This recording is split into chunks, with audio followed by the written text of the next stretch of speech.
Good morning, fellas. Dude, Beggy. Wait, no, I can't. No. It's Beggy, right? It's Beggy. I said it wrong for like a long time, but now I know.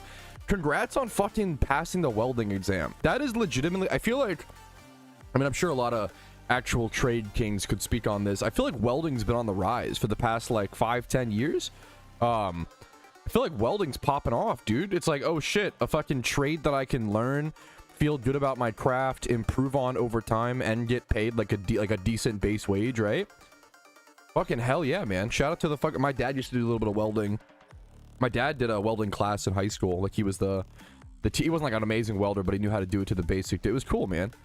It's cool to learn stuff like that. What's up, Mr. Magic? I like your fucking little profile pic, dude. What's up? What's up, Tyler? Happy Monday. 5-minute intro. I fucking love streaming. It sounds... I love it, man. Well, I'm just happy to be here. I'm nervous, you know. It's been a crazy. If you've been in the PokeMMO community, if you've been breathing air in the world, it's been a really the last like 3 to 4 weeks have been fucking insane. Like some of the craziest. It's been crazy, man. It's been crazy. What's up, Sim? Thank you for the 4 months, dude. Very generous of you. Congrats, Mr. Do we change Baggy's name to Mr. Welder? Now we're talking. Now we're talking. Okay. But the weekend away on your own, I just fucking sat around. I just passed the time until my wife came home. I'm gonna be so honest. Gonna be so. I played. We could get into. I would love to get into stuff. Elba, yo, what's up, Dido World? Happy to have you. Cause I've just been playing, dude. I've been playing a lot of different games that existed. I played a lot of Mega Bonk. I played. I've been finally learning Balatro. It took me a while, but I'm getting there. Eboja, 52 months. Wow. That person is subbed so much. I should like marry that person or something. They've like subscribed so much. Wow, that's interesting. I'm gonna replay it because the alert box wasn't even. I'm gonna replay Sims as well. I was gonna give you guys a peek at my. There you go. For some reason, there we go. I don't know why I keep doing that. I keep dragging that up. Let's go. Okay. First things first. Let's start the stream recap, fellas, and then we can do all of our rambles, our talks. I played a lot of we'll talk video games, movies. I feel like a lot of people. I don't know if it's gonna be a whole lot of PokeMMO talk this stream to be like fully upfront with you guys. Like the stream intro, like don't be wrong, there will be some, don't get me wrong, but like I think a lot of PokeMMO players, and feel free to ask questions. If you have questions about the game, please let me know. I think a lot of PokeMMO players are just like exhausted. They're like, give me a break, bro. I'm kind of, you know, I want to play PokeMMO, but let's talk about something else. You know, that's how I feel like a lot of people feel. Anyways. Make it my little music. Let's go back to bouncing on it as we do. Alrighty, fellas, good morning. Yo, what's up? My name's Patrouski. Welcome back to the PokeMMO Stream Recap, your daily source of tips, tricks, information, and what's happening inside the PokeMMO community. We have some catch events to cover today, as well as a new thing that I'm going to go ahead and start doing because so many people play PokeMMO, they grind the game, they do all these cool things, and they don't get enough appreciation, enough love, and enough like of their like proper like claps, you know, for their grinds and for their achievements. So I'm gonna start trying to shout out some shinies that pop up in my Discord. If you don't know my Discord, there's a page called Shiny Hunting, and you can post your shinies there. And it's crazy. It's almost crazy because we can get desensitized to like insane shinies. The amount of people pulling Shalfas, eggs, like all these crazy shinies every single day. It'll drive you a little crazy. You have to keep in mind, like, even just getting any time swipe horde shiny in PokeMMO is difficult and is like a flex and is rare. You know, it's crazy how many people have gotten better at shiny hunting over the years, as well as how many more people are doing it. I always say back in 2013, you know, shiny hunting was not considered a real in-game activity. People would like make fun of you if you tried to do it. It was just so rare. Anyways, let's jump into first things first, the catch events over on the forums. And with that, we have a Plusle and Minun catch event coming up on the 23rd of November. That is Sunday, the 23rd of November at 12 p.m. ET, Route 110 in Hoenn. You have 1 hour to catch only Plusle over at that location. +5 for Timid, +3 for Modest. And then a Shiny Minun is the prize. I think the Shiny Minun is much better than Plusle. So I respect them going with the Plusle catch and then the Minun as the actual prize. Really good shiny Pokemon, 3x28. Also, like, it's more relevant than ever. If you played the recent Halloween event, you know this, but Minun and Plusle were literally raid meta Pokemon. Having that plus ability, getting that boost off of like 3 or 4 mons on the field at once is a really insane damage buff. So if you want a raid ready meta shiny Pokemon, you could win this shiny Minun. It's that relevant of a catch event. It's a pretty big one. So next up, Trubbish. I love Trubbish and Garbodor. This art is actually so sick. This is so cool. What the hell? The like Windgalls and like the dump. This is on the 22nd of November, so the day before. I believe it's Saturday and Sunday, right? Yeah, these two catch events take place. The PokeMMO staff. Shout out Deus Bruno. Shout out to I don't know if I've seen this guy. New staff member. Welcome if so. If maybe I just haven't seen you, my apologies.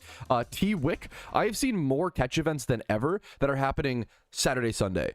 I feel like a lot of the PokeMMO staff are working really hard to try to only schedule catch events on the weekends where possible.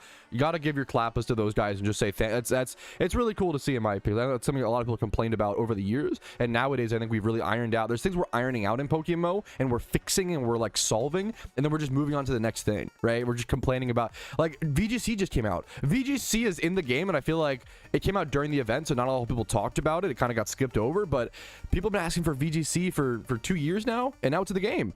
That's fucking awesome, you know? Anyways, Trubbish catch event the 22nd of November at noon ET, Route 5 in Unova. You can catch Trubbish, Solosis, Gothita, Minccino, and then a +3 for Modest, +2 for Rash, -5 for Adamant on the little nature bonuses. And there is a shiny Trubbish up for grabs. I love shiny Trubbish. Kind of a tough shunt. I have shiny Trubbish in the past. I've done it twice. I got 2 phases. I got Minccino twice. I would love to get a shiny Trubbish either on the Iron Man account or on the main account. It's something the problem is I love shiny Trubbish and Garbodor, so I really want 2 actually, and I've gotten 2 phases. One day it'll even out. One day it'll even out, okay? And then next up, we have some viewer shinies. Congrats to Milas.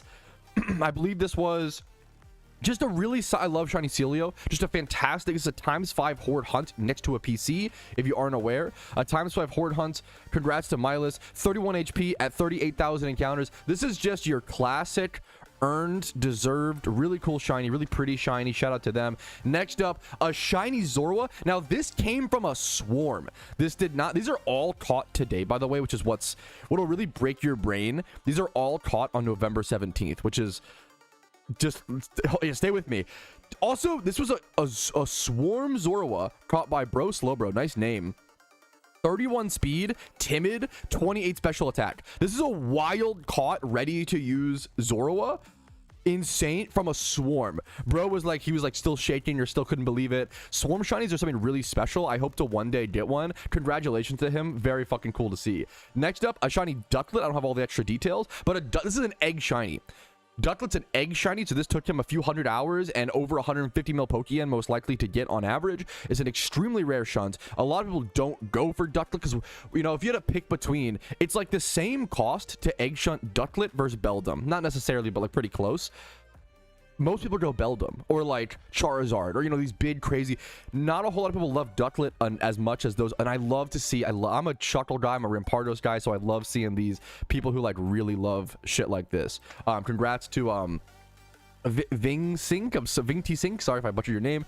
Amazing shiny Ducklet. I love seeing people go for Ducklet. And then next up, this is a shiny Phoebus on his 2nd phase. This is OT shiny number 55 for an Optic member. Shout out to Team Optic. This is Gera. Apparently he has been on a fucking roll. He has been gaming. 38,000 encounters in on phase 2. This is a 55 OT shinies. This is a shunter. This is a real as fuck shunter in PokeMMO. I want to shout out these guys who are working hard, doing really cool stuff in the game. They're keeping their head down. They're working hard. They're not complaining. They're not yelling. They're not screaming. They're not doing all these things in the community. They're just playing the game and having fun. And I think it's really important to appreciate those people, you know, to appreciate the real ones who are just enjoying the fucking game. Shout out to him, man. Next up, this is their Kinda-Sober. This is Kinda-Sober's 2nd Shalfa.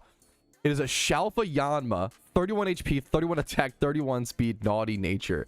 At 51,000 encounters dry. I love Shalfas. You could barely see the red outline in this picture, but like it is a Shalfa. One of the best Shalfas you could get, Shalfa Yanma. Like, it's so sick. And it's, I don't know if he'll evolve it. I don't know what's, I love this. Congrats to him.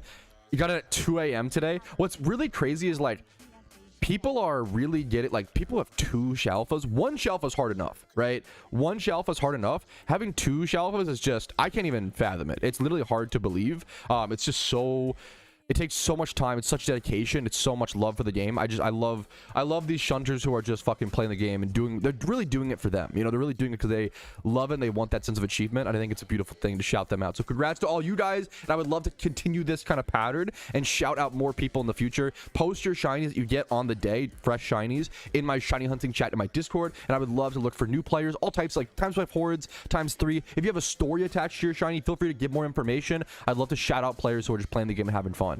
Next up, I do want to do a little bit of a market watch, a little bit of a market check, because this is our first stream post Halloween events. There are a lot of things going on. The mysterious dust ball has, let's see. This is what I kind of expected. You might notice most things have gone down just a little bit since the end of the event. And I talked about this. Towards the end of events, we see a lot of FOMO. We see a lot of people buying stuff last minute, and then kind of that, it's buyer's remorse. A lot of buyer's remorse in that final few days, right? Would right now still be a good time to invest? I think if you didn't invest yet, it's a great question, by the way. I would wait until, what I'm going to do personally, and it's like maybe I will invest, maybe I won't. I am going to wait until the Christmas event. It is very often you can find, let's switch to rare candies. Yeah, rare candies are up a little bit. Rare candies tanked a lot in this event. A lot of rare candies came into the game. These were like 14 to 18k, I believe, prior to the update. You probably could go check. Let's see if we can see the price. Look at this. Look at this. 16, 17, 18k before the event. Holy, what a and that's like, you might see that and be scared or worried. I don't think this is really a bad thing. I think rare candies being cheap is mostly fine. And they will go back up. Look at this, has 1100. This is a crazy drop. I will say, I hope it all comes down to like how much supply is truly. Does this guy fucking own like all the supply? This guy has, out of 3,800 in stock, this guy has a third of the stock almost. Maybe like a fourth. That's wild. What did you invest on the main for Halloween? I'm going to be so honest. I didn't invest in this event. I'm going to be so honest. I didn't feel super confident about it, super comfortable. There are things that I could have invested into that I thought about, but I think the oversupply was just so drastic. I don't know. I don't trust it. It's too risky in my opinion. I don't know if there's enough room for market growth in my opinion. I think there's still a lot of mysterious dust balls are based. Yeah. I'm not trying to like, if you invest in this event, it's not wrong by any means. I watch me watch Froggy go up to watch me be totally wrong. You know, that happens. I've been so wrong in the past, but because of the amount of players that played this event, I think that there won't be as many players returning for Christmas or Lunar New Year event because they burned themselves out or they burnt out their capital or things like that. I've always said historically Halloween's actually the worst event to invest into because tensions are high every year during Halloween. People are always really frustrated. It's usually been a few months since an update. That wasn't really the case this year, but like we just see a lot of Halloween's always such a hectic event is what I would say. A lot of people don't seem to like it. I really enjoyed it. It's probably my favorite event, honestly, to play. But in terms of investments, usually Christmas or Lunar New Year. Yeah, Halloween's very unpredictable. Halloween is very, very, very, it's a great way to, Halloween's so unpredictable. I'm going to wait for the Christmas and Lunar New Year events to really see, because often I always say people will buy mysterious dust balls or buy investments from the Halloween event during Halloween and then sell them off because they're impatient later on in the Christmas event or Lunar New Year. Do not do this. If you are someone, if you invested in dust balls or, I'm trying to save you some Pokeyen, right? If you invested in these things and you just sell them off when Christmas comes or Lunar New Year event comes, you're going to end up losing money or making almost no money. You had your capital tied up in Pokeyen and now it did nothing. You got to be patient. You have to be patient if you want to invest. If anything, double down. Something I've done is mysterious great balls. Mysterious great balls, and this is they've actually dropped a bit, so it's a good example. 2023s, these ones, excuse me. I love Mysterious Great Ball 2023s. I've invested a lot into these on the main account, and I've done very, very well. They have dropped recently. This is a good example of a time where it might be worth to double down or buy the dip, per se, right? And I've done this before. There was a situation where these Mysterious Great Balls were like 70k, and then an event dropped, and they dropped down to like 42k, and I was invested in a shit ton. I could have panic sold mine. I could have, panicked or whatever, right? Instead, I bought more. While they were 42k, and they immediately went back up to that 70k as soon as the event was over. And I was like, okay, I just made it like a fucking bandit, because you're able to like trust why an item is worth. You have to understand why something is worth something, Yeah, I honestly might be tempted to buy more of these. I love the Mysterious Great Ball 2023s because they have I think they have like the best price per shiny rate of all the Mysterious Balls. The one in 4,000, they're 1 in 4,000 versus all the other ones are mostly 1 in 6,000. They got nerfed, and these were so good they literally nerfed them in previous years. That's how you have to understand how good the Mysterious Great Ball 2023s were. That 1 in 4k shiny rate can actually get reduced to, you would minus 400 first, That is 10%. You would pop a shiny charm and a donator status. You can lower it by 10% and then 10% again. So you do this minus 360. You can literally get the shiny rate with these mysterious great balls down to 1 in 3,240. Which is crazy. Now, it's still really expensive. Like, to actually buy enough on average to get a shiny is going to cost, like, I think billions of Pokeyen, right? It's something stupid. That's honestly way less than I expected. 200 mil. It's obviously a lot, but, like, you're saving potentially hundreds or thousands of, you're saving a lot of hours. You could also just save like 28 hours if you get like a ×5 forward shiny. So that's the risk. That is the risk, right? So just interesting to see. Great market questions. All right, we are jumping back into, though, playing PokeMMO. I'm going to go get ready for my gym rerun. We are grinding on the Iron Man account. We are in our rebuild stage. I think most people in PokeMMO are going to be in their rebuild stage. Everybody's processing loot from the Halloween event, as well as rebuilding. Keep an eye on Amulet Quint prices, Richest Charms. Expect maybe Typhlosion, Cyndaquils. Check anything that makes pure yen right now. Keep an eye on those markets. Things like Trainer Rerun Cloisters. I think people are going to be needing those in massive troves. People are going to be needing to get back. Everybody's gonna get back to pure yen grinding and rebuilding for Christmas. Anyways, let's jump into it. Thanks for watching the stream recap. Like it if you enjoy it, dislike if not, that's okay, and subscribe for daily PokeMMO videos. Save the YouTube stream. Saved question mark. Saved question mark. Save the YouTube stream. Come on, that's all that matters. I think it's saved. I think it's cinema. I think it's saved, boys. I think we're good. I think we're fine. We're so back. We're so back. If the YouTube stream doesn't even crash, who gives a fuck? I don't care. Like, a stream crash, it takes 2 seconds to come back. I appreciate you guys' patience, by the way. I mean, I guess that's the one thing I do care about. Thank you guys for your patience. Welcome back. Welcome back. As long as we keep the same. What sucks is if the YouTube stream goes down, you have to like get a new link. That sucks. That's annoying for people. Like, imagine you're watching a YouTube stream, and then to continue watching the stream, you have to like find the new link or go to that guy's channel and like go, like, I would just leave. Like, I'm gonna be honest. Like, if I was watching a YouTube stream and that shit crashed, I probably would leave the stream. I'm gonna be so real. If the link, you know. So I appreciate you guys. Anyways, Cody for 25 months. Thank you so freaking much. I moved to my Pokemon for some reason.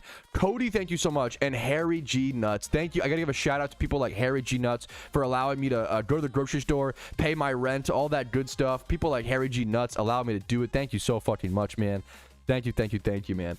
I liquidated my PvP tab and started making raid teams. I've looked at the PvP tab I did for some raid ready. When in there, you saw our first card with abilities going to be better used in a raid, either trips or linear event.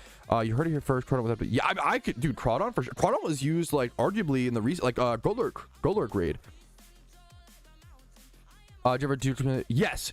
I have. Great question. I have prep videos for every event for multiple years. Yes, you can go back and check on my channel. I should absolutely have Christmas and Lunar New Year event preparation guides. I think a Christmas prep guide might have been one of my first ones, honestly. On Pocket. I don't check Pocket a whole lot, Clarko, so I don't know. Dude, that's all fucking you, Sammy. Congrats. It's so cool. I would love to get a list of Iron Men who got ultra rares / like how many, if more than like, I don't know, you know, got them. Congratulations, dude. No, dude, that is all your... when people come in and say, like, I couldn't have done this without your guides, Patrouski, I'm honored. I appreciate it. The guides is the easy part, guys. Like, giving you guys the information, the hard part in life is putting in the work. Like, everybody can make a guide. Like, okay, here's a good example. I'm fat, right? I'm fat. I know how to get skinny. I know eat less calories, move your body more, but I don't really do because I'm working on other things in life, you know, kind of but like, you know, right? The hard part in life is putting in the work. Most of the information is out there in these days. Most of like the resource, like, it's just hard to put in the work, and sometimes you can put in the work for some things, sometimes you can't. Sometimes things are over, you know, busy, or you're too stressed to do certain things. It is what it is. You aren't fat. Okay, it's okay. I don't think of it as like an insulting thing. I think of it as just kind of like a back to the matter, especially over the past, Clarko, I have gained, I think 40 pounds over the past year and a half being married. I've gained a lot of gorillas are just big. Okay, that is true. I appreciate your positive sentiment. I love you so much. I don't mind being big, but I definitely am a little bigger than I would like. I definitely want to, you know, not to like, I'm not trying to, I'm just using it as like an analogy example. I'm not using it as like a, well, always me, guys. It's not a fucking big deal. You just keep living life. Blaming the marriage? I'm not trying to blame. Wait a minute. It's happy weight. Wait a minute. Isn't that what, that's what girls say? That's base, bro. Happy weight's, I love that. Anyways, Gym art together. I do. Okay. Clarko, you might love. I have an idea coming up in relation to PokeMMO content that I think you will really like. Wait, who said divorce? My wife said divorce arc in chat. What do you mean divorce arc? You're fucking crazy. My wife can't make that joke because she has been the most amazing. It's been a really stressful 2 to 3 weeks. I can't imagine getting past the last 2 to 3 weeks with anybody else. Like, my wife was the perfect person. It's the perfect wife to deal with this shit recently. It's been so crazy. On stream divorce challenge. Yeah, speed run. Green Viper, thank you for the 2 months of Prime. Dude, I really fucking appreciate it. Did you suck with me? Hee hee. Yeah, pretty much. I have to hate it. I appreciate you, GDG. I'm trying my best, dude. Much love to you, man. Okay. I love streaming. I'm happy to be live again. Anyways, let's get back to... Okay. Dude, shout out to... It was Beggy. Iron Beggy who got the... Who got the Armaldo, man. Okay. How many dust balls did you open? Can I ask? Or I can't share my ideas for content anymore in the future because I have no... If you've watched my streams for long enough, you've seen this. I have noticed if I put out an idea, I've literally like talked about ideas for like new interesting content that I want to do in the future, and then the next day someone uploads a video on it, so I just can't. I can't do it, unfortunately. Which I understand. It's not really their fault. Like, it's if I'm putting my ideas out there, that's the risk I'm taking. But I can't share now because of it. Yeah. How many dust balls did this take? You're good, lad. Yeah, I have it. Yeah. How many? It's a handsome fossil. It's actually crazy how rare these were. That's what's like so like nobody. Someone opened like 500 or some shit and got like it's like 1 per 100. I feel like I don't know if this is true. I feel like the alpha fossil rate was like 1 in 100. Like, I have 115 dust balls. I might get 1 alpha fossil. It's so crazy. Okay, let us go grab our Jimmy Run team. We are on the rebuild, boys. We are on the rebuild. Typhlosion. Put the shiny away. Oyster over here. Can I just go check do I have a battle box for my Jimmy Run team? I do not, to be fair. Cottony Torkoal. Okay, that is genius. They both show up because this one's just named Cottony. That's kind of amazing. What do you have for content? I'd have to go back and watch my own older guides as I just forget. I don't know why I forget every time. Usually, don't we have swarms as well for Xmas, if I recall correctly? Tripping about, are they predictable because of their close conversions with RP? Well, only shiny charms, right? Or what do you... Wait, that's actually okay, that's a great point. I know the market's in a really rough spot, so I'm not trying to, like, you know, pretend otherwise. However, a positive in a brightness in the darkness, boys, is shiny charms. Shiny charms are like the cheapest they'll ever be. Since RP is so cheap, since RP tanked so much during the... Honestly, this is amazing for free-to-play players. Like, if you're a free-to-play, which I am on all my accounts, right? If you're, which I've only seen that term pop up recently. It's funny to me because I think most PokeMMO players are free to play or spend very, very little, but some people really care about that. I don't know. I've played this game for 12 years and I've spent $20. I think most people are, I don't know, in that kind of camp, or at least, yeah, I don't know. But if you are, you know, a free-to-play player, if you want to call it whatever, RP being cheaper, shiny charms being like this cheap, this is the cheapest they'll ever be. It's a perfect time to pounce on this kind of stuff, so definitely take advantage of it if you're like a newer or a lower capital player. Buy high, sell low. Now we're talking, dude.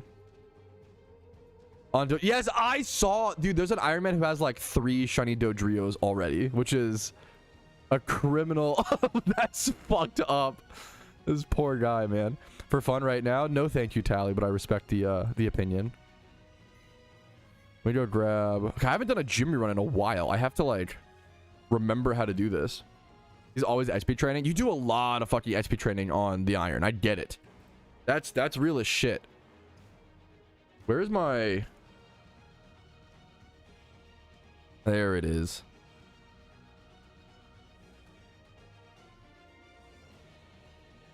My boxes are a fucking mess. That is a huge goal of mine right now. If you have not seen, most of literally what I'm doing right now is like, this needs to be EV train. This being the what, If you didn't see it, this was wild caught in what episode was this? Episode 20? 21? I think it was 21. That new control speed, clock clicking is painful. I get that. If you go from Control Z to not Control Z, I get it. I do most of my gym reruns without Control Z. Like I personally don't find it that bad, but obviously to each their own. What does Shiny Charm do? It boosts your shiny rate by 10% for 1 hour. Shiny Charms are really expensive. Shiny Charms are only really worth to pop for fun, or if you. No, it's just for fun. That's really it. Shiny Charms are really expensive. I don't really recommend it for the most part. It's quite threatening. That dude, okay, that's a good. A lot of my Pokemon, if I'm setting up breeds in the future, I will rename them make female or make male if I need to make certain, because I will forget, and I need to make certain things, certain genders when I breed them. Does that make sense? Shiny Charm, that is so fucking real, actually. Shiny Charm is an excuse to be in a link with the homies. 1000%, yes. 1000%. I believe that is the one time, from my understanding, where it's worth Dank. Yes. But even that was debated for like many years, Dank. That's for reference, that's the only time I ever Shiny Charm. Sorry if I didn't mention that. That's like a outlier, but I could have mentioned it. I Shiny Charmed during my egg shunts back when I did Cranidos. What are mysterious balls? That's true. Okay, fuck. That is true. That's true. Shiny Charms, I'm not used to I haven't talked about or thought about Shiny Charms in a while because I've been focused on other things, you know, but help finding a shiny, it gives you a 10% increased, and it's a small increased chance. Also, I mean, I would also never, quick reminder for all the new players, never pop Shiny Charm without donor status, in my personal opinion, like almost never. Donor status is so much better.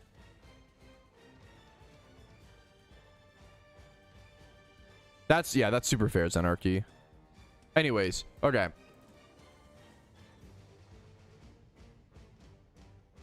I at least wish, I don't want to talk about this for too long, because once again, I think the Control Z stuff is just been talked about to the fucking heavens. I do think that the old Control Z was probably too fast for because it was literally faster than human speed, right? I think something like that, a shortcut like that, shouldn't be as fast. It shouldn't be faster than human speed, but the new one is unusable. I definitely agree. The new one is so slow. It's really bad. I definitely agree.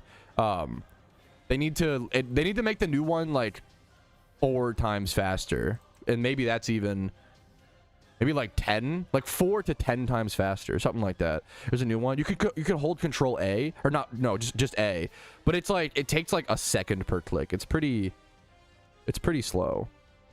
I do think that like spamming at human speeds probably should be like you probably should have a good advantage for like trying harder. But yeah, anyways, I don't want to get into the. I think a lot of people are getting lost in the negatives of the Halloween event when there was like, in my opinion, there was like 3 negatives versus there was like 20 positives, and I think a lot of people are getting stuck on the which I understand. It you know, to each their own. I think they made it so slow. I don't know. I don't know. I don't know. Event was good. I really liked it. Okay, I'm gonna be so honest. I think a huge reason I loved the event so much was because I was playing an Ironman account, which like is something to factor in. I do think I feel a lot more for main accounts. Anyways, let me do the here.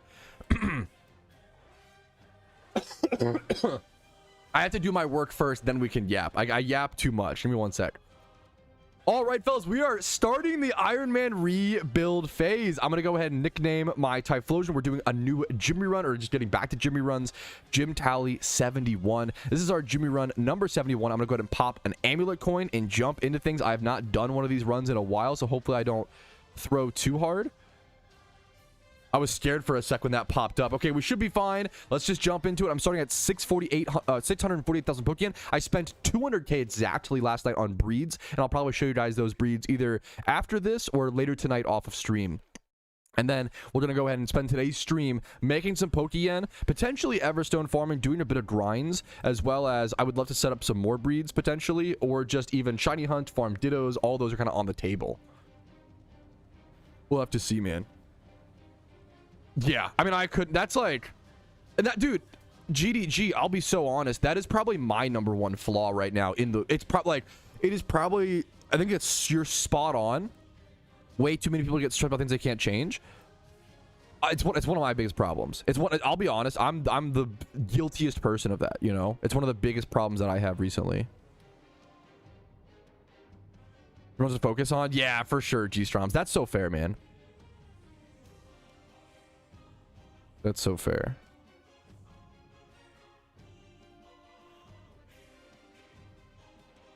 Was that a string? Yes, all that text was from a string. She gym on my read till I run. Exactly. That's what I was gonna say next. Reruns are, yeah, it's good. Like if rerun cheat teams, if Cinequils, if trainer run cloisters, if stuff like that's cheap, it's good right now because that's what people need. I would expect them to be more valuable, which is interesting.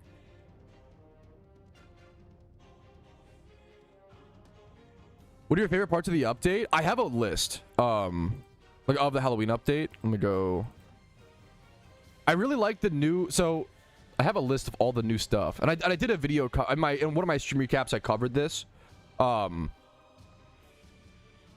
You can have whatever opinion you want about pretty much anything, but you have to make sure you understand the facts, and that's something that I'm worried a lot of people are kind of running away with in PokeMMO. If you didn't like the Halloween event, that's totally fine.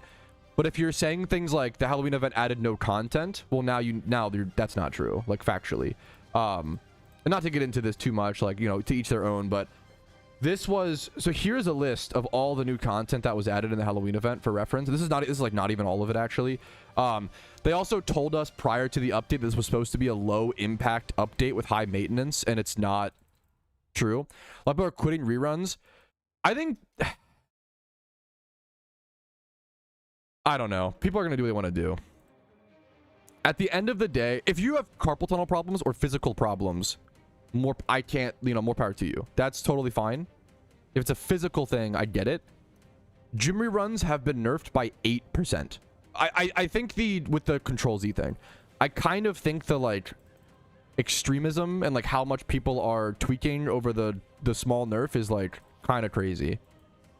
It's an 8% nerf in speed, and that's if you hold the A button down. If you don't hold the A button down, you put in a bit more effort, and it's like probably a 2% nerf, maybe less, maybe 4%. It's like it's almost a non-existent change. So good. I really like the battle hotkeys. Yeah, so the multiple hotkey bars in the overworld, the in-battle hotkey, all these new hidden abilities which affect things. Dude, yeah. Hey, that's if this update is what people needed to just like discover different methods, you know. I'm not trying to say if you just don't, you know, I don't know, if you don't like gym reruns, if gym reruns feel that much worse to you after the update, more power to you. The reality is most players aren't even using Control Z. Like most people didn't even know about it prior to the update.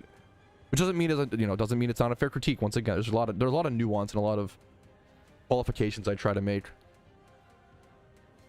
The strings are super strings Pokemon. I'll find it. One sec. Here's the strings for that I use. Keep yanking them. I gotta be careful with my cords. I'm a cord yanker. I gotta be careful. I've been doing. I've no wonder my fucking headphones break every so often.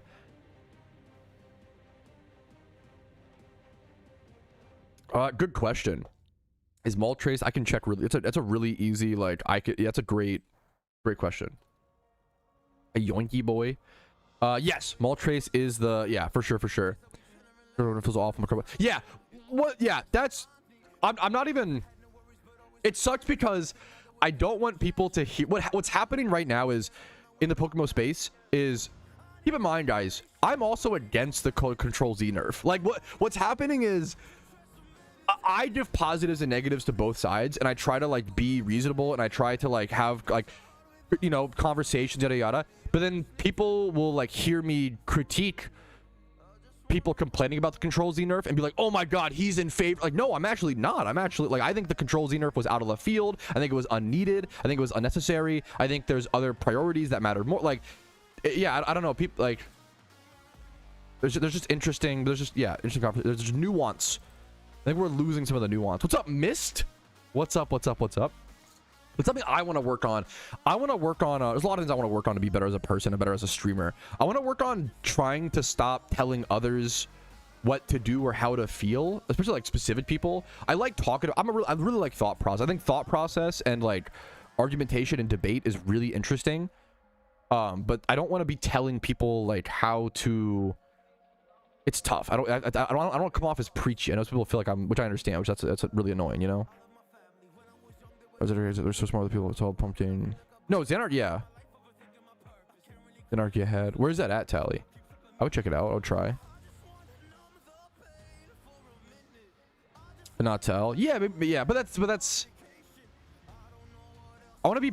I'm really bad at this. I'm a very like telling person. Like I want to be better about guiding people into their own thought process, and I'm really bad at that. There's a Carl R. Rogers, like my favorite fucking favorite, like I would say philosopher, but he was more of a therapist, more of a psychotherapist, and he developed this thing called self-centered therapy, which is all about like you don't tell the person how to get better. You don't be like, oh yeah, are you anxious, do this. Like no, it's all about like just talking to them and listening and like letting them come to their own answers and letting them come to their own. I think that's like I'm really bad at that. I talk so much and I yap so much. I'm really bad about letting others just come to I come off as too telling, or you know, I gotta work on that. So that's just something I'm trying to think about. You know. Hopefully it's obvious, and I qualify a lot. If you watch my streams, you hear me like I qualify a lot and I talk a lot, you know. But sometimes people will only watch a clip or only hear a thing and miss all of the preamble or miss all of the postamble, and they only get a you know what I'm saying. Does that make sense?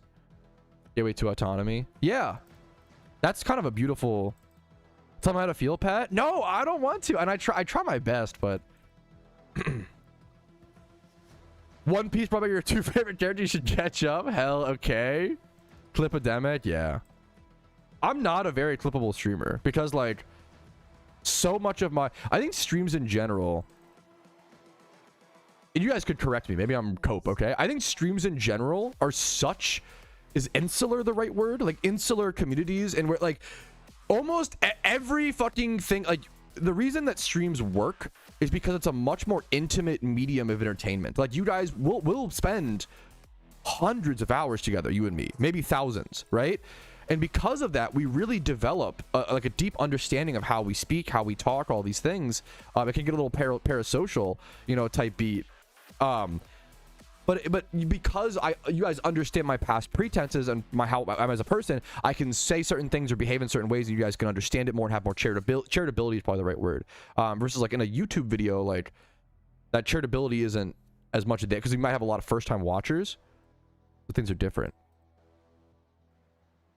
Good luck to you, man. The Lepa, dude. Oh my god, sorry, excuse me. Lepas are fucking expensive. Yeah, Giga Chad. Zan based Lepas are, people like under talk about how expensive Lepa shunts are. It's like what, 3 mil per times 5 horde shunt, so like times 3 horde it's gonna be even more. TLDR. Sorry, excuse me. I'm just happy to be back. I'm honestly happy the event is over. I'm happy things are back to normal. I'm happy that the people who want to play PokeMMO, we're just going to be here playing PokeMMO. I'm happy to be live. I'm happy to be streaming. I'm happy to just be playing the game that I love, you know. I'm just happy to be here, man. TLDR, reverse engineer boss damage based off of damage rolls. Calculate stats needed to bait KO by using targeting logic the game has. Okay, wow. That huge TLDR. I definitely understand. Type shit. Exactly, man. Mike LaFerry shunt. That's a crazy dude. It's easy to skip over. My throat's getting. It's easy to skip over, man. How expensive Lepas are. Dude, that's so, and I love you for that, Miss. That's so fucking fair. Yeah, Miss, this has been my least enjoyed event so far. I love you. Yeah, that's so fucking fett. It was honestly, it might have been, well, once again, I played on an Ironman account, okay? And this last Halloween event was like, It might have been. It's just everybody has different feelings and different perspectives. For me, this Halloween event was like one of my favorites I've ever played, and I also think there was a lot of good changes for the game.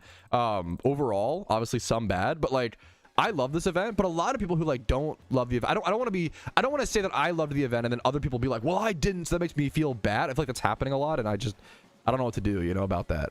It is what it is type thing. I've learned so much. Hell, there you go, Tree Stain. Hell yeah, dude. Like 75-ish mil for the Zorro hunt. That's fucking insane. Kind of sucks. Every shiny, it's a great point. Every shiny is almost always worth less than like what it costs to hunt on average, which is interesting. But I think it also, I think it just comes down to like, you can get, it's usually like the middle. So like you can get lucky. It's an interesting market thing for sure. For free, that's really wholesome, Cat. Hell yeah. I loved it. Yes, the events are, dude, they're so overwhelming. G-Stroms, even like as a veteran, this event was so overwhelming, but it gets better over the years. Like then I played it on Iron Man and stuff, you know. Dude, yeah, no, of course. I fucking hell yeah, I missed, you know, like that's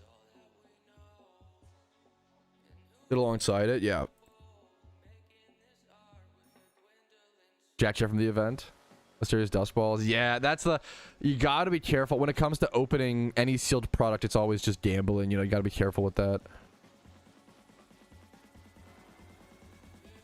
Christmas one. I'm excited, dude. I just love Christmas in general. Like as I get older, I really do love the vibes of fucking the holidays.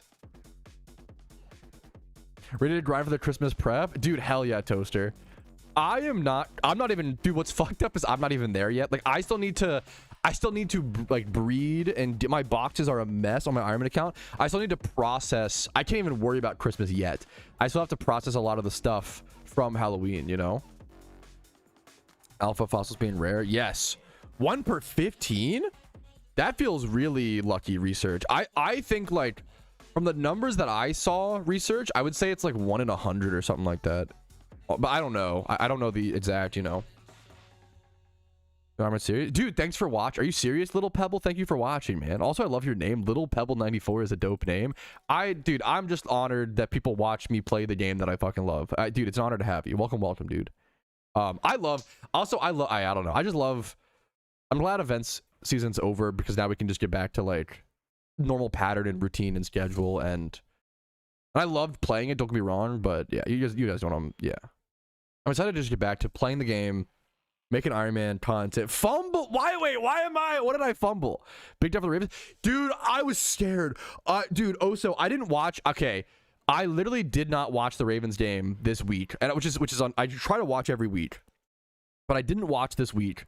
I've just been, I don't know, ever since, I think it's just hard to watch right now because I know that if the Ravens lose one more game, it's like over, and I just can't handle that right now. There's too much other shit going on in my life. I don't want to watch. If I find out by the news the next day, like, oh yeah, the Ravens are going to not make the playoffs, like, okay, sure, I can process that. But if I watch like a 3-hour game and I watch them lose, I can't mentally take that right now. I'm just responsibly not watching. But I tuned into the Ravens-Browns game on that final drive with I flicked on the TV and it was oh fuck, Awuzie. It was the fucking Browns player catching the touchdown in the end zone on like 3rd and 5, and then Awuzie smacking it out. And oh my, I was like, I tuned into the game at that moment. We were up 1 touchdown, and they literally almost caught a touchdown as soon as I fucking turned on the TV, and I was like, my heart just spiked. Pilot trust on that. How did oh no, what did the Lions, what was the Lions game? I didn't see. Lions game score. 9-6 to the Eagles. Yeah, that's tough. I'm sorry. At least it was a close game. But that's probably one of those games where like it just felt like shit to watch. That's a good example. Yeah. We're 6-4. Is it Packers fans? Okay. Just abysmal. Yeah. This has been a really weird season. I've seen like it's been so crazy stuff, you know. Try out for the team. I'd have to put on like, I don't know, like 80 pounds of muscle. I'd have to I'd have to rebuild my body from the, I have the measurements, but I don't have the anything else to be in the NFL. Eagles, please just lose out like a couple of years ago. Yeah. First language. Yeah, sorry, we're talking about, yeah, I love American football. Sorry if it's not your cup of tea. I try to just casually keep, I'm a Ravens fan. You can actually notice I have a it's really small, so it's hard to see on screen, but this is a signed Ray Lewis photograph. And I've had that since I was like 12 or something. Had it for a long time. Also, everyone's got his poison. Okay, I love referring to being an American football fan as like your like vice. Everyone pick your poison. That's really funny. That's awesome. That is probably true, Tally. That, oh yeah, you're a Patriot. Yeah, that makes sense. Yeah. Dude, speaking of Lord of the Rings, there was the Lord of the Rings game in the background on the PS2 right now today.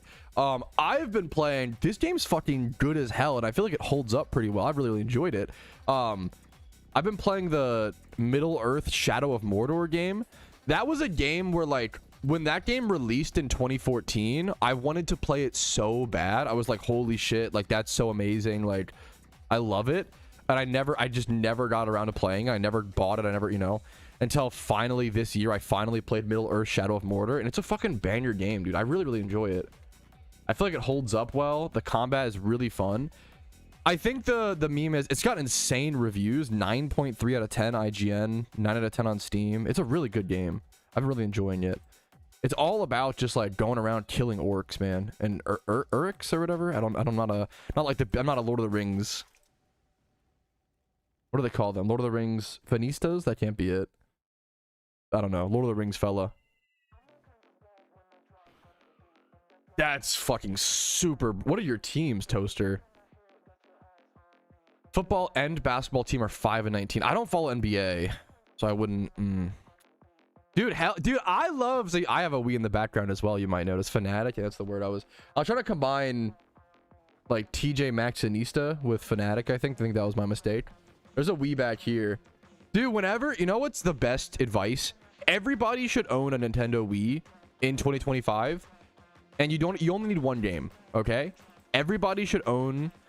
Didn't you have like 15 Japanese Wiis at some point? Hey, I may or may not. I think I still own them all. I have like 17 or 18 Wiis in total. I don't need this many. If anybody wants to buy a Wii for parts or repair, or like a beat up but working Wii, let me in the DMV area. Let me know. I can be your Wii hookup. But okay. The point is, everybody should have a Nintendo Wii and just own Wii Sports. If you are having the worst day of your life, just load up a game of Wii Tennis or Wii Baseball, or maybe bowling's your vice. You know, pick your poison, right? Oh my God, it's so. Wii Sports is fucking healing. I want to be so real. The GameCube too. Yeah, that is kind of true. You need most of the models have them, but some of the models don't have like the GameCube controller ports, because like you need like but most of the models have the GameCube controller ports, but some of the later ones don't. Local melee scene. I played a lot of. I played a lot of Project M. I played a fair bit. I've never got into Smash. I suck at Smash.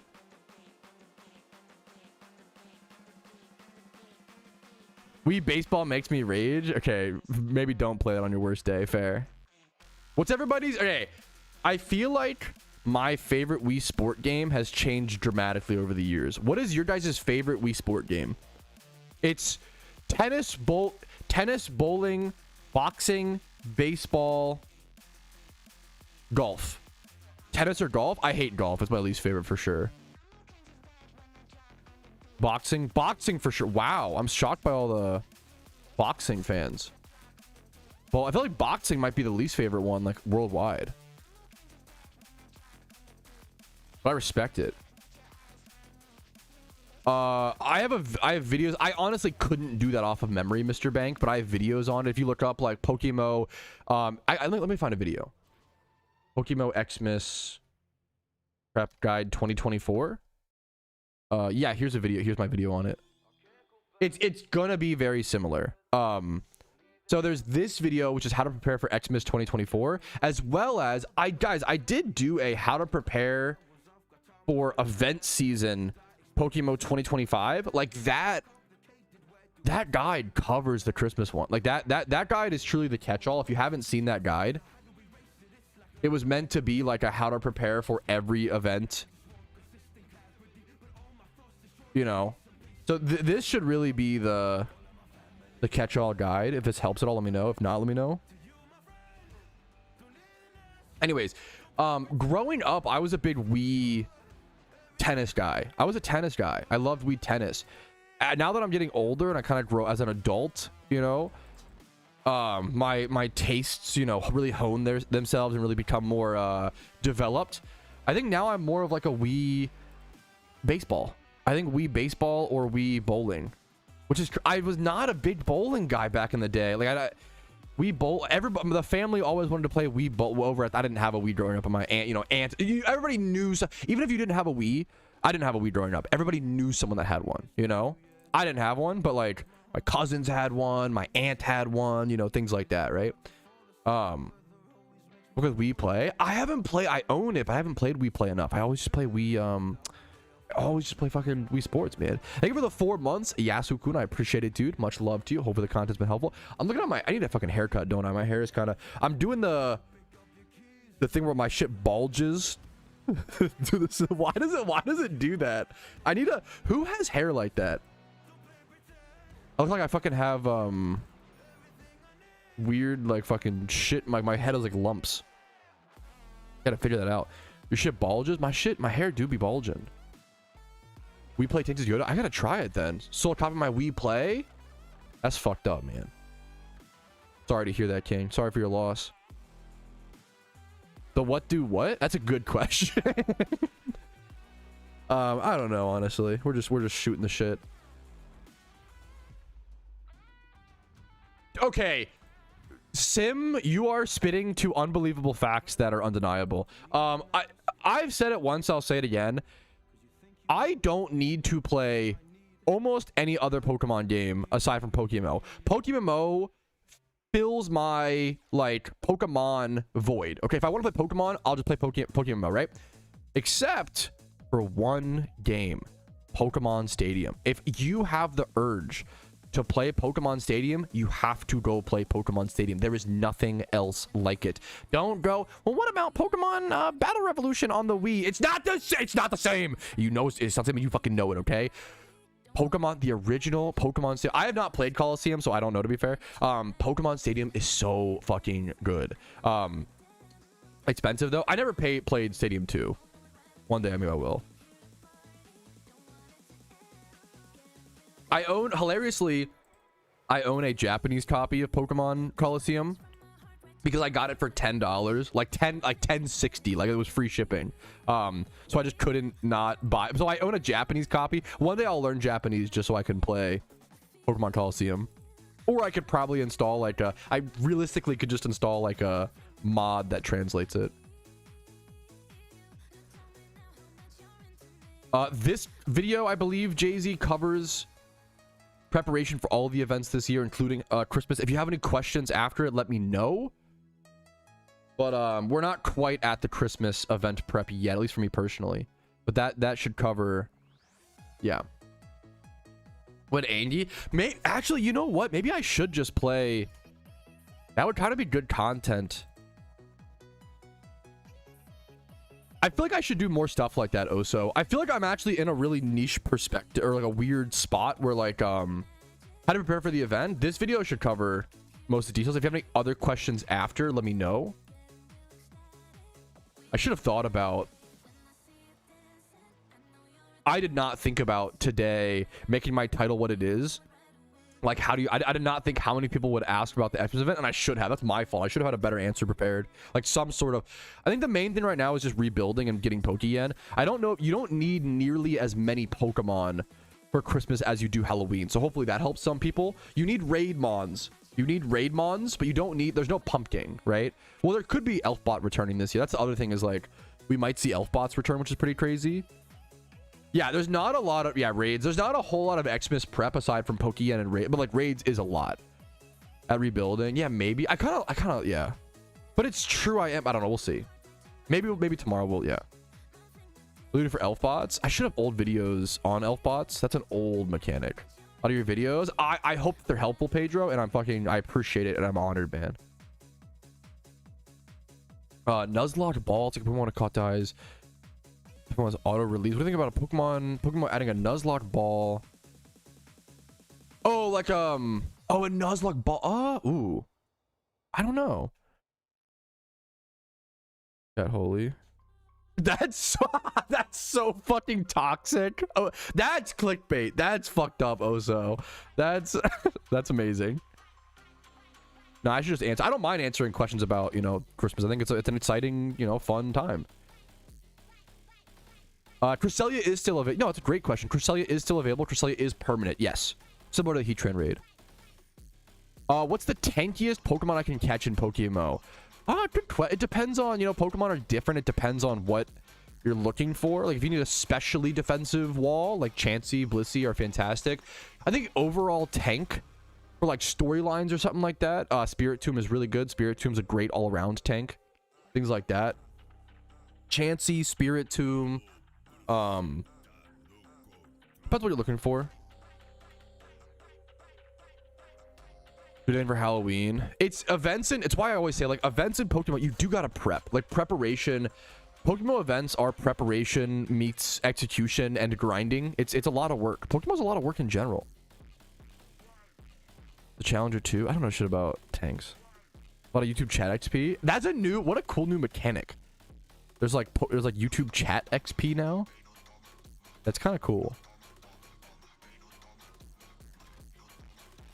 I don't know if Nuzlocke balls are the best way to implement a Nuzlocke in PokeMMO or just a Nuzlocke game mode in general. I don't know if we need a specific new item for it. Yes, that is, yeah. 1000% bocce. If you are not, because, yeah, Christmas, yeah. Okay, a lot of people talk about like how I'm preparing for Christmas and Christmas prep. I'm not quite there yet, but for anybody on main accounts, if you want to know how to prepare for Christmas, hopefully this little clip can help you out at least a little bit and get started. I do have a video on my channel if you have not seen it called How to Prepare for the Event Season in PokeMMO 2025, and that video is going to help you with all the preparation possible for the most part. Keep in mind with Christmas, there is less to prepare overall than Halloween. There's less content, but there are more raids. So Christmas... We also might get elf bots returning this year, which is an older piece of content. Keep in mind, I'm trying to think. The main things, right? If I were to tell you the main things to prep right now, raid Pokemon and Pokeyen. I mean, the two biggest things are Pokeyen. You want to just get Pokeyen stocked up, pure yen, as well as raid Pokemon. And the problem is during Christmas there are 12 raids. There are literally 12 raids. It's was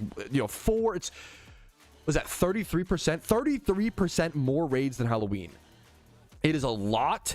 It is stressful. It's if you aren't prepared for those 12 raids ahead of time, you're gonna be in a really tough situation. So please take the time while you can now to prepare raid Pokemon. Just if you're trying to make them during the event, it's gonna feel too late and you're gonna feel cramped and you might not be able to do all the raids. Now the question of like what are those 12 raids gonna be should be in that video and should be in my older. If you look up PokeMMO Christmas event 2024, I have a full playlist and tons of videos and guides all towards that last year's event. So check those out if you need help, and I'll do a 2025 Xmas prep guide as we inch closer to the event itself. There were 14 raids. Is that true? There was Sweet. That's true. There was Sweet. Was there actually 14? That's crazy. Apologies if I got that number wrong.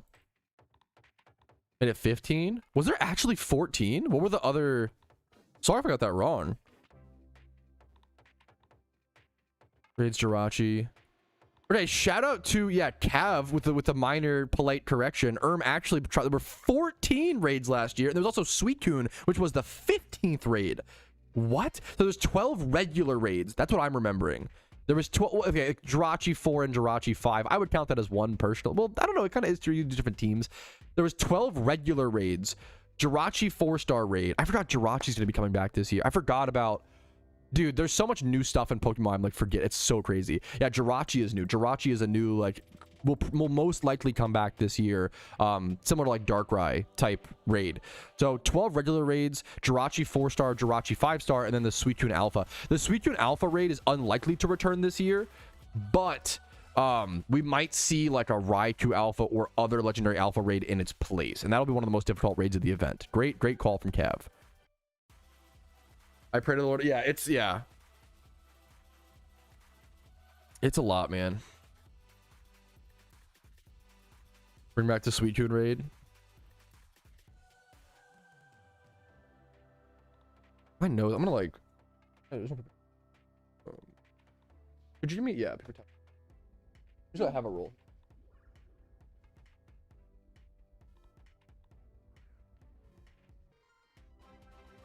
Yo, Agatha, happy to have you, dude. I'm back back for the first time like 2 years. Well, your name's Agatha VGC. You're coming back at the perfect time because VGC is in Pokemon. How are people playing VGC? People enjoying it?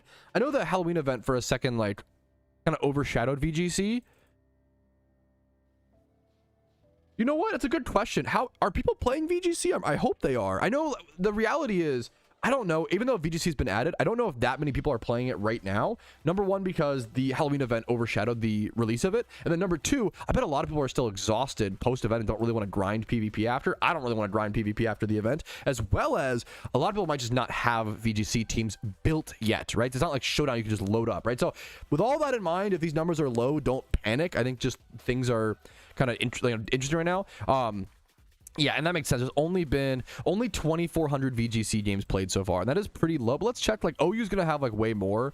OU's gonna be, but even this is really low for OU. 63,000. Usually OU, it's like, I want to say usually they have like 400,000, 450k games at the end of each month. Maybe like somewhere between like 300 to 450k like games at the end of each month. We're halfway into November. There's only been 63k. So if we double that or triple that, we might get to like 120, 180. That is much less games than usual, but it's because once again there's an event. There's holiday events going on. There's other things going on. So PvP being overshadowed a little bit is unfortunate, but it is cool. I would love to try to spectate some VGC games and see. VGC is such a fun format to do they add? Is this new? Untiered PvP statistics. Wait, what is this? You can't queue up for untiered, can you? Is that a bug? That's so weird. Why can you view the stats, but... This is weird. What is this for? That's so strange. Huh. Anyways, yeah, PvP has been a little forgotten right now, a little bit neglected, but I'm curious to see once the dust settles, like how VGC is doing and how those games play out. It's such a fun game to watch, a really fun game to watch, and a really fun game to spectate. So they went to VGC and had a bad time with our events. I heard our plays, life stuff, now teacher. Now a teacher, fucking congrats, dude. That's all. That's awesome, man. Well, work. Yes, dude. That's hell fucking yeah, Agatha. That's awesome. Good for you. That's beautiful. Do you mind if I ask? I don't want to like pry into too many. Can I ask like what subject you're teaching? Is that okay? Or like, that's awesome, dude. Good for you. Okay. My buddy made his account on October 15th and made over 10 mil during the Halloween event. Also because he had the 5 regions done. Yes, that's awesome. You can do a lot of stuff in events. You just can't always do like the raids for sure. I didn't hear about those bugs. Magic. What are the bugs, Magic Jin? I love trying to be updated on stuff like that. Yes, Kurt, I did. Okay, Kurt, I did. And I actually talked about it at the start of episode 24 on the Ironman account. Oh man, it's actually such a hard pill to swallow, Kurt. Part of me I should arguably be grinding OU right now. For all the Iron Men out there, Iron Men, yo, Iron Men, listen up. I'm going to shout this out for you guys. This only really matters for Iron Men. The most important OU PvP reward is currently live, but you only have 8 days to go earn it from this point, okay? If you are an Iron Man, this is literally your only way to get a Mach Punch egg move access Conkeldurr with really good stats. You cannot breed these on an Iron Man account because you cannot evolve Girder back up into Conkeldurr because it's a trait evolution. So if you are an Iron Man, this is literally like the most important PvP reward you could possibly get. I am unfortunately not going to be partaking in that because the last thing I want to do after grinding the event 14 hours a day is to start a PvP grind. Like, that's the last thing I want to do. I'm going to do what I want to do, have fun. You know, I'll have to just get the conch when it comes back. But if you are an Iron Man account and you're feeling up to it, try to go for that conch. It's a really sick reward. Bro, the last thing I want to do, my mental cannot take it. The last thing I want to do is fucking grind PvP after grinding the Halloween event and dealing with all the stuff that happened with dude, I'm much love. That's my last thing I want to do. Literally, I'd rather fucking do anything else on maybe unironically. But 8 days, yeah, for sure. Yeah, after sounds miserable. Yeah, it's dude, I talked to Spidget about this. Like, yeah, it's a lot of games or whatever. Your Dreamer team. Ooh, that's a great question, Adam. I don't know if I remember. What episode of my Iron Man account did I make my gym rerun team? Let me go check my playlist. Let's see if I can figure it out via... It's probably one of the episodes where it's like... solving the Pokeyen problem. I'm guessing it's this one. I'm guessing it's episode 5, but I could be wrong.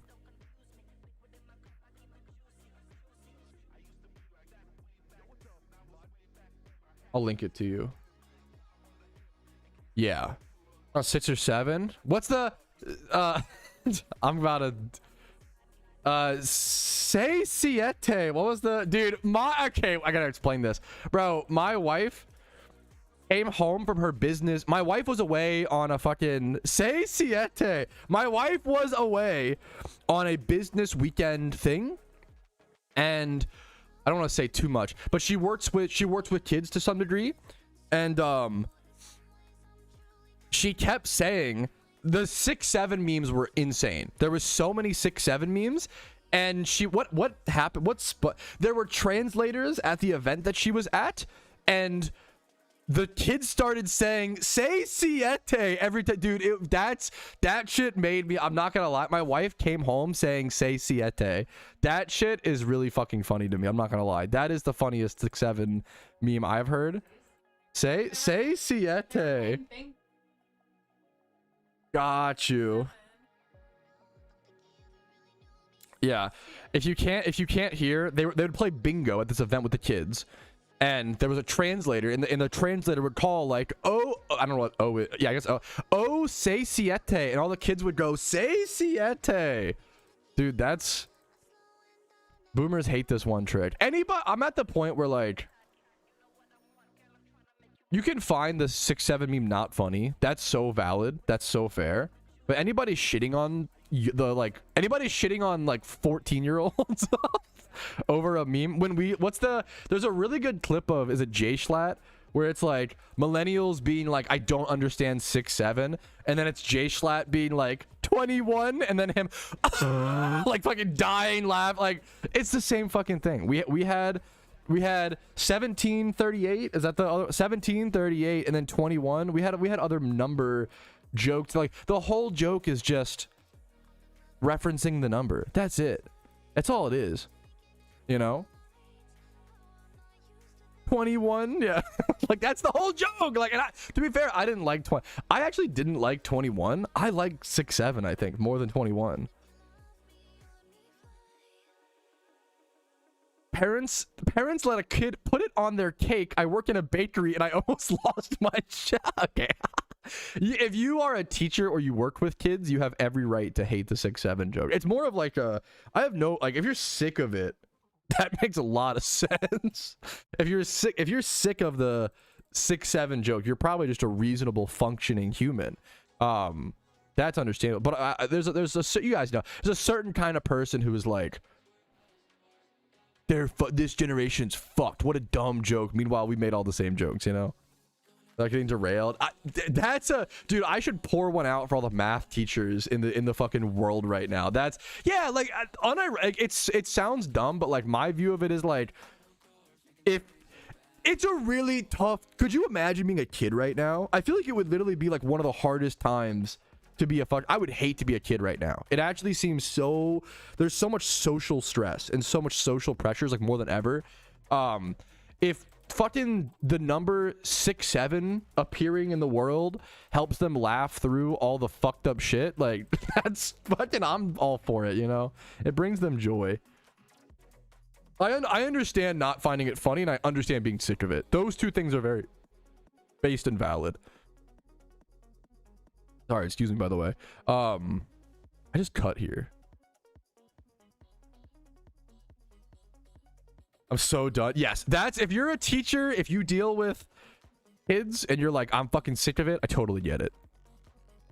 That also, okay, I just said how hard it would be. I'm glazing, but like, I just said how hard it would be to beat a kid right now. Imagine being a fucking that sounds, anybody becoming a teacher in this generation, number one, what the fuck is wrong with you? Number two, thank you. Like, that also might be, how is being a teacher getting harder? That's fucked up. I feel like it's like literally getting harder every year to be a teacher.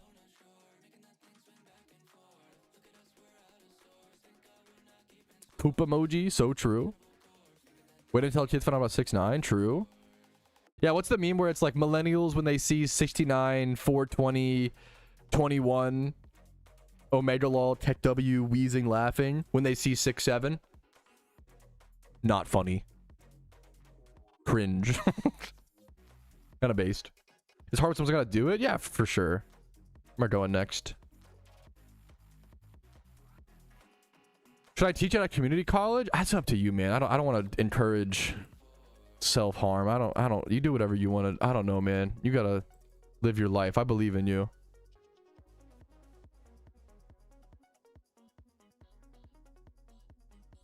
$25 or $25. Okay, okay.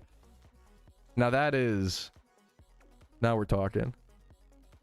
What's the 50 mods I surely made for raids? So what is the 50 mods I surely made for raids? For Christmas, I'd have to go research. I don't know yet. I'd have to go like I'd have to go research, make a guide, make a list. PokeMMO stream chats for midlife crisis. A lot of our, dude, a lot of the PokeMMO player base is like, at this point, like, it's okay. What's really, this is gonna, a lot of people are gonna hate to hear this, and I'm so sorry. 3 years ago, the PokeMMO player base was like 25 to 35. It's not getting any younger, chat. 3 years later, the average age of the PokeMMO player base is like 28 to 38. Like, it's, we're just getting older, boys. We're in the trenches. like it is lit, like, and that's just something you gotta, I don't know, deal with, I guess. It's, you know, we're old. It's kind of, I like having an older community and being in an older, most of us are more, it helps iron out a lot of the dumb drama. We still get some, obviously, but like, I like having an older community. I think it makes things a lot better overall. When the teachers, that's fucking amazing. What the hell? I didn't know that about you, Rorog. That's fucking sick, man. I don't think I did. Maybe I'm wrong. Toddlers out there. I'm not saying there's no toddlers that play Pokemon. I mean, look at you, YZ. You play Shedinja Diglett. I'm sorry, that was such an unfair. I only know that because of Spidget. That was such an unfair shot. I'm just kidding. I love you. I'm so sorry. That was such an unfair. No, that was unfair. That was bullying. YZ is a king and a gamer and a scholar. He did not deserve that. That was. Please don't cancel me. Oh no, the video's coming. Oh fuck. No. There absolutely. I'm sure there are some younger, you know, some younger people out there. All right. So, I'm sorry. That was an unfair shot for content. What you have one, YZ, you're allowed one flame. Go ahead. You can flame me. You with hopefully of equal you get one free, hopefully of equal severity. Maybe don't like say something crazy, but you're allowed to flame me because that was unfair. The all right man might be, nah, it's whatever, man. No, that's worse than counter flaming me.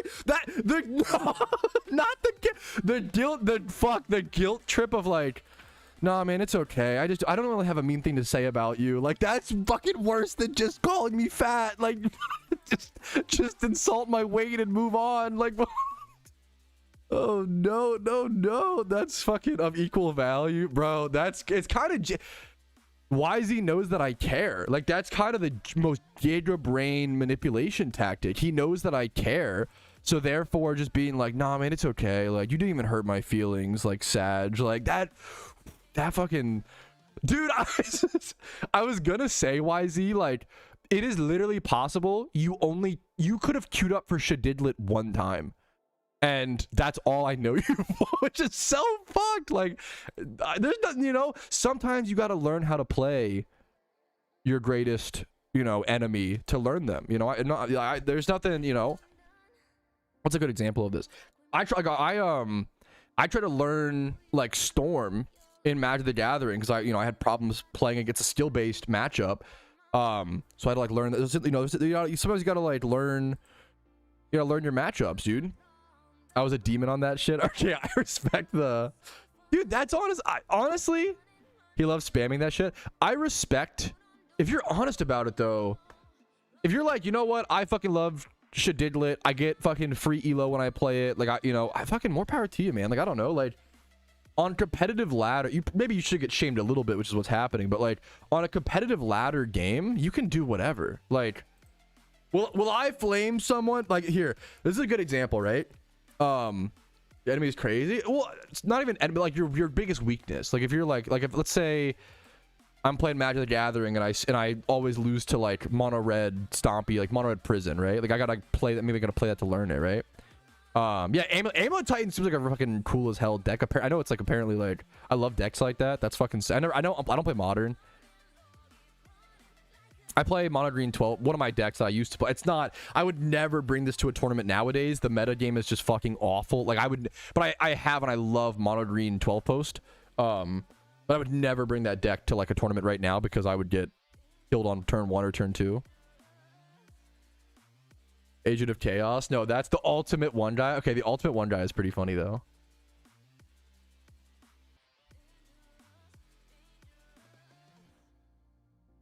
Yeah, I've heard it's really good. That's other graveyard instant speed. Yeah, but that's post game, right? That's the, Happy Monday. Have a great stream. Blah, blah, blah. But you know what? What's your... You're spitting some shit though, dude tuber. Gemini for the a lot of 4 months, bro. Thank you so much, man. Is what I woke up for today. Wait, what happened? Did YZ get... He deleted YZ's his Poke Paste. Let me see this. Is he spreading a Poke Paste of a Shadidlet team? Okay, that's crazy. That's fucked up. That is a valid. You're like trying to like stop that damage from entering the world. Yo, Otar. Thank you for the fucking 4 months, man.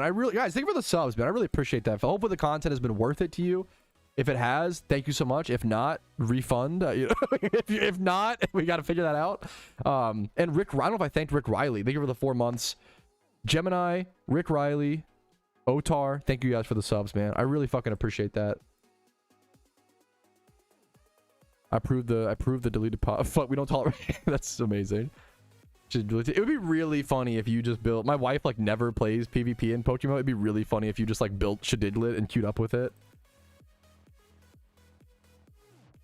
I'm making a guide on it. You're making a guide on how to play Shadidlet. Dude, some people do just want to see the world burn. Holy crap. I kind of... at least you're fucking about it, you know? OU needs a reset? I don't know shit about the OU meta right now. So I welcome it. What's going on in OU?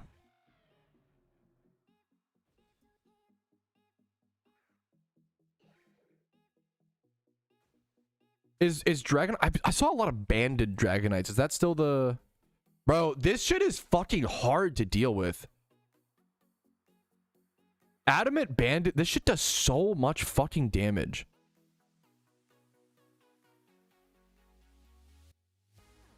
When I did not think... Like, I was not that afraid of... I've always thought of Dragonite as like an easy to deal... Like, he's a scary Pokemon, but if you have ice coverage, you're fine. But then, like, multi-scale Adamant Choice Band Dragonite, when I was, like, playing OU on my Ironman account and doing, like, rains, like, this shit was, like, insane.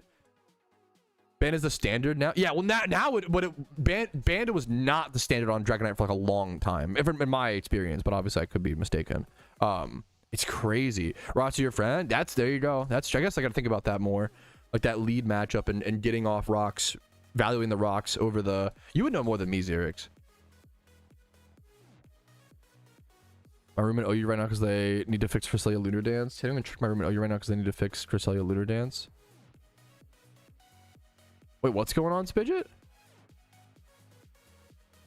The certified honk me moment. that yeah, dude, it's crazy. I think I said you haven't buffed Outrage. I'm curious Spidget's thoughts on I kind of want Outrage to be buffed. I'm curious Spidget's thoughts. Outrage is like unusable in PokeMMO, you know? 90 base power locked into the move, and then you get fucking, what's it called? 3 attacks or whatever.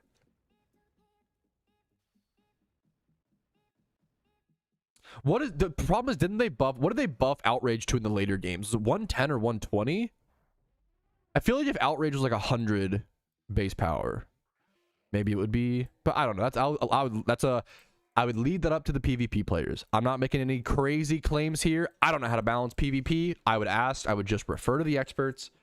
I would go ask the other players. 120 in the future games, yeah. Match Pedal Dance. What if it was like 100 or like 105? Those long-term goals are Heatran Cresselia, but I'm not working. I can only do so much at a time. Not working on those yet.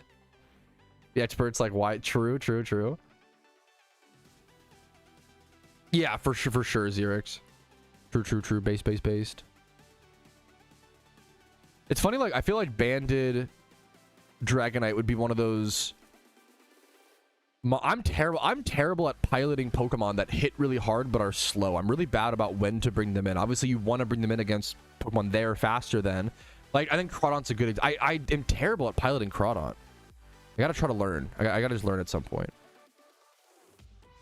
I've always played with full strength. Outrage is weird to me that we don't have it. I would want Swords Dance Chomp too, but probably need like hidden ability Slowbro first. That's one of the biggest ones that shocks me is how many, like I know Spidget is a big fan of like hidden ability Slowbro. That's like my night as a casual. He would know better than me. Let me qualify.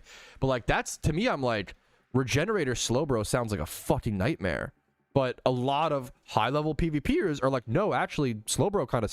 To me, I think of hidden abilities or Regenerator Slowbro, and I'm like, wouldn't that make Stall like way worse? But most of the experts that I hear about talking about PvP are like, no, actually, Regenerator Slowbro counters Stall or breaks Stall to something. I don't get it. I'm gonna be on, it's out of my pay grade.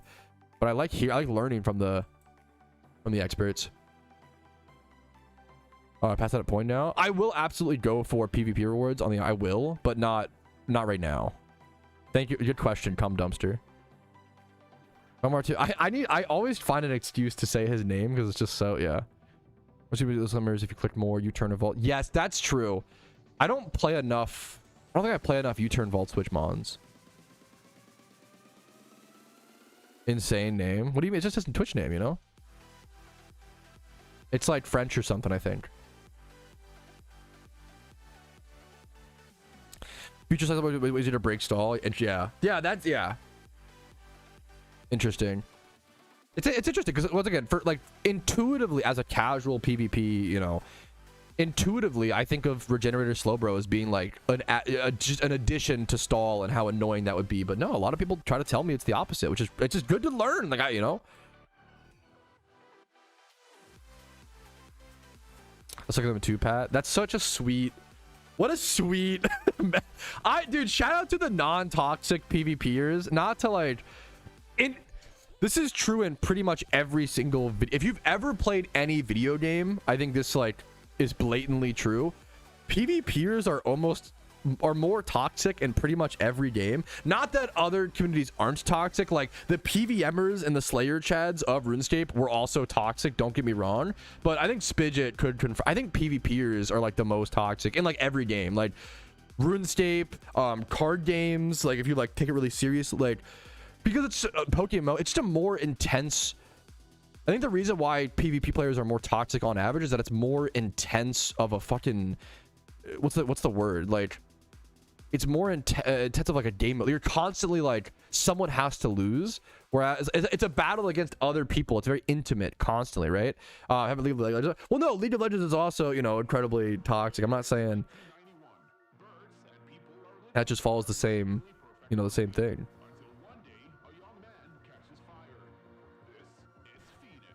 I have like a lot of my nose is stuffy today. I'm gonna blow my nose. Give me one sec, chat. Probably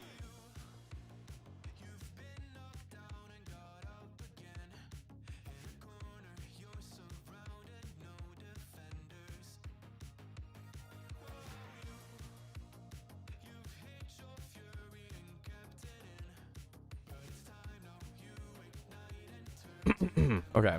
Yeah, that's true. League players are... I think League of Legends is one of the only games that you can load up in 2025 and find someone typing a slur in chat to like greet the other... Like, I like unprompted. Like, I think League is the... You will find someone spamming slurs in the lobby of League of Legends, which is like just on a different level.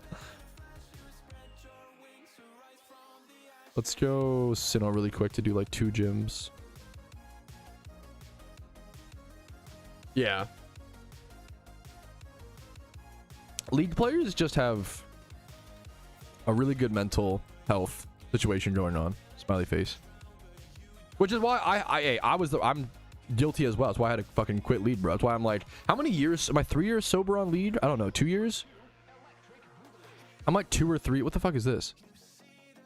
Hello? Who is that NPC? Chat, teach me the game. Who is that NPC? I'm 2 minutes sober. Did you just get out of like an A-ramp?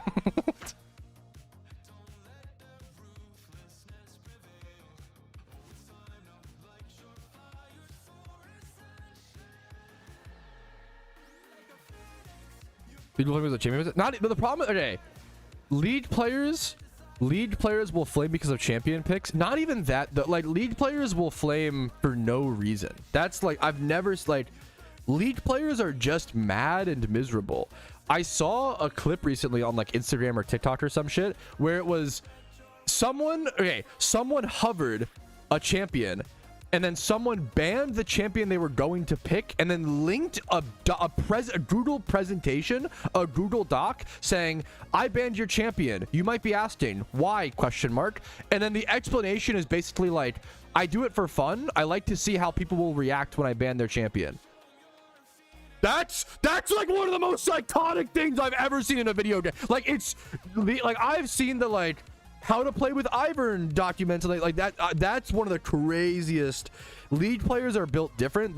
League players are all rage baiters. They're all like, okay, not all. I'm generalizing. League. It's like, and nobody hates League of Legends more than League. I'm not trying to like, you know, like nobody hates League more than League players. I feel bad. It's like. It's just it makes you miserable.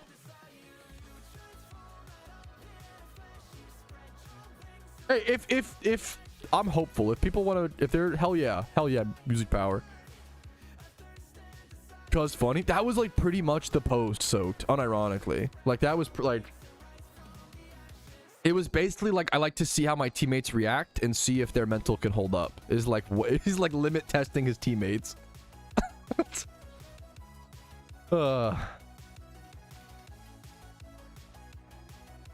of those things, man. One of those things. Mentally stronger, chat. He's growing the world one step at a time. It's something, man. It's something.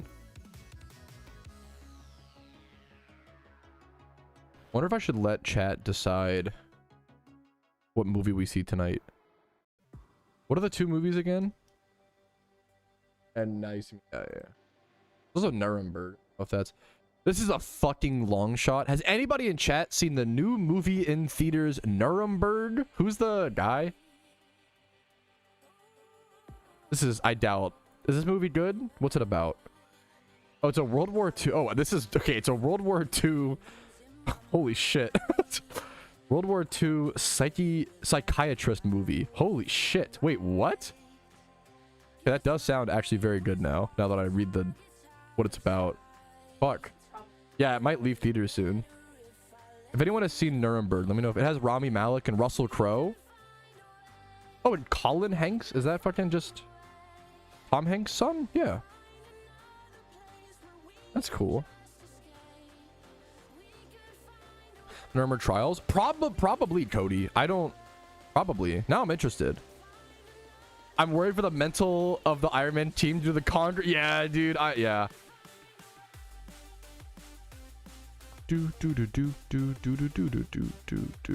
All right, fellas, our first Jimmy run within like weeks. Like we haven't done a Jimmy run in like 2 or 3 weeks, dude. That's crazy. Okay, that's our first one done, up to 875,000 Pokeyen.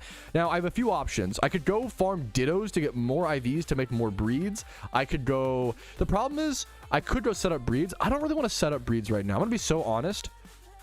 Let's take a look at my goals list really quick and just reevaluate what could I do. Let me take a look. A little look-see. Let's see. You can see the Conqueror and PvP rewards, no shot. Okay.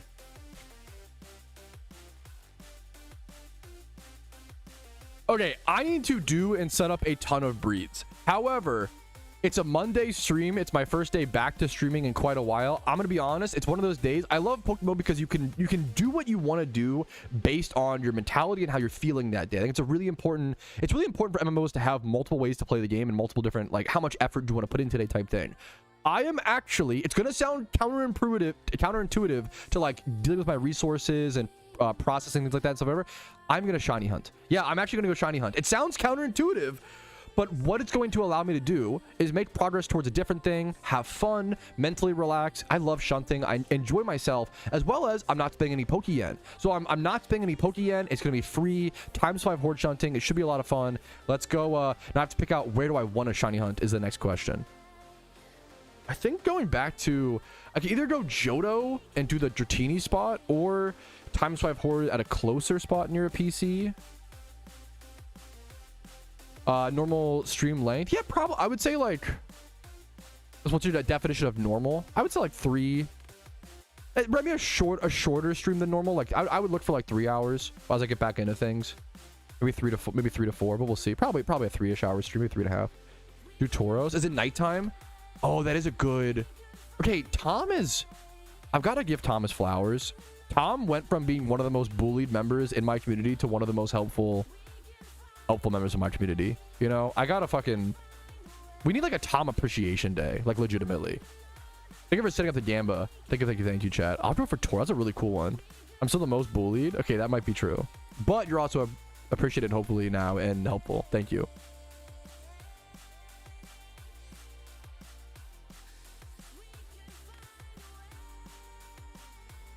That was Mega Bonk. I love, my wife is obsessed with Mega Bonk. Speaking of, I almost have max achievements in Mega Bonk. What is this clip? One sec. The most important OU PvP. These are both stream recap clips. Yeah.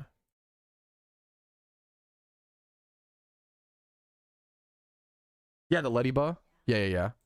I saw it on stream recently. On the Armament account, I will at some 6-pillar.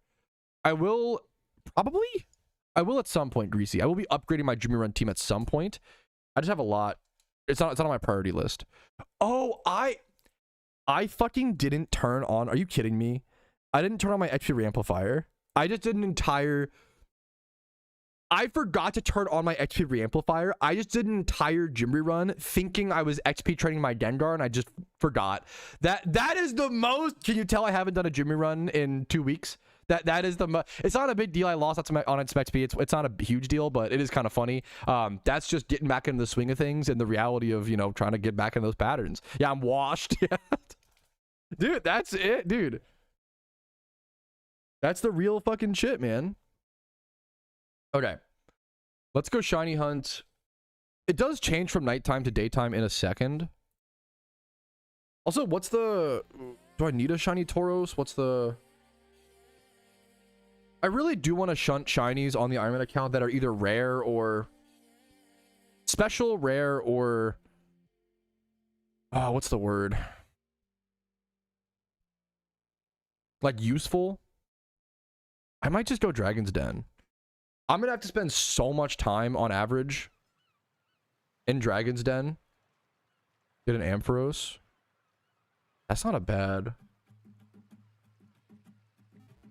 Is Ampharos' hidden ability plus, or is it just one of its abilities? Oh, I really need a fucking hidden ability one. Ditto is legitimately one of the best shinies to hunt for, but that would be more of like a. I have some Leppas, but I'm not going to use them yet, if possible. I don't have enough. This would be like 2 hours of hunting, you know. A full lineup of shiny utility mons. That's cool.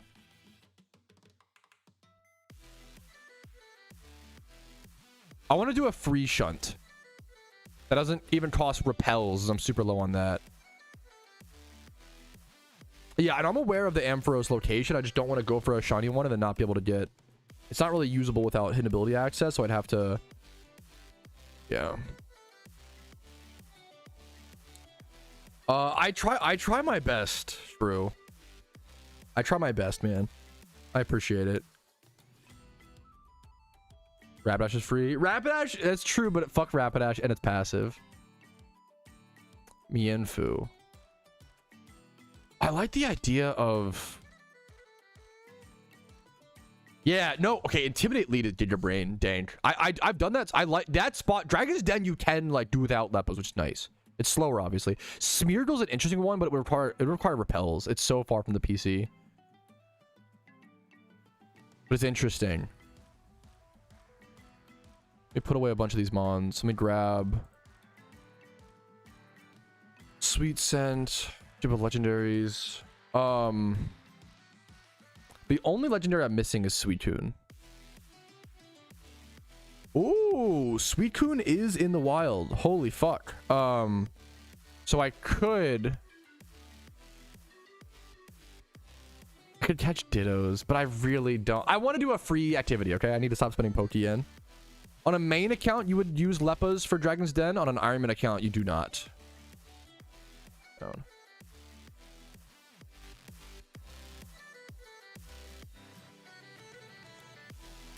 Lepos are just so valuable on an Iron. It's a Bayleaf. I don't want to pop. I don't want to use any Pokeyen. I really want to be like a free. Cute Charm is a good option.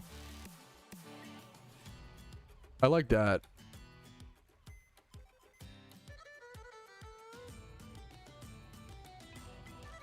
I don't have a Cute Charm on, correct?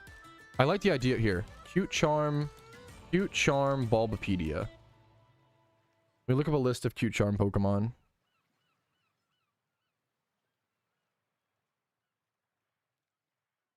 I could go for Trubbish.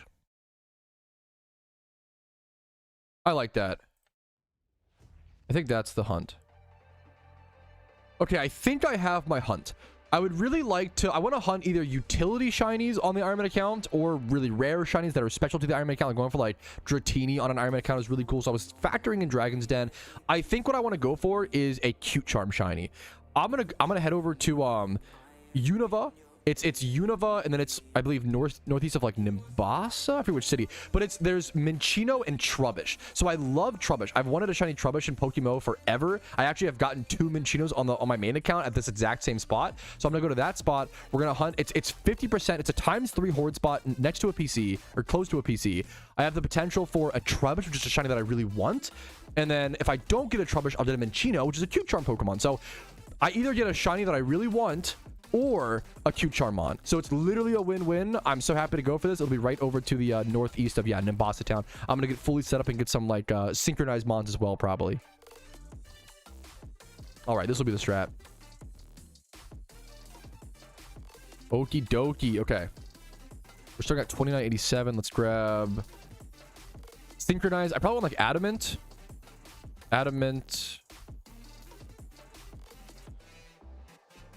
Because Minccino, both of them can use adamant.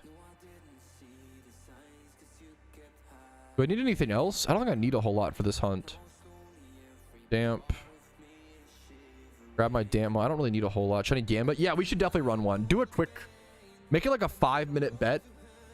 Actually, there's already a Gambit going. Oh, they're already... my mods are amazing. There's 7 minutes. Okay. There's 7 minutes left on the Gamba. That Gamba is crazy. 2%. Yes, of course, Giga Chat. There's literally... Yeah, get your bets in now if you care about the Gamba. It's literally up right now. I don't think I need a whole lot else. I should keybinds teleport. It will save me time. Okay, we should be good. Let's go start. It's been fun. I really enjoyed getting back to shunting on the Iron Man, dude. I fucking... At the end of the day, shiny hunting is my favorite activity in PokeMMO. I've really liked learning about the Iron Man account, discovering all these things, you know, unlocking all these things.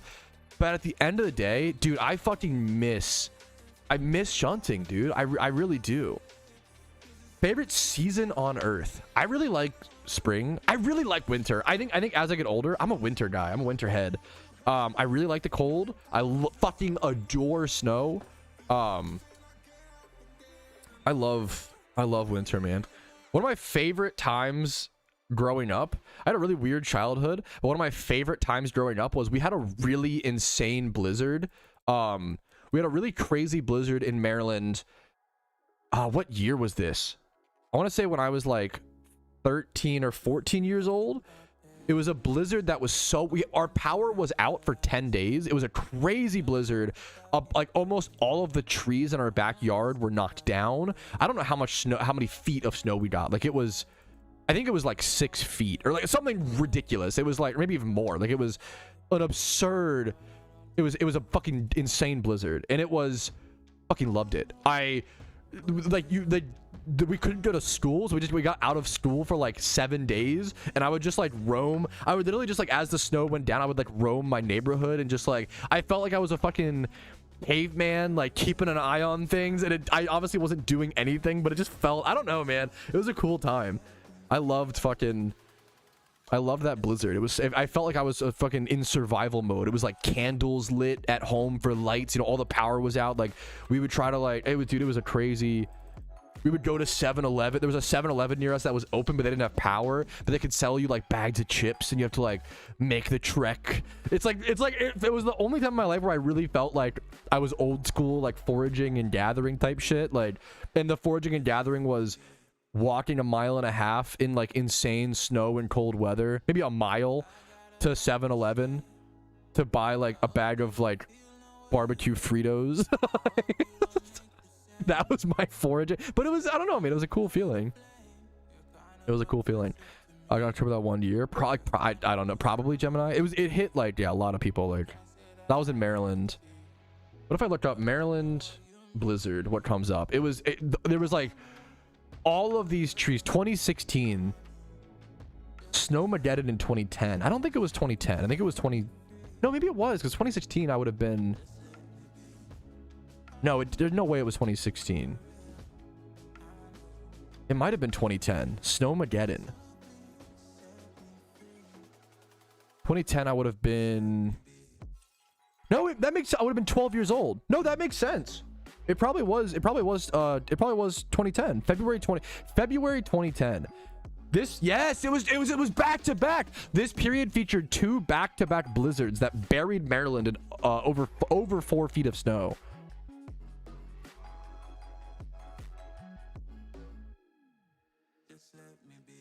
Oh, that's cool. That's so cute. What are you doing? Oh, that's so sweet. That's perfect. I haven't been at Trader Joe's in like so long. Anybody want anything from Trader Joe's? The wife's heading out. Get your grocery list in chat, please. Love you so much. Have a good one. Trader Joe's is, I'm gonna be honest, I hated it at first, because you have to keep in mind, Trader Joe's is not a real grocery store, okay? As a frugal guy, when I first went to Trader Joe's, I was like, what the fuck is this? Everything's like super small portions. It's all like, the prices are like fine. Some things are pretty well priced, but like overall, it's like not that great. I was not a Trader Joe's guy, but now that I've gone, you have to just go a few. I was saying with Costco, you have to just go a few times. Now it's like, you have to mentally adjust. Trader Joe's is not a grocery store. You don't go there to do your grocery shopping. You go there for snacks before a party. That's the truth of the matter. Trader Joe's is like a vibes. It's like a treat. Trader Joe's is like a toy store for adults. You go and you get some nice little cheese you've never tried before. You go and get some neat little crackers with seeds on them. Like you just, yeah. Dude, chocolate covered pretzels, they don't get talked about enough. They're probably one of the most dangerous snacks in the world. God damn. Like Iceland. Wait, how much is it like?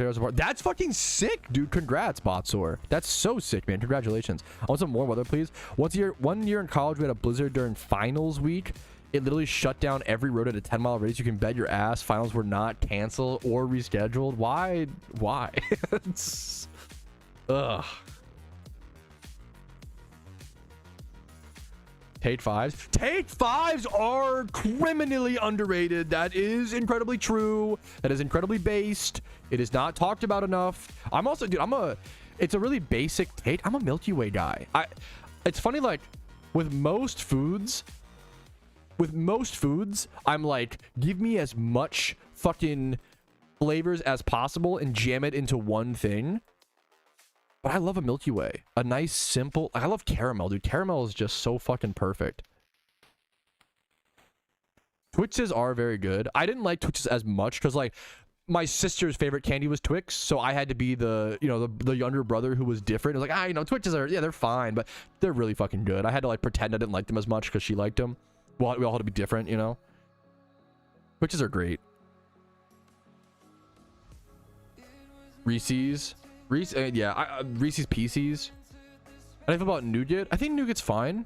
I don't, like, love it as much as other fillings. Like, I prefer caramel and stuff, but it's not bad. It's good. It's fine. Butterfingers are underrated. Like, I'm not a huge Three Musketeers guy. Three Musketeers are just like, I'll eat them. We should do like a chocolate tier list.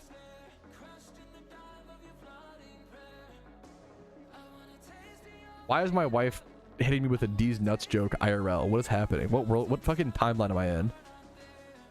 She said, what did you even say? Okay. That might be a worse D's nuts joke than anyone in chat. I said that I like Milky Ways, and my wife said I like seeing these balls in your mouth. No, what is that joke? What's the sell? It's not a setup. Well, what's the here? Explain the joke. Tell me. Wait, I missed it. I said, hello, can you hear me? Say yes or no. Chat. Hello? Can you hear me? Hello? Hello? Okay. He said, nougat. And I said, can you get these balls in your mouth?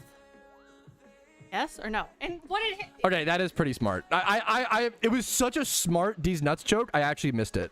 Everyone in chat, boom! Roasted! Got W! Okay, that actually was such a smart D's nuts joke. It went over my head. Typical L Patrouski. I'll admit it. I admit when I'm wrong. Okay, that is. My wife did get me on a good D's nuts joke. Stupid Pat. Okay. Okay. Not wrong, but a little hurtful, but not wrong. Okay. 5 big booms. That is a good nougat. I like seeing you get. That actually is one of the best. No, that's so fair, man. Hey, we keep it real, manskis. I can be stupid and people still like me. That's kind of my whole brand, isn't it? Isn't it like, hey guys, I'm really dumb. No, you're so sweet. My wife is now chat boomed me so hard off the joke. My wife feels guilty and she's trying to apologize. You're the fucking sweetest. You're fine. It was an amazing D's nuts joke. It's like the most Casey thing to feel guilty after saying a D's nuts joke. You're perfect. Got by the wife, yeah.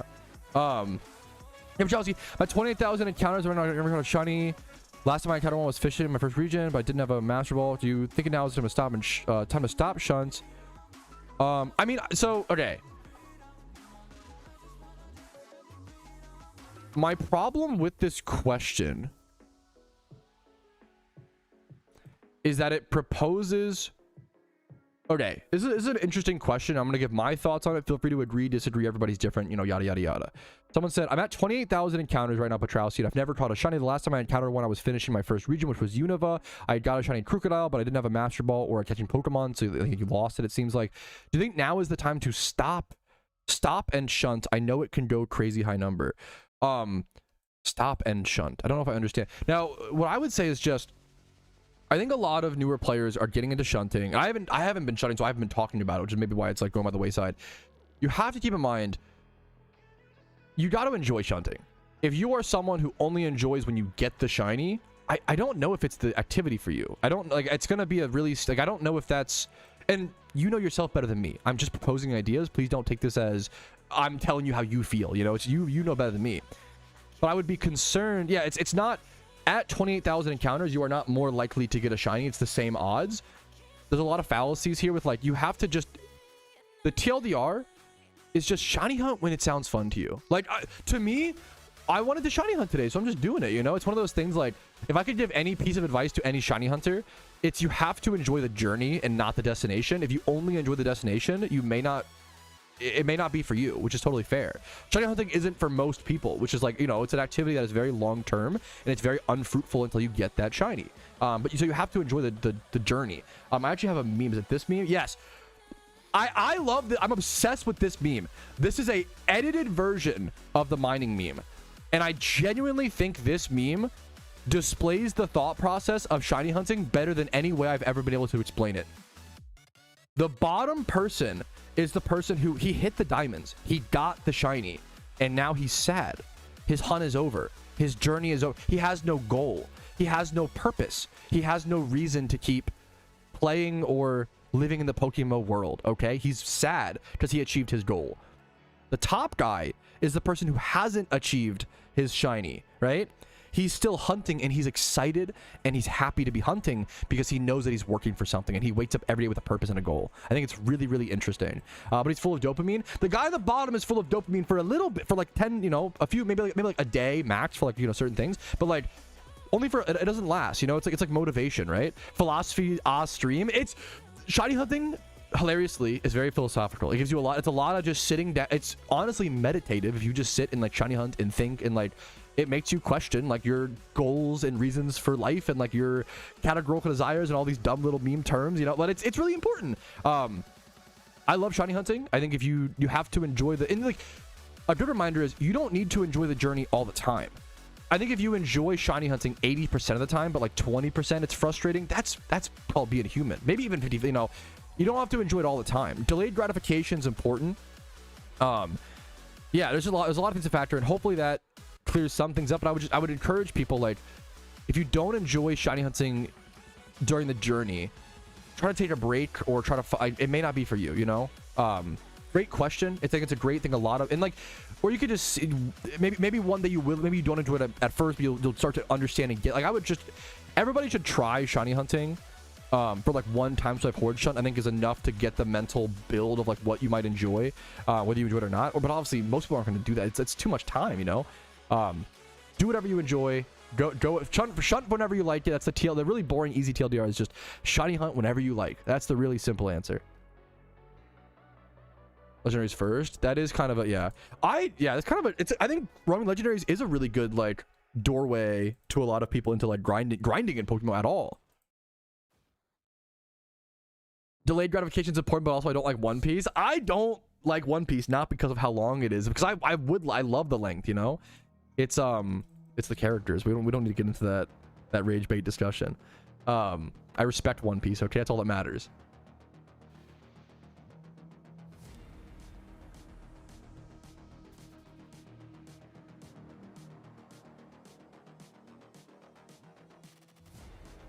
At content alert, this is awesome. Thank you. What's some good fishing shiny hunting spots? Good question. Things have changed a fair bit. Like I wouldn't even fish. I need to make a video on that, honest. That's a great idea, Shatters. I think Relic, so like Staryu is no longer a fishing shunt, which is, you can actually single encounter that now faster, which is well, actually no wait, well, ooh, post chum buckets. The problem is chum buckets have changed things, and I'm not as familiar with those. Like, is fishing for Staryu now faster than single encounters because that's how broken chum buckets are? That might actually be kind of gross if that's true, but it is what it is. Whalmer is great. So Whalmer is a great fishing shunt. Quillfish is a good fishing shunt. Relicanth, things like that. Buckets are so expensive though, but they aren't in terms of time as money. I went to the wrong spot. Whoopsie. So buckets are so, if you don't know, I have a video on this, but if you don't know, chum buckets cost 80,000 Pokeyen for 1 hour, and they double your rate of fishing. Here, let me do a quick clip on this because some people don't know the math on how crazy this is. Chum buckets are insane. If you are doing any fishing shiny hunt, you should be using chum buckets. Someone said, yeah, but chum buckets are really expensive. They feel that way, and I get it. You're right, but they double they save you an hour of time. They literally double your encounters while fishing, which is insane. They take you from 220 encounters per hour up to like 440, right? 460 maybe even. The question you have to ask yourself is, would you pay 80,000 Pokeyen to save an hour of your time? I would pay like 300, like so much more than this, you know? Like you would pay equal to that of like your gym rerun essentially, right? Like maybe a little bit less. 80k to save an hour of your time is insanely. Chum buckets are so good, like are in my opinion broken. They're so broken that if you can't afford them, it is better to go make some Pokeyen. Like, here, let's do the math. It is better to go make, not fishing shiny hunts, go make the Pokeyen and then come back to fishing shunt. That's how like good they are and how much time. That's the problem with them, is they're so powerful that if you aren't using them while fishing shunting, you're doing it inefficiently, which sucks. Like that sucks, you know? Yeah, one gym rerun is like 4 chum buckets. Yeah, it's really, yeah. So the math is, right? So like if you could go do one gym rerun and make 300,000 Pokeyen profit, that's 1 hour of your time, right? That is 80k. That's, yeah, let's say 3. So okay, let's just make it really easy. Let's say you get 3 chum buckets per one Jimmy run, right? So you could go fish without chum buckets. Let's say you have one person who does 1 hour of Jimmy runs and then 3 hours of fishing. Both players play, there's 2 players. Both players play for 4 hours. One does a Jimmy run and then buys chum buckets and fishes for 3 hours. The other player just fishes for 3 hours, okay? The player who spends no money on chum buckets and only fishes for 3 hours, or sorry, 4 hours. So he fishes for 1 more hour than the other guy, right? He would get 880 encounters in those 4 hours, right? That's the person who does not use chum buckets. The person who goes and does a Jimmy run and then buys 3 chum buckets and has money left over for more in the future, that person is only going to fish for 3 hours, but they're going to do 440 encounters per hour, right? So this person is going to, they both spent the sim, they both play the game for 4 hours. They both play the game for 4 hours, but the person who did the gym rerun and then went and bought chum buckets is doing 500 more encounters in the same time. That is insane. That is he is literally getting more than the other guy. Got 880 encounters. The other guy who gets 1320, he's literally getting over 50% more encounters, right? Like it's a crazy. You have to factor in time as money, and I think one of the biggest concerns and I had this with RuneScape. I can speak on that. One of the biggest misconceptions as a newer player to MMOs or games where like you don't want to spend money because it feels so hard to make money and like you're just like scared to make Pokeyen, but time is money. If you can save time like that, you know, that is so much more valuable, right? You can always make the money back is a really important thing. So as a new player, don't be afraid to spend Pokeyen to like save money, in my opinion, especially like chum buckets. Like it's just so, I would not fishing shunt without chum buckets. That's how stupidly broken they are, in my opinion. That's like kind of the problem with them, is like you have to use them to fishing shunt. But it does make fishing a lot faster, which is, you know, to each their own. So great question. Hopefully that math cleared some things up. Another fashion contest. I did just do once. I don't think it would be anytime like super soon. I'm not sure. I have to think about it a bit more. Jobs are cheap. Yeah, it's insane how much they, yeah. Yo, what's up? Happy to have you. Milker? What's up, dude? Happy to have you. Happy to have you. What is this clip? One sec.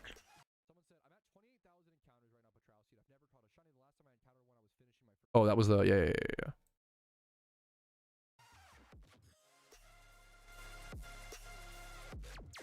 All right, the chocolate tier list. I do want to do this. One sec. This sounds like a lot of fun. Oh, my first shiny. Dude, your first shiny is a big deal, man. Congratulations. That is true, Rapid. I just have a lot of other things to do is kind of the main concern of mine. Not concern, but like I just have like my time and energy is my biggest. What's it called? We've done one? Yes. Dude, it's been, yeah, people have not seen me do a tier list in a long time. That is true. A lot of the new viewers may not be attuned to how good my tier lists are. True and real.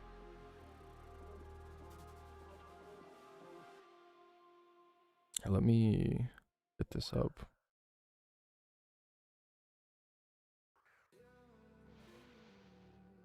I can tell this is gonna be a good one. Chocolate tier list is fantastic. This is a good list as well.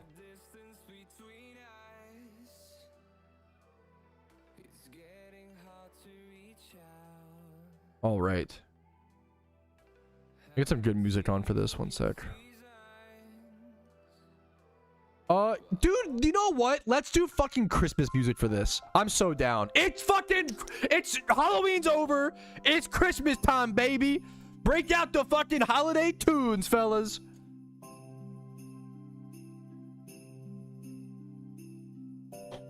Let's get her going, boys. This is like the slowest Christmas song of all time.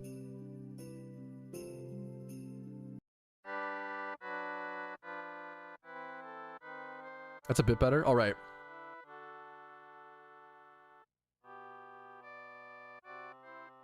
Alrighty, fellas, it has been a while, but let's go ahead and do our first food tier list we have done in quite a while. You can check out PeepoFat food takes if you want purely my food opinions, which is of course the most interesting part of my content that everybody loves when I share my opinions on food. Definitely my least controversial ones. Okay, let's go ahead and jump into it. We're doing a chocolate bar tier list today. This will be objectively the correct tier list. If you disagree, you need to go eat more chocolate, true and real. We're gonna start off with mounds. Anybody who dislikes coconuts, how aggressive you want to start off? I actually get it. I think it's fine. I like coconut a little bit, but like, why would you ever? My real question is, in what universe are you eating a Mounds over an Almond Joy? What is the fucking point? What is your life? What's the reasoning? There is zero reason to eat a Mounds bar over an Almond Joy. And like, to me, that almost makes me want to put it F tier, just because like, it just severely loses. It severely loses to the Almond Joy. This is Christmas music, not funeral music. We can skip ahead if people aren't vibing to it. Let's try this different playlist. We'll do that. Thank you for the input, chat. I'm gonna put Mounds and in E tier. I mean, the reality is there a chocolate bar I wouldn't eat on this? No, bro. I'm fucking like almost 300 pounds. Of course not. Hershey's cookies and cream. Let's see how correct my chat is on this one. Let's see how correct we are. It's S tier. Have you had one or have you not had one? This is one of the most like undersold, underrated chocolate bars. Just incredible. Kit Kat. This might draw some controversy. The main thing, it's not quite Mounds tier. Kit Kat is a D tier chocolate bar. Kit Kat, the only thing it has going for it is the crunch. Its flavor is like pretty mediocre compared to other chocolate bars. I also feel like it tastes more chemically and you have the least amount of chocolate. It's not. A lot of people like Kit Kat for the crunch, for that click, but that's like all it has going for it. I'm not a huge, the flavor is not there in my opinion. It's just too simple and such. Crackle bar. This is gonna be a controversial one. Okay, this is a crazy start to a Fat Boys chocolate tier list. I don't like crackle bars.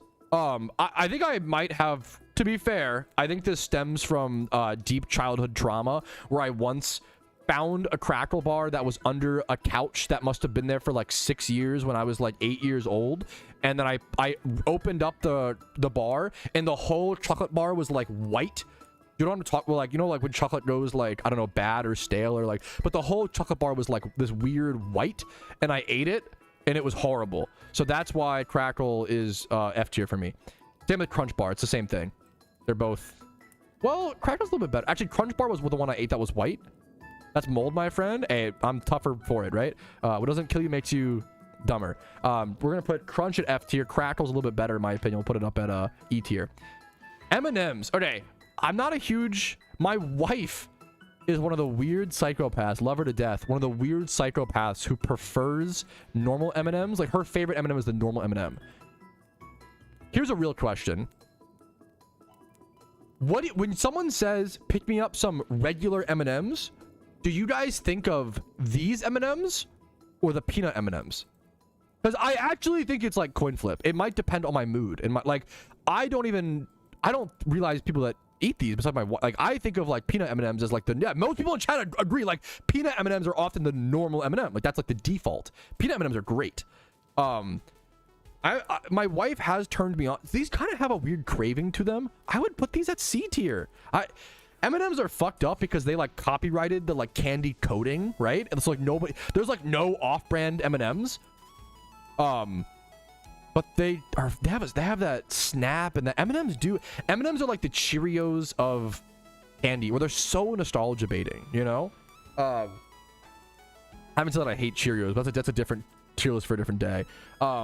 Chocolate bunnies, these aren't that good, but the joy that they will bring you, you got to factor in the joy baiting, bro. The joy these will bring you is immense. It will clear up past traumas. It will make you forget about all the crazy things happening in the world. You gotta root for the chocolate bunny. Did I actually F on stream, or is this just chat baiting me? The chocolate bunny, man. You can't. It's fantastic. No F, thank you. Just F for my opinions. Gotcha. You put cookies and cream in S tier? How could you not? If you've eaten this, how could you not? Oh, they're saying put it in F tier. No, this shit is fucking joy baiting, okay? Talk about joy or taste. The overall experience. What 90% of the taste when you eat something is smell. So like, we're talking about everything, okay? Eating chocolate, eating candy is an experience. We're drawing in all of our human soul into this tier list. These fucking eggs. These eggs are not that good, but they joy bait, okay? This is a hollow. I'm assuming it's a hollow bunny. These are joy bait. I think they're right around M&Ms. They're nostalgia. They're not that good, but they joy bait. I'll put them in there. Caramel Hershey Kisses. Okay, I'm about to drop one of the fattest Patrouski takes. Hershey Kisses are fucking amazing. I don't know the shape, something about them. They are so creamy. They melt in your mouth in a way no other chocolate does. I never eat them because my fat ass does not want to spend the time unwrapping each one individually. Hey, I'm an honest man. I think these are S tier. Hershey's chocolate tastes like vomit. It unironically, factually, objectively does, and I love it. So if you don't know, this is like you can watch the Adam Korlick video, or no, not Adam. That's a totally wrong. Another amazing YouTuber, video game YouTuber. Adam Ragusia is the Adam I'm thinking of. Adam Ragusia video where he goes into the science behind like why Hershey's candy actually does taste like sick or vomit to British people, because is it butyric acid? I believe the butyric acid does literally make it taste like vomit, right? But if you grow up with it, you don't notice it, and it increases the shelf life, and it also has that snappiness. I love Hershey's chocolate because I grew up with it. Adam Ragusia is legitimately one of the final goats of YouTube. I think he is one of the he's like one of the only YouTubers that like truly is like just him trying to be a good person, and like I really like he is one of the best role models on the internet. I really do really like Adam Ragusia. Anyways, but this Hershey's chocolate literally does taste like sick, but I love it. That's it is what it is. Three Musketeers. Why would I ever eat this over any other candy bar? There's just no reason. The flavor is mediocre. It's fine. It's on par with Mounds. We got an S tier. Three Musketeers are in chat. My wife likes Three Musketeers. I'd rather eat anything else. There's just so many other better things. It's fine. It's just fine. I'd rather eat a normal chocolate bar than that. Ghirardelli squares. I don't think I've had. This is too bougie for my blood. I've had some Ghirardelli. Don't get me wrong, and I've lived a life. But like, okay, not never had. Won't try. Never had one. Nothing will be. Can I just delete these two tiers? I'm never gonna put anything. I want to try everything in life. I'm an eater, bro. Can't you tell? The candy. Okay, a lot of people will put these in low tier, and I kind of get it. These are a guilty. I love peppermint. Peppermint is one of my favorite fucking flavors. I love peppermint. I love mint. I love peppermint, spearmint. Any kind of mint is amazing. I put the peppermint, the candy cane flavored Hershey's at B tier. They joy bait. Peanut M&Ms. Our first A tier candy. I think peanut M&Ms define A tier. I think peanut M&Ms are they're not S tier, but like, I think peanut M&Ms are the perfect A tier candy. They perfectly define A tier. They're not like interesting enough to be S tier, but if you put them in S tier for you personally, I respect it. If you have peanut M&Ms in S tier, it's a green flag. They are a staple. They are a foundational pillar of the American candy lifestyle. I have not had these almond. I can imagine the flavor because I've had almonds and but I've not had these. I'll want to try them. This might be the hot, I don't think it's a hot take, but it's like maybe out of left field. If you have not had these, you have not lived. Turtles were literally my favorite candy growing up. Turtles are fucking, I love nuts, all the nuts imaginable. I love all the flavors, the crunchiness, the texture, the caramel, the chocolate. It sucks that they're expensive. I love turtles. I adore, if you have not tried turtles, try them. They are fucking amazing. It sucks because they're expensive. That's the problem. You get like a little 3-pack at the dollar store to like Dollar Tree to like fill your needs. Now, part of growing up is also admitting the fact that, what are these called? Ferrero Rochelle or whatever? Part of growing up is admitting the fact that these are very fucking good. As a kid, I didn't like them. They were too fancy. I think I had one that my mom dropped on the floor or some shit growing up. Like that type, type shit. These are A tier. These are really good. They are the crunch, the like hazelnut, if these are S tier for you, these are like how many cartoons had people like eating bonbons? I don't know what the fuck a bonbon is, but like I've had these, and that's what I imagine they're kind of like. This is like the 40-year-old mom. Her kids aren't listening. She needs to have a glass of wine and a whole box of Ferrero Rochelles before bed, or else she'll maybe not wake up tomorrow. So that's, you know what? Shout out to the MILFs out there. I love some Ferrero Rochelle. Dove chocolate. I'm not a huge fan. This is also a mom candy, a mom classic, like a treat yourself queen type thing. I'm not a huge Dove. I'll put it in D tier. It's not like bad, but it's just like not. I'd rather have a Hershey's bar or like any other chocolate. Andes bars. This is like also like an older person. These are fine. I don't love them. They don't have a whole lot of flavor. Maybe they're D tier. These are D tier with all due respect. Whoppers. This is going to be one of the biggest personal preferences, one of the biggest, some people fucking love, my wife likes. I hate Whoppers. I don't, they taste like curdled milk, which is kind of the like I don't like it. They taste gross to me. I do not like Whoppers. The Whoppers is, I will eat a Crunch bar. Whoppers I'll even eat if I'm like starved. I hate Whoppers. Whoppers are the worst of the worst. Seriously questioning your integrity with these rankings, that's fair. That's literally so reasonable, and I appreciate your honesty. I'm not a Whopper guy. Mini eggs. Aren't these literally just like Whoppers? These are like are these Cadbury mini eggs? Are these like these where they're just solid chocolate, or are these, what are these eggs? Cadbury eggs. Are these the ones with the shell on the outside? Cadbury mini eggs. I'm sorry, I have to do a little bit of research. This is a high integrity research stream. Which Cadbury eggs are these? Is this the candied coating, like kind of like M&M's, candied coating but then chocolate inside? So, I have a really amazing story to tell with these. These little eggs, growing up you would get little eggs like this for Easter, right? And sometimes, growing up, my mom would hide Easter eggs, and she would put little candies in them, and we would run around the yard, and like normal, like everybody did Easter egg hunts, right? Well, one year, I found one of these little chocolate eggs in my backyard in the grass, and I was like, oh shit! Like we were all running around, Easter. I've seen it before. Sometimes chocolate falls out of your bag, falls out of whatever, all these things. I picked it up and I ate it. It was a robin egg. It immediately cracked in my mouth, and I just ate. It was a fucking actual robin egg, and I just spit it out, and I was revolted, and I went inside screaming and told my mom I just ate a robin egg, and she was like, why would you do that? And I was like, I thought it was candy. And she was like, you're an idiot. And I was like, yes, I know, take a Chad. So because of that, these are like C tier for me. They're still not that bad. maybe like D tier. They're not as good as these. Maybe like D tier. I'm a harsh judge on chocolate. Like these are like, now, okay. This is one that I did not respect until I was older, and now the good ones are coming up. I slept on Toblerone. Toblerone might be S. It's between A and S. I think I need to have more. I don't know. Toblerone's really good. I might need to have more of these. I had never had a Toblerone growing up. It was kind of like I don't know. I just never had them as a kid. They're really fucking good. I think A tier is fair. I could see them in S. I could see the argument. Reese's Pieces.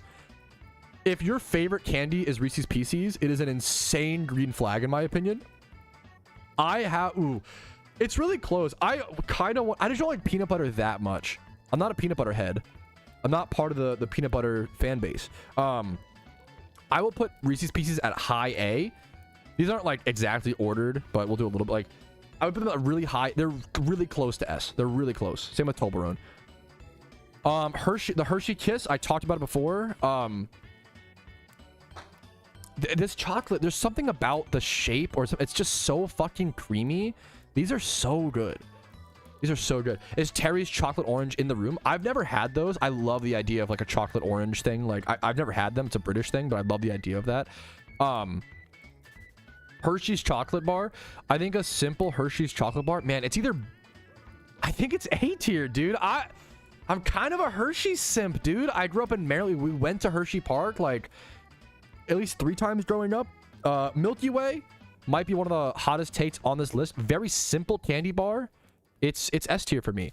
Milky Way might be my favorite candy bar, or it's really close. It's up there. It's the classic. I love a Milky Way. It's just something so... I don't like a whole lot of simple foods, but Milky Way is just so good. The Reese's peanut butter cups in the foil specifically.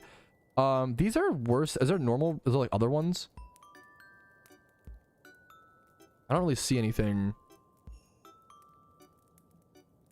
I'll put them at B tier, which a lot of people might be upset. I'm sorry. I like Reese's, but like arguably high B tier, arguably A tier. That's why I'm with them. Tootsie Rolls. Do you want the... Okay, this is the craziest take, maybe. Tootsie Rolls are fucking good. Nobody buys them. Tootsie Rolls are fucking good. Tootsie Rolls are fucking good. Maybe, are they A tier good? No, they're not. I'm gonna be honest. They're B tier. But like, that's probably higher than most people. Like, Tootsie Rolls are fucking good. These are fucking good. The fruit ones, okay, they are good, but not as good as these ones. Tootsie Rolls taste like the most... These taste like plastic chocolate. And I love every bite of it. I love every little chew. Almond Joy, the ultimate, like, C tier? It's fine. Is it on par with these? It's probably not. This is a tough tier list. Very competitive tier list. Baby Ruth. I love as many nuts as possible in my food. I love cashew chicken. I love any Asian dishes with peanuts and cashews and almonds. And I had a like a Thai dish. I had some Asian dish recently with macadamia nuts in it. I love this shit so much. I love it so much. Baby Ruth. Is it S or A? I never see these anymore. That's tough. That's a tough one. It's either S or A. I'm gonna put it at... I haven't had one in a long time, so I'm gonna put it at A as to not virtue signal over chocolate. Hershey's dark chocolate. I actually really like dark chocolate.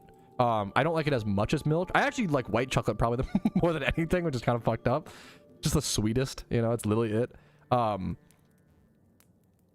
I think Hershey's dark is not that good if I were... There are a lot of amazing dark chocolates. The dark peanut butter cups from like Trader Joe's, for example.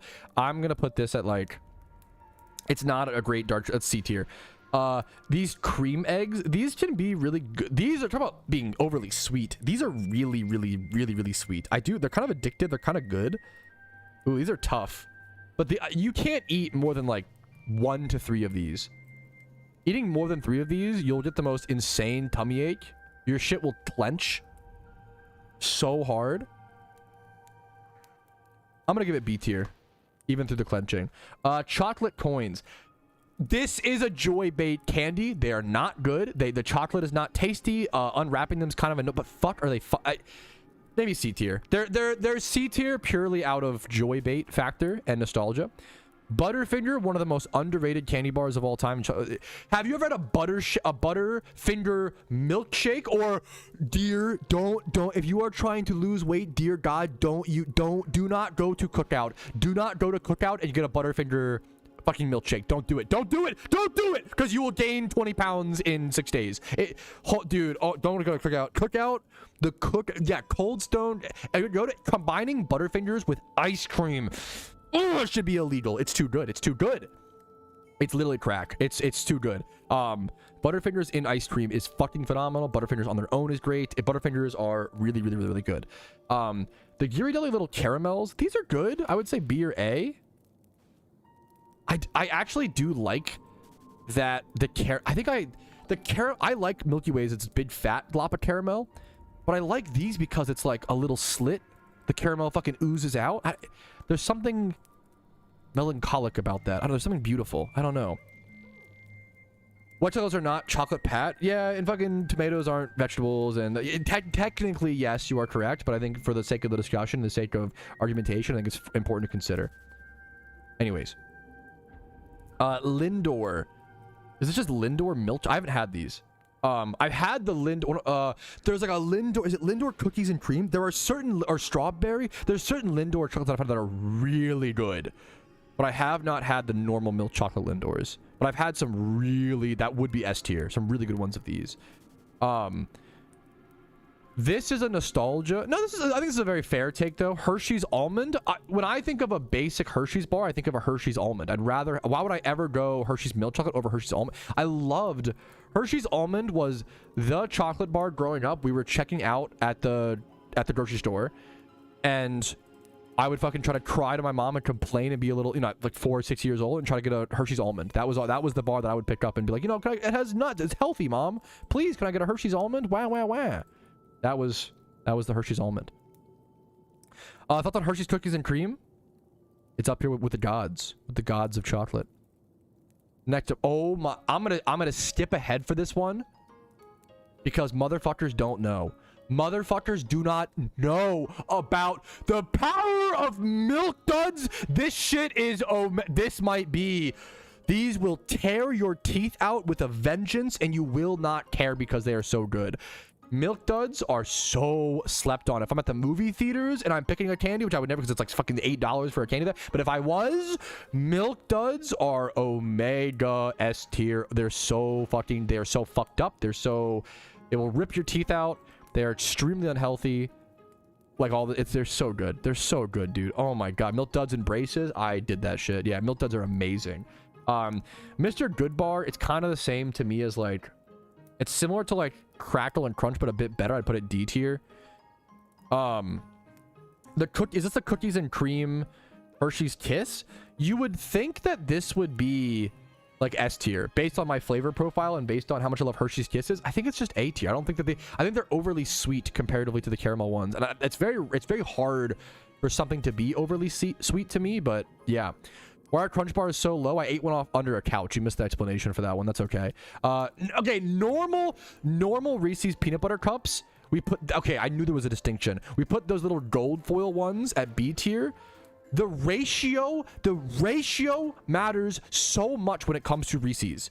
All the different Reese's products taste wildly different. The pumpkin Reese's versus the like cups versus the mini thin ones. They all taste so different because of the ratio of peanut butter to chocolate, okay? If you aren't an expert, just say so, you know? These Reese's peanut butter cups, I think they have the best ratio, in my opinion. I'm not a huge peanut butter guy. The thin ones have too much chocolate. I think this is like the best ratio besides Reese's Pieces. These are A tier. Junior Mints. I mean, I would eat them if I was at my grandmother's house and I was starving and she didn't have food to serve me. These are for, no disrespect, these are for old people. Like, I don't know why you would ever. I like mints as well. I love mints actually, and mint flavors. There's no reason to eat this. Crackle bars. This is kind of the same as these Crackle bars, but they're like worse. That's like the same tier. Maybe here. These are shit. I hate these. Oreo. I've never had this. Oreo cookies and cream bar. Never had it. Rolos. Are these caramel? What is Rolo? I think I've had these, but like never bought a sleeve of these. I've only had the caramel ones. These are quite good. They're not as good as Toblerone in my opinion. They're not as good as Toblerone, but I love any caramel little treat. I put them at B tier. I think B tier is fair. Now this is purely off of nostalgia. My mom used to get me one of these Russell Stover boxes, or like, what's the yellow one? I used to get one of these little chocolate trays like every year growing up for Valentine's Day. I love these. I think they're super cute. I have super good Joy Bait nostalgia for these. I love that you get to pick all the different flavors. Yeah, they're not all great, but it is the definition of the fucking life's a box of chocolates. You never know what you're gonna get. Well, that kind of is no longer relevant because they actually label things nowadays, but I do miss the days of eating chocolate and not knowing what you were gonna get, and kind of like, I don't know, there's something beautiful about that. There's something beautiful about taking that risk and just trying to enjoy what you can, you know? I really enjoy the little chocolate trays, little grab bags or whatever, I guess. Snickers. So I'm not a huge, and the ratios matter here. The mini Snickers versus the big Snickers, the flavor difference is pretty significant. Baby Snickers, oh man, I'm not a huge fan, guys. You might hate me, but sometimes I'll put them in C tier. I'll put them in C tier, and then I'll put big Snickers in B. There is a distinction. I'm not a huge Snickers guy. They're fine. I don't get a whole, I don't know. I don't love them, for me personally. I'd rather have a Tate 5. Tate 5 is superior in my opinion. There are just better candy bars with a lot of things in them, you know, yada yada yada. We're gonna end on Twix. York peppermints are good. They're refreshing. They're strange. You can't really eat a whole lot of them. They're kind of another MILF classic. Or they're either a MILF classic, or you get one while leaving the barber shop. A lollipop or a York peppermint patty. I'll put them B tier. I think B tier works. Twix, I think it's a good one to end on because it's S tier. Twixes are really fucking good. I don't know how they made that cookie. I don't know how they made it taste so good. I don't know what they did. It shouldn't be that amazing. It's literally just like wafer. It's like cookie. It's specifically because they use cookie and like not wafer or some shit. I don't even know, but like that cookie with the carrot, it's so simple, but God, is it so good. I love me some Twix. That is the final one. That is my chocolate bar tier list. If you have any qualms or opinions, I'm sure you'll let me know in the comments. Thanks for spending the time with me. Have a lot of fun. Eat candy. Enjoy yourself. And hell yeah. Thanks for watching. Like and subscribe. Poggies. Pretty good, man. Getting back-to-back food ads in this stream. I love a tier list, dude. It's been a while since I've done a tier list. What a list. We survived, chat. That was like one of my least controversial, I feel like, food tier lists. I feel like that was one of the least controversial.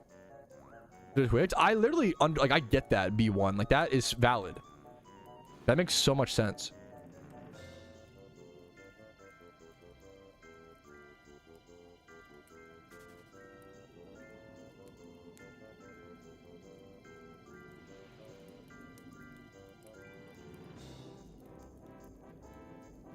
You're looking for Christmas prep guide, guys?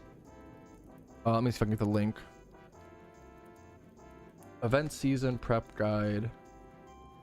I have an event season prep guide, and then I have 2024's Christmas prep guide. So here is, I'll probably make a Christmas event guide for this year coming up in the, I haven't made it yet, in the future.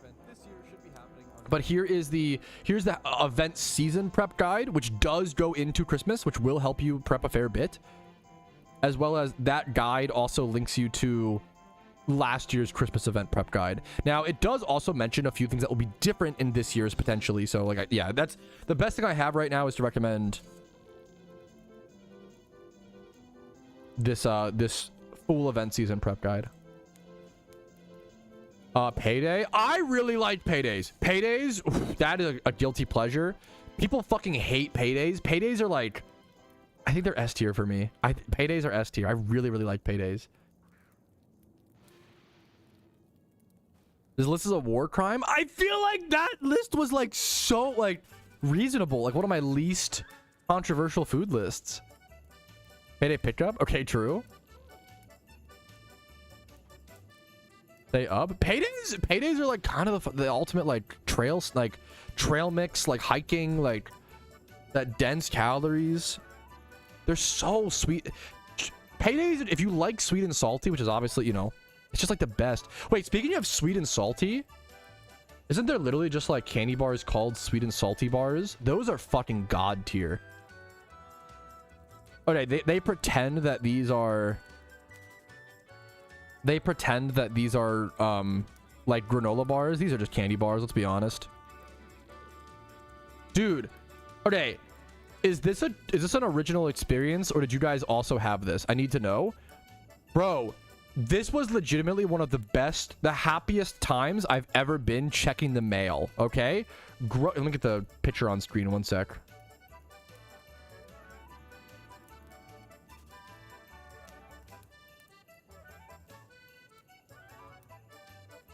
Sweet.png. I'm gonna save as that, fuck. Save image. Dag nabbit, one sec. So I'm getting fucked around, one sec. Tweet salt.png. Bro, one time I was checking the mail as a kid and it had samples. They sent people samples of these in the mail. And it was like one of the best days of my life, I swear. These are so fucking, as like a 12-year-old kid, these are so fucking good. I basically got free candy in the mail. These were fucking amazing. These were so good, dude. These were so insanely good. My breakfast every morning. You are a king. You are living like literal royalty. I need you to know that. These are so fucking good in my opinion. I probably should just buy these. I'll never forget the first time I had one of these. I was like, what the fuck? These are like, it was like the first time in my life. I had like a fucking an awakening experience. Delivered to me, dude. I wasn't waiting. Why not, bro? That's these were amazing. I literally have, yeah, I had one of these, a sample delivered in the mail. I didn't like order it. They just randomly sent them. They knew their product was so good. They sent out samples and it fucking worked because it made me a lifelong fan, but I don't buy them. So did it actually work? I don't know. I forgot to heal. Whoopsie. If you guys, I do gotta mention it. If you guys are enjoying this stream, dropping a quick like on the stream on YouTube is tremendously helpful. Subscribing if you have not subscribed for daily PokeMMO videos. Following me on Twitch is super appreciated. And if you want to go above and beyond, YouTube memberships, Twitch Primes, if you have Amazon Prime, is a free way to support me and a free way to support my content. Twitch Primes, YouTube memberships, Twitch subs, you know, gifted subs, things like that. I gotta mention it, guys. It allows me to be here. You guys are fucking amazing. And if I've earned your support, give it to me. If not, don't fucking give it to me. You know, one of those things. If I've earned it and you can afford it. Dude, thanks for watching, Taichi. I'm just, it's really, I need to like write down. It's really beautiful the amount of amazing like positive comments I get like that, Taichi. Like it's just, I take it for granted, man. It's really sweet of you to say that. To be better. Thank you so much, Cody. That's awesome. Thank you, Cody. Whew. All right. Only gotten a few encounters here. Oh, my wife dropped off a piece of mail. This is a huge... Here, let me see. I am actually hyped for this.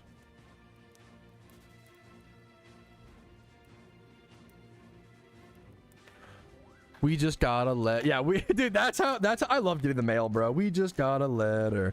We just got a letter. We just got a letter. Do. I have to be careful not to like dox myself. One sec. Yeah, I got it.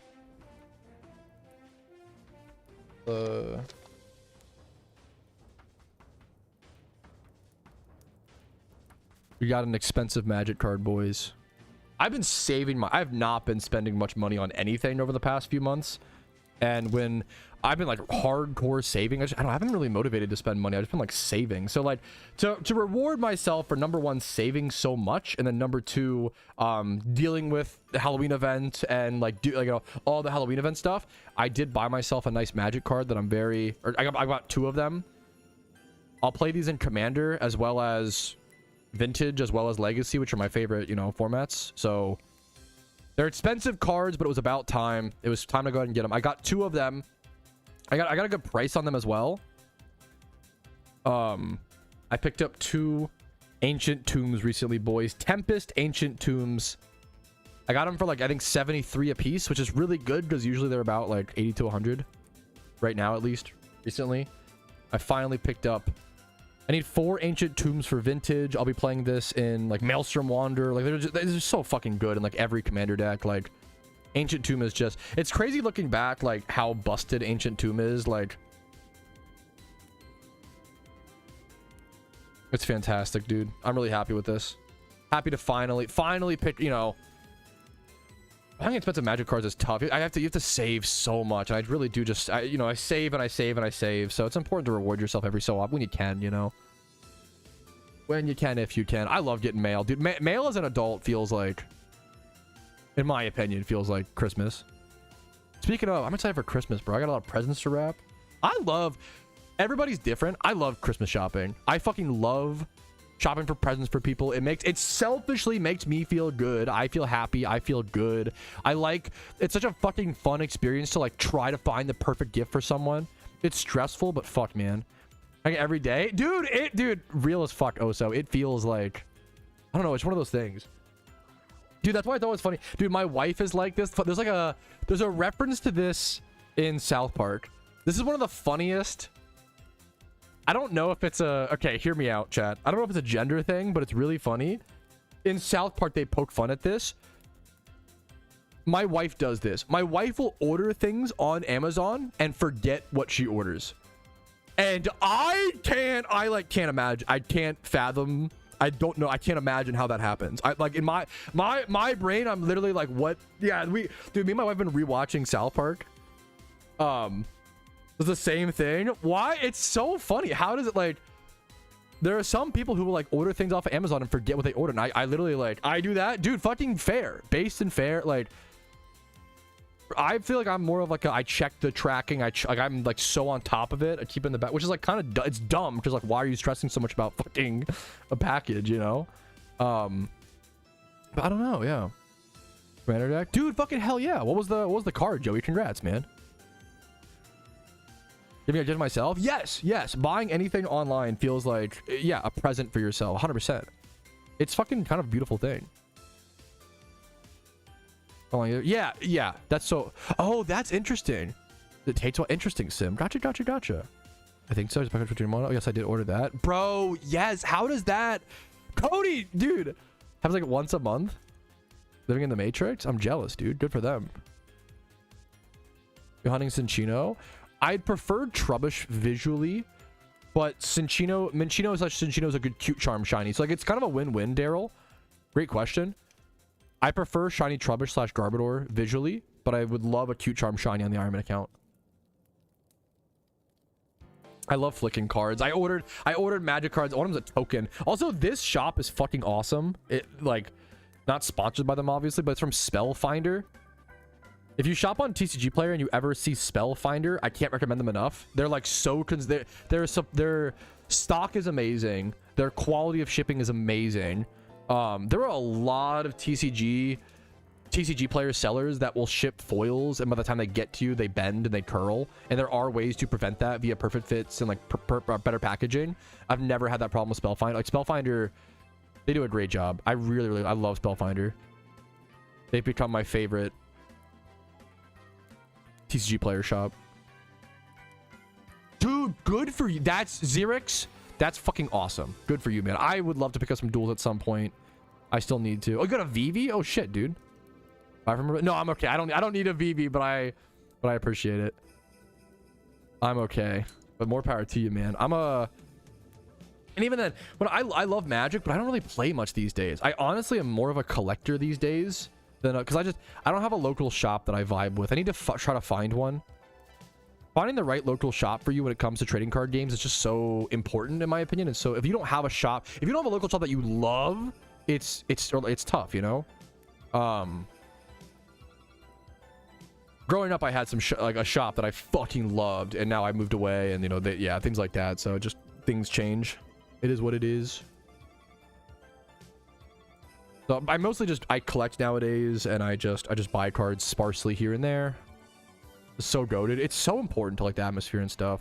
My area, I'm really fortunate. I'm trying to think. There's like a fair bit of shops over. I grew in Maryland, bro. I grew up with so many card shops around me. I was really lucky. I've always been very lucky. I've had a lot of options when it came to card shops, but I haven't found one in Virginia that I really. I live in Northern Virginia, which is like kind of bougie, and a lot of the shops to me, like a lot of the shops from the ones I've been to, I'd love to be proven wrong. A lot of the shops that I've been to, it feels more like a business than a community, which you can kind of pick up on pretty quickly, as well as like, I tried to like talk to the store owners, and like, you realize a lot of them may not know about Magic, or that's always a red flag to me. Like, if you're a Magic store owner, you have to fucking love the game. You have to be obsessed with it. Like, you have to be like you don't have to be, but like, I don't know. It's really important that you're knowledgeable on the topic. It's like, the reason you go to in my opinion, the reason you go to like a local game store is the same reason you go to like a local like hardware store, right? The reason you go to a local hardware store, even though it might be a little bit more expensive than like go to like Walmart or some shit, is because you get a quality customer experience. You can ask the people at the hardware store like, oh shit, I need to fucking screw in this nutball into this swinging tree. How do I, you know, do that? They'll be like, oh, actually you need a fucking 3/4 inch sock knot. It's just all like, you're going there for that experience, that like professional, that I think it's really, really like that human connection, not even professional, almost like the opposite of professionalism, at least in my opinion. Like you have that. Yeah. Today I fucking love eating. Shut up. Anyways, so shiny hunter on pad, I'm enjoying, dude. I'm just having fun. We're talking about local hardware stores, like we're like, dude, I love shiny hunting because it's a journey. I enjoy the journey. I love it gives you an excuse to just talk, to chat and hang out. It's, you know, it's not, I love it, man. I love the background progress. I love everything about it. I love shiny hunting so much, dude. How are you doing today, golfer? I'm really low on encounters. I'm not dry, you know, I'm just chilling. I probably should go dry this hunt.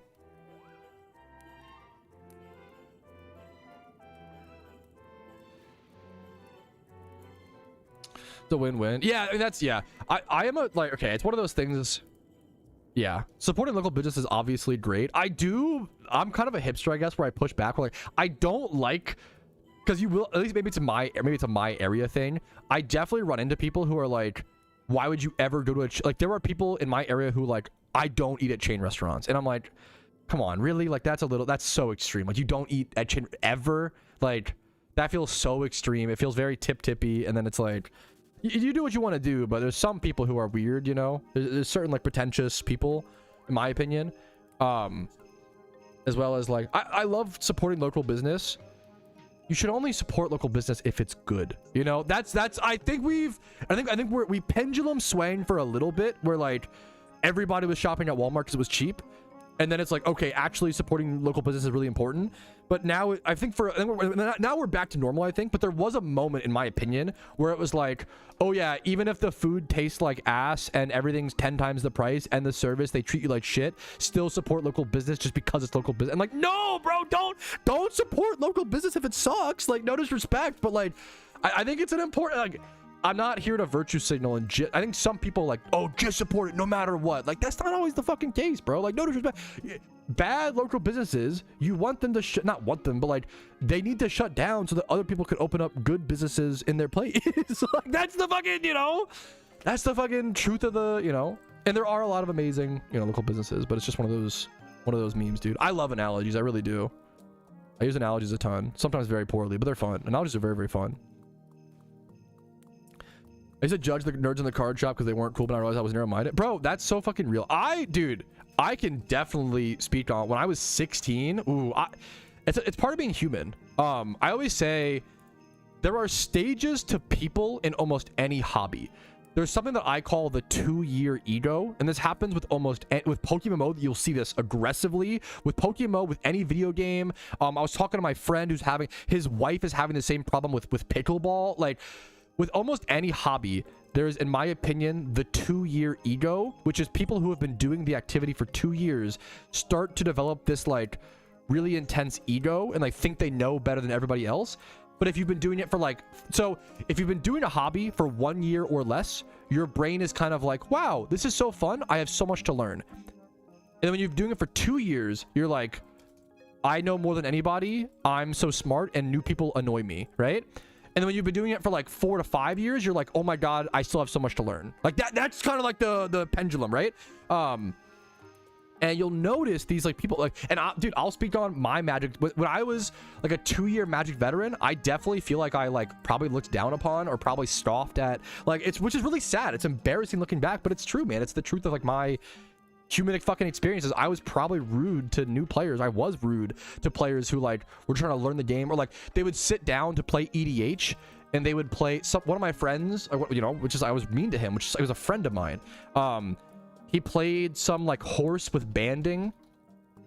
I remember, and I kind of just like scoffed, and I looked back and I'm like, how fucking embarrassing of me. Like how pathetic. Like what a, like, I was not even that good. Like it was just, It's human, dude. It's embarrassing, and you should look back on those moments. You should be like, wow, like that's pathetic of me. I need to do better.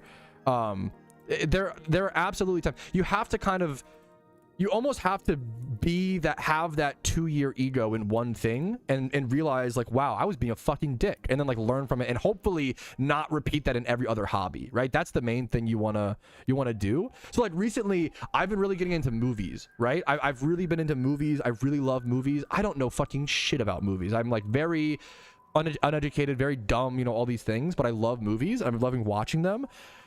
There are a lot of movie snobs out there who are super annoying, and I desperately don't want to become that. You know, it's one of those things like you want to enjoy. There are a lot of amazing hobbies that attract snobs or turn people into snobs. I think examples are like whiskey, wine, movies. I don't know why. There are certain hobbies that turn people into snobs. However, those hobbies are all phenomenal. Like some of the most depth, beautiful, like amazing hobbies if you just have some humility and treat them with poise. Is that the right? What's the definition of poise? Poise definition: graceful and elegant bearing in a person. Yeah, if you treat those hobbies, I think it's probably right. If you treat those hobbies with like some humility and poise, you can. Okay, this is an educational stream. I just want to about the Discord. That would be a question for one of my Discord mods. They are much better at that than I am. Sorry, I can't help you more. The reflect me is how person. Yeah, dude, for sure. It's. If you, I think every human does this. When you go to bed at night and you think about all of those times where you were rude or mean to someone, or maybe embarrassed yourself, or someone was mean to you and you cringe, it's simple and it's been said before, but it's growth, you know? Whenever you go to bed at night and you can think of moments that you cringe at back in your life, it means you're better than you were then. And it's an important thing to remember, you know? There is there's a lot of, sometimes I push back against popular sentiments because I think some popular sentiments are kind of, the feeling is true, but it's misguided. The movie thing is actually so fucking true. Like there are a lot of like that is, I agree. The amount of reboots and sequels, and it is really bad. However, there are also a lot of good movies. You can just ignore. I think it's just really important to like shop with your wallet or mind or whatever, right? Like there were a lot of amazing movies this year. Warfare was phenomenal. Good Boy, Weapons, The Long Walk became one of my top 4 favorite movies of all time. Like there were a lot of amazing movies this year that came out. Begonia was quite good in my opinion. The new Frankenstein is quite good. That's like but that's like a very different take on Frankenstein. And so classics like Frankenstein I give more credit than like another Jurassic, like the new Jurassic World movie was terrible, in my opinion. You know, feel free to disagree if you enjoyed it. There are, you know, things. What's up, Call Me Sensei? How you doing, dude?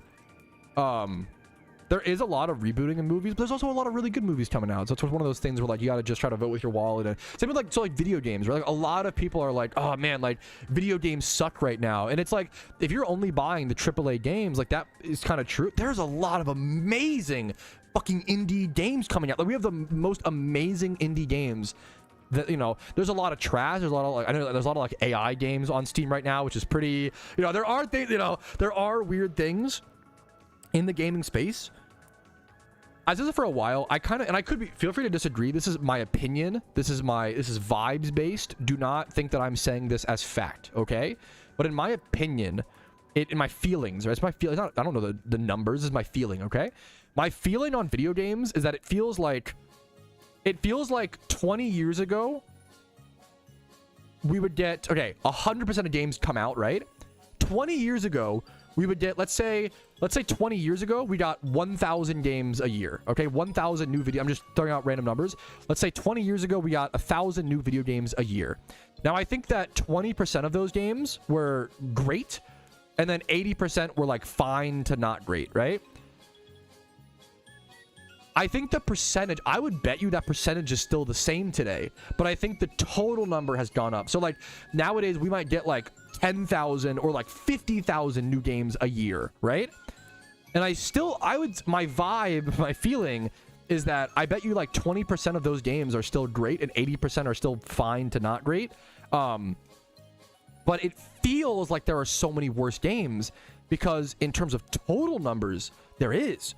But I think it's just, if you break it down like per capita, if you break it down like percentage wise, I think it's probably kind of similar in my opinion. I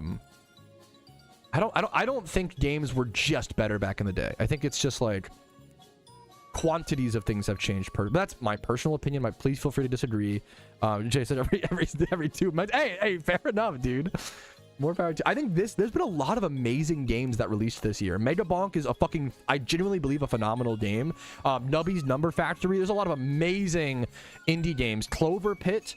Been a lot. If you want the best indie games, this is just a shill for another. But I do love him. Is like, he's always hailed as your favorite content creator's favorite content creator, and it's true for me personally. Is Northern Lion. I never knew about Northern Lion until this year. And I've just definitely fallen for him. Where like, if you want the best indie games and like, just watch some Northern Lion streams. He plays some of the best.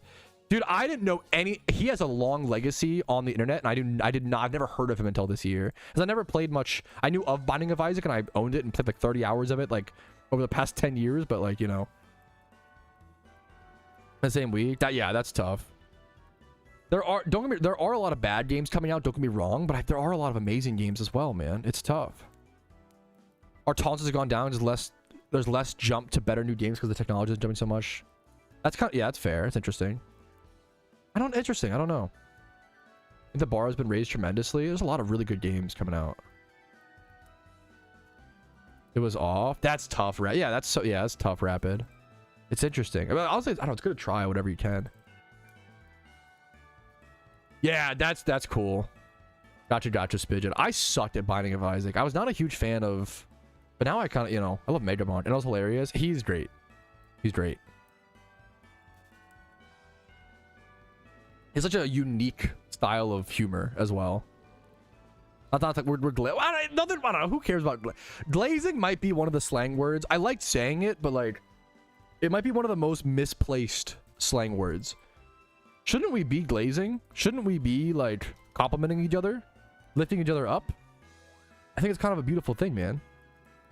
Personally, people overuse. Yeah, I feel like people, if you like say any nice thing about if you say a nice thing about something or someone that someone doesn't like, they will say you're glazing. Versus like, oh, they just have a different opinion than me. No, nope, you're glazing. Like, oh, come on, man.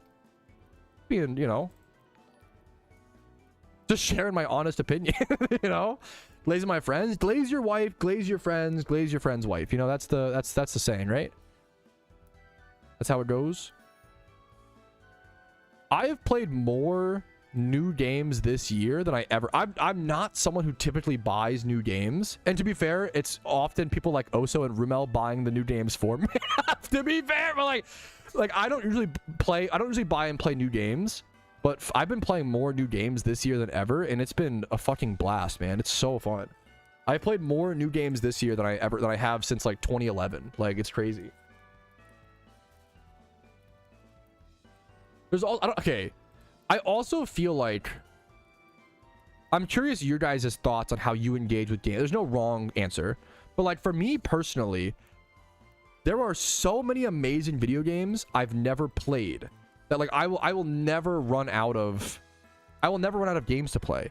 It kind of blows my mind when I hear people say things like there's no good games to play. Do you guys have friends that say that stuff? Maybe I don't know, it's a younger thing or whatever, but like, it's crazy to me because it's more, if you rephrase it to like, I don't really know what to play, that's based and fair. I think it's more of we have so many options, it's like paralyzing. More than there's no games to play, you know? I appreciate it, Mr. Bank. Like, okay, what I'm trying to say is there are so many amazing games that I have never played, and they're old. Like, I've never played, I still need to go back and play Daggerfall, you know? I need to play Daggerfall. I just started playing, Middle-earth Shadows of Mordor from 2014, and playing that game for the first time in 2025, an amazing experience. It was on sale recently for like super cheap. It's been a fucking dream. I love it so much. Like, it's phenomenal. Yeah. So like, there's a lot. This year had a lot of great new games, but if you ever find yourself not liking the new games being released, maybe look back at the old games. It was fun. It's like a hack and slash. I don't even know if I would call it a hack, but it's very combat focused. Not hack and slash in the traditional way, but it's all combat. It's all fighting the orcs, and like you like fight orcs, you take down orc captains, and you like get information to like get the it's really fucking fun, dude. Rim World. I liked Factorio was a game for me. I played Factorio for 32 hours, okay? Not that long, right? But the way I played Factorio was I played for 16. No, I think it's still pretty hack and slashy. I get what you're saying. It's Pidget. But like not quite. It's more like an action RPG is what I would say. I think is like the correct term, nerd emoji. It's fine. It's, you know, it's very combat focused. Factorio I only played for 32 hours, but what I did was I woke up, I decided I'm going to try Factorio today. I played for 16 hours straight. I literally did not do anything else that day. I went to sleep for 8 hours, woke up the next day and played Factorio for 16 more hours straight. Went to bed, never played Factorio ever again. I don't know. That was my experience with Factorio. I was obsessed with it for 2 days. Literally played it 16 hours a day. I need to honestly go back and play more Factorio. That game is, if you are stressed in life, need something to take your mind off of things, Factorio is a great game for that. Holy shit. What a good escape. I don't often find myself playing games for an escape, but like it's come up recently. Mega Bonk was great for that. Dude, also, okay. Dude, I was not a huge RimWorld. I played RimWorld for like 14 hours in one day, but then I preferred Factorio much more. For your family? Yeah, I love those kind of games. I never played Satisfactory. I feel like I would love that game. I'm almost at, shout out to Oso once again for buying me Mega Bonk. I know it was like $8 or $10, but I've had so much fucking fun with it. It's crazy. I'm almost at 100% achievements. I'm at 103 out of 108 or 110. I'm at like 96%. I'm almost at 100% achievements for Mega Bonk. Now, one of the hardest ones I have to do still is 30 challenges. I did 20. The 30 challenges one is going to be hard. Project Zomboid. I'm so glad you asked that question. Project Zomboid, genuinely one of my most embarrassing moments in my life. I bought Project Zomboid and I refunded it because it was too hard. I have done that with so few games. I felt so embarrassed, but it's true. It's the honest fucking truth. It was like I think it was in 2024. In 2024, I bought Project Zomboid, and I was like, I wanted to play. I remember watching a YouTuber named David Angel 64, I believe, who played Project Zomboid back in like 2011, 2013. If you might know him, he was X's Adventures in Minecraft. Does anybody? That was my first ever Minecraft series that I fell in love with. Was X's Adventures in the X Cave, the X System. I fucking loved that shit. And he played Project Zomboid, I believe. It looked really interesting, but I finally played it in like 2024, and I was like, I can tell that this is a really good game. I really respect this, but I don't have time for this. I was like, I do not have time to learn this game. It is way too complicated. I was like, I'm just gonna, no thank you, you know? Yes, Project Zomboid was just too overwhelming for me. I didn't have time. I could not do it at the time. I have a lot of respect. It seems like an amazing, Project Zomboid might be one of the most open-ended games I've ever, you know, touched. Is insane.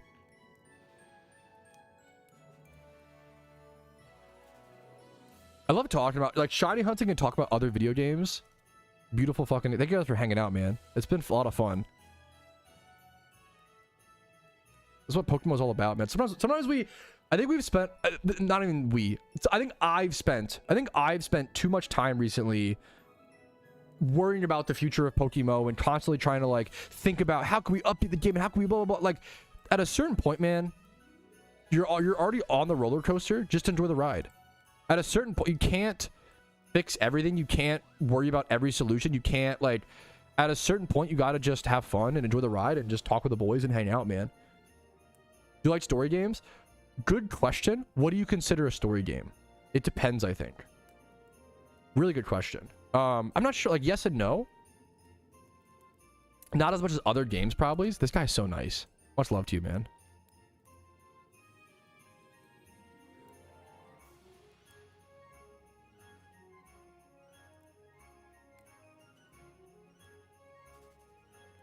Or burn out quickly.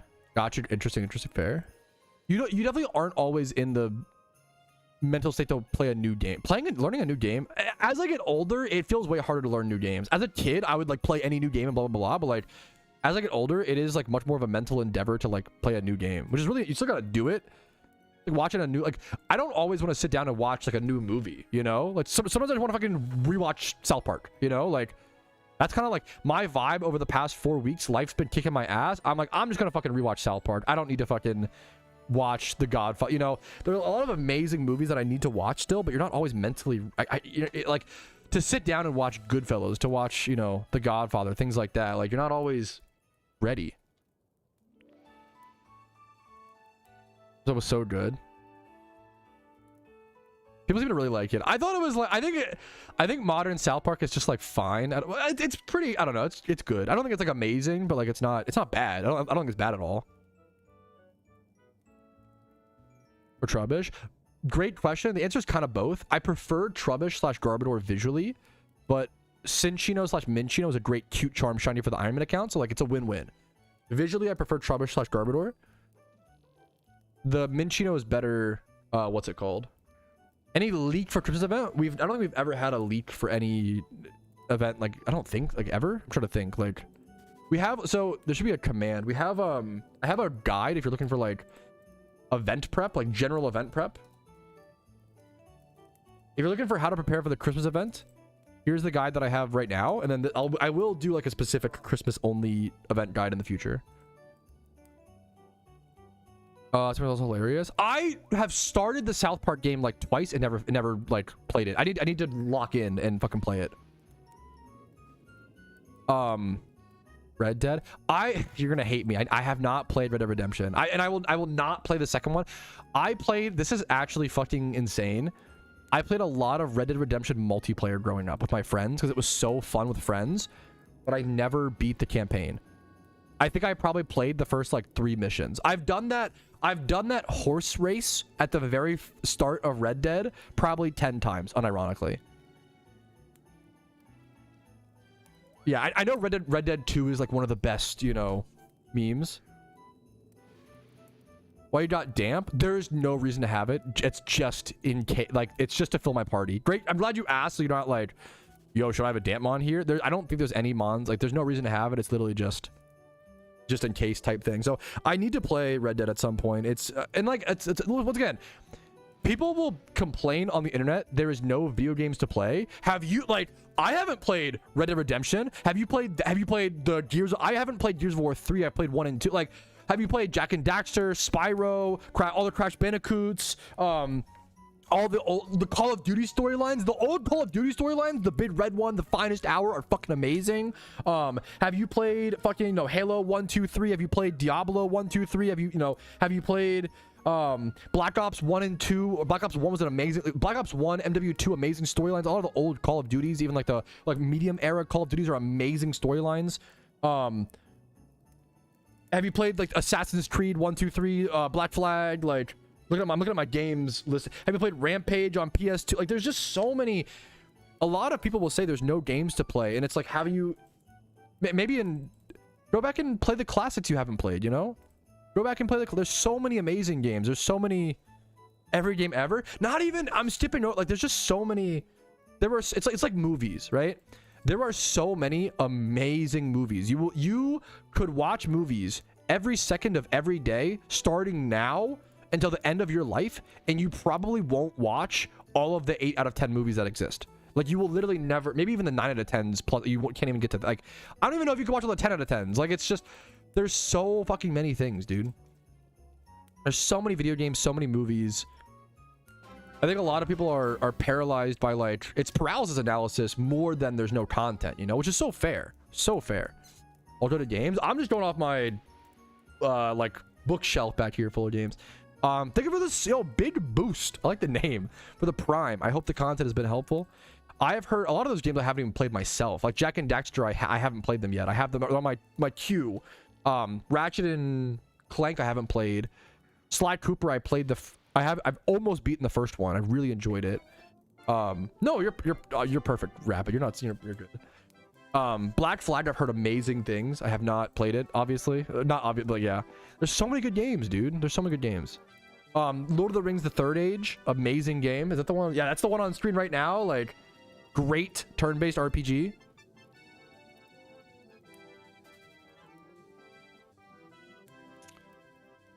Hey, dude, it sounds like more fucking. I know you're memeing Plato, but more power to you, man. More power. I don't. You know, watch whatever you enjoy, dude. I probably watch 1 or 2 Mr. Beast videos a year.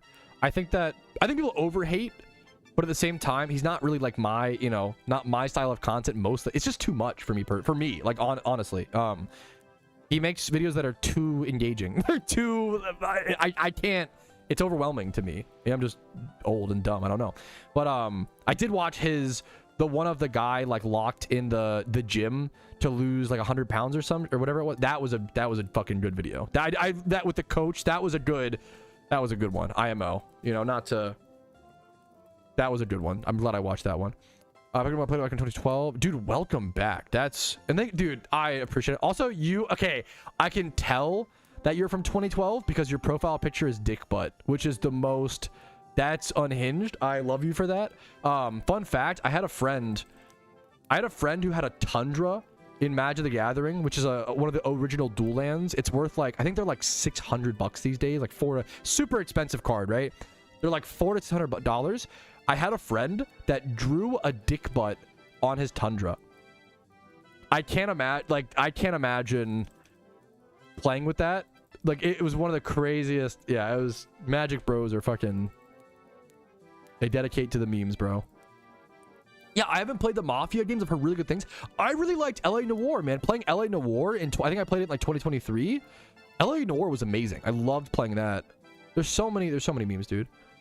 Went to the bits, dude. I try play though. Those are the same games. Dude. It's at different times of your, like we were talking about that a little bit ago, Diego. You don't always. Who wants to come home from work and have to like learn a new thing? Like sometimes you want that, but sometimes it's just. There's nothing wrong with rewatching or like replaying stuff. It just depends on the time in your life. Everybody, you know. I really like watching new movies, but like I just said, not this past month. This past month's been too stressful. I've been on a fucking rewatching. I've been on a put South Park in the background rewatch mode. You know, that's the honest truth. Haven't really been in the mental state to like watch a new show or a new, you know, movie. That's life. Deltarune. It sounds familiar, but I have not. I have not played this.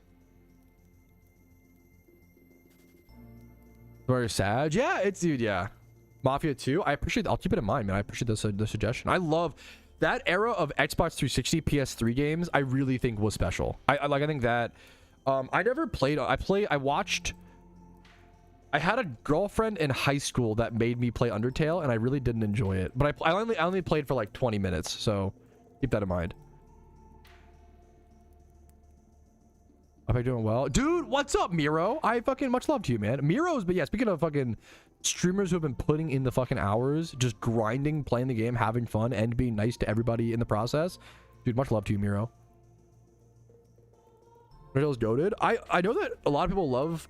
I just didn't get into it, but like I respect it, you know. It's one of those things. A lot of people seem to love it. I was kind of I wasn't offended. I wasn't like, wow, Undertale's so bad. I was just like, I'm not interested. I just kind of like didn't play it, you know. What do I do if I breed a 6x31 wrong nature Charmander on my Iron Man? That's tough, man. You kind of have to, from that situation, you need to get a 5x31 breeder with the correct nature, and then you need to Everstone the nature on the 5x31 breeder. You have to have the correct, and then brace the 6x31 on your Charmander. That's what you have to do. And I really hope your Charmander is female. If your Charmander is not female, if it's a male Charmander, you will have to breed up another Charmander and make that female too. It's possible to fix, but like it's gonna be a lot. It's gonna be tough. Pay for female, good. I'm good. That's gonna save you a lot of headache, because then you can use like any like monster. What's Charmander? Monster Dragon. Yeah, you could go farm like carps. It actually like wouldn't be that. Yeah, you could do like magic carps. Or farm a bunch of carps to breed. That's a good, like the Safari Zone, you know. Go back really quick. By watching, dude. Happy to have you, Mikey. Another game. I am so down. Undertale is definitely one of those games I could see myself trying to go back to, giving it more of a shot, you know, for sure. I'm not, yeah. There's definitely movies or games that I will try to watch and be like, I did that with House. It's not the TV show. That TV show is, I've seen all of it. It's a banger. There's like a 1970s Japanese horror comedy called House, and I just could not. I watched the first like 40 minutes, 30 minutes. I just could not get into it, but I will, one day I will watch it. Okay, that's what I'm trying to say, is like there are things I go back to and try to, you know. Definitely, I will try to at some point for sure. Dude, that's what makes Miro the GOAT. I'm gonna fucking call it out, bro. Rapid asked Miro in chat, hey, are you streaming tonight? And Miro is so fucking good faith as a streamer. He is so polite and has the manners. He was like, I'm not gonna mention it here. Miro, are you streaming? You can mention it. Are you streaming tonight? Say yes. Now you can mention it because you were so nice and polite. Now you can mention it and you can shout yourself out if you are streaming tonight, because you were fucking amazing, because Miro's doing cool shit and he's gaming and he's fucking putting in the work, and I think people like that should be rewarded. So if you are streaming, now you can mention it. You know, you deserve that. Fucking, I appreciate you, you know. It's like a really minute detail of streaming, but you will see some people who will be like, they'll be in chat and then be like, all right, I'm gonna go stream, have a good one. And it's like, what? It's kind of weird to mention that, because I don't really have that problem in my chat, thankfully, but like, it's weird to mention it because it's kind of like you want people to you know, you shouldn't do that. It's kind of like bad manners. It's generally considered bad manners to like tell another like streamer like in the chat like, I'm gonna go. It's just weird, you know. It's kind of mean, but it's not a big deal. Obviously, it's very minute, but it's a little BM, you know. No, Rapid Stutter, you meant no harm in it. I'm not worried about it, man. You're perfect. I won't say it here. Okay. What if I DM you? Do I have you on Discord? How do I here? I think I do. I'm gonna DM you. Is this you?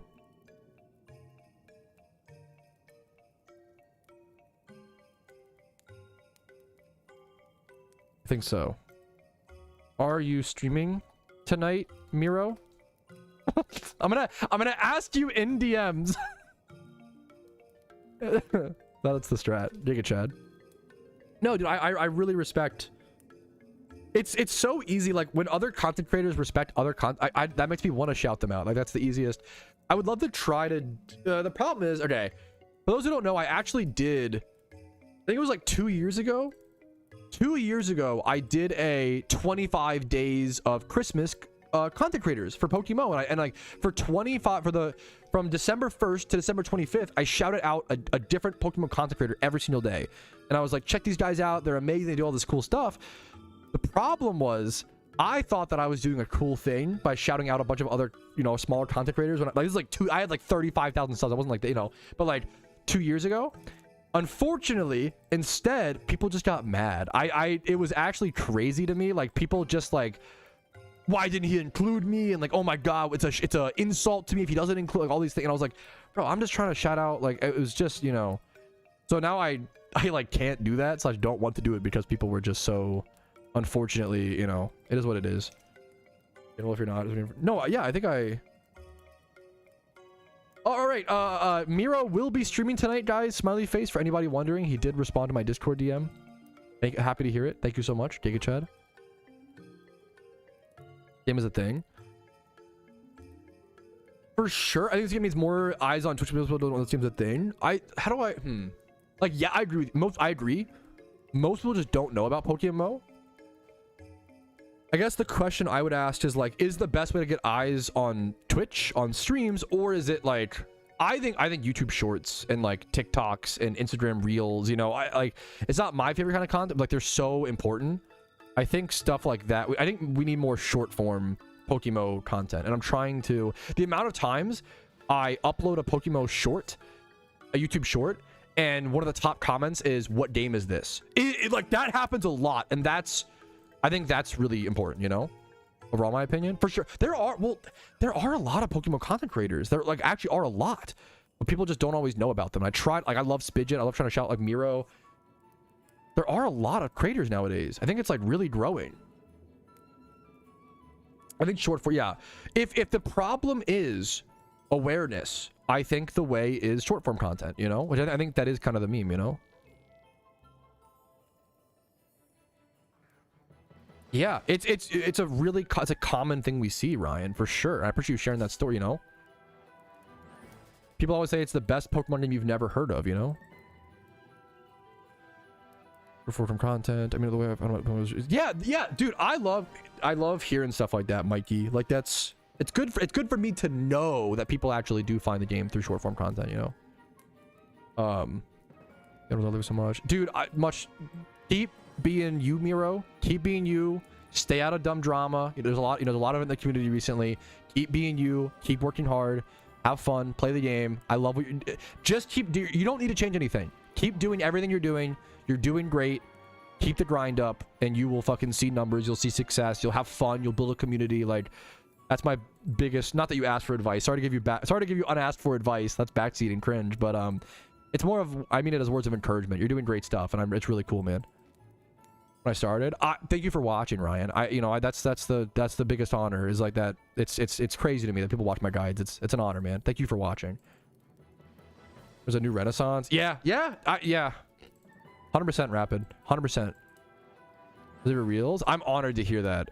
Elka. Sorry if I'm butchering the, I think it's Elka. If I get your name wrong, you can yell at me. If I ever get your name wrong, you're always allowed to yell at me. Kind of the issue. Yes, I'm trying to get better at that, Paisy.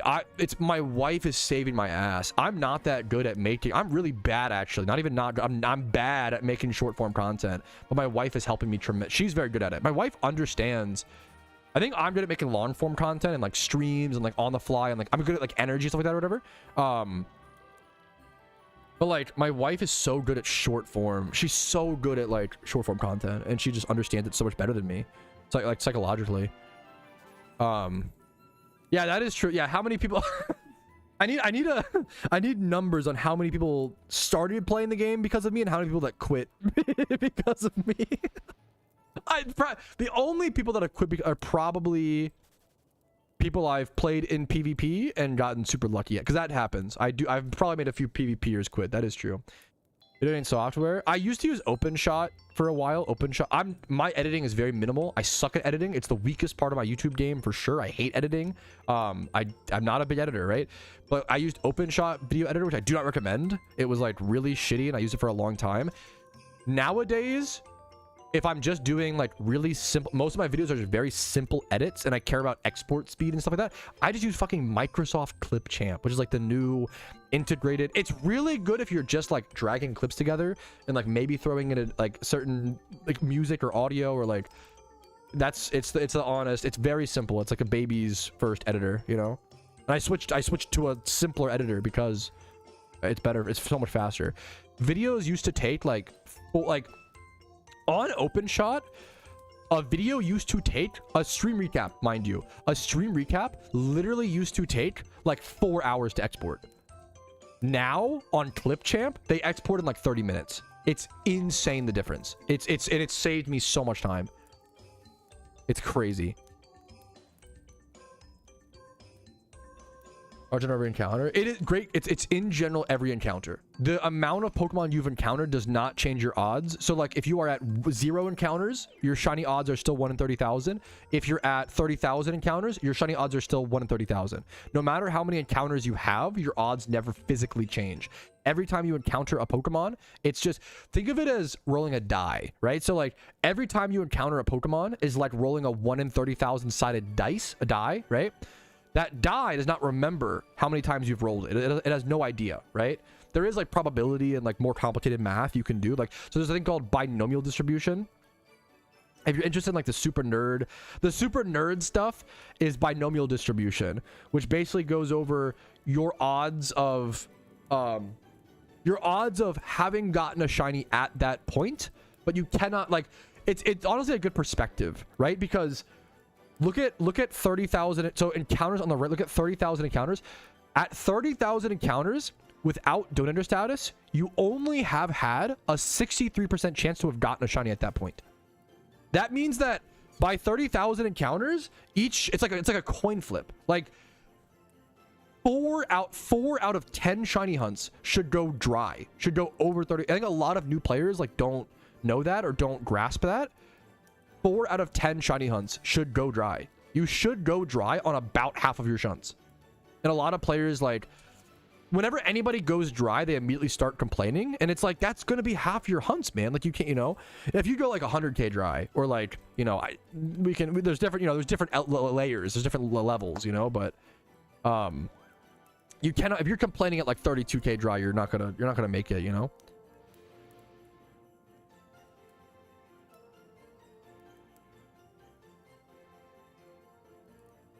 If you're looking for Christmas event information and prep, Sandy, that's the guide for you. There's no like we never get a leak for any event in PokeMMO, to my knowledge. After 30 the total, usually the total. Great question. It's usually the total. If like 32k dry is just 32,000 total encounters. That's a great question. That is kind of like unintuitive or confusing. Could be either, you know. Yeah. So a horde is just rolling the dice multiple times. So yeah, if I misunderstood the question, my apologies, Paisy. Whenever I do a Trubbish ×3 horde, right? It's me rolling the 1 in 30,000 die 3 times. It's not, you know, there's no greater odds. It's just 3 different rolls, 3 different individual rolls. Those such plans? Not yet, because I'm just not there yet, Mindslup, to be honest with you. I'm still like processing. I have to do a lot of, I'm not done dealing with the Halloween event. There'll be raids. There'll be a lot of raids. Once again, Sandy, this video covers it. The problem is with asking questions about like the Christmas event in a I'm not going to remember. I'm not a perfect index of information. I'm not, you know, if I have resources made on a thing, that resource is going to give you the scripted, like, structure, like all the information going to be in that video, you know. There are a lot more raids for Christmas, like I think 12 to 15. Cav, I thought it was 12, but Cav was, there's also Jirachi 5-star, and then potentially like a Suicune Alpha or something like that. So there's like 12 to 15 raids, or 30k. Maybe possibly about shunning hunting. Yeah, that's that's a great way. It's kind of under talked about, but that is a great way, in my opinion. Like, shunting hunting's all mental. You have to understand, like, how you approach shunting. Your success is all gonna be a mental game. You see a lot of new players that come in and will go like 32,000 encounters dry, and then kind of complain about it. And you can't be complaining 32k dry.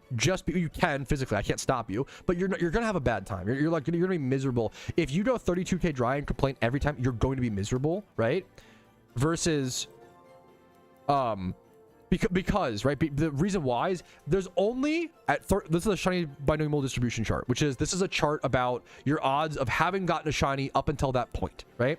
So at 30,000 encounters, there is only a 63% chance that you would have gotten a shiny by that point. That means that 4 out of every 10 shunts, almost half of your shunts, are going to go dry. Like it's gonna happen a lot. On average, almost half of your shunts are gonna go dry. You better get used to it. You know, it's one of those things, like, shunting is just hard.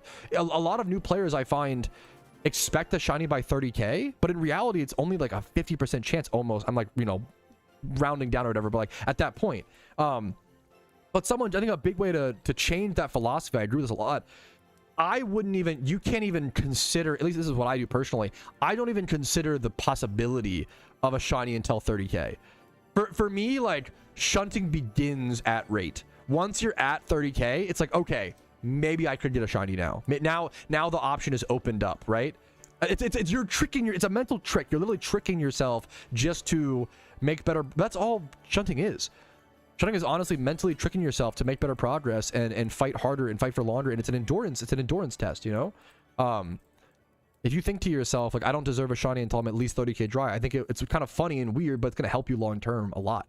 It's going to help you enjoy shunting, in my opinion, a lot more. That's how I feel about it. If you get a shiny below 30k, it's like, oh, wow, that's really nice. It's like it's an unexpected, you know, beautiful thing, but you can't be expecting, if you're expecting a shiny below 30k, you're going to set yourself up for a bad time.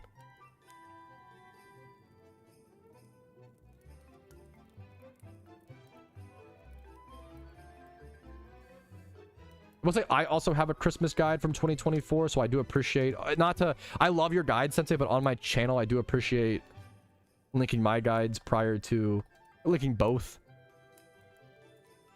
If you want a text guide, definitely check out Call Me Sensei's.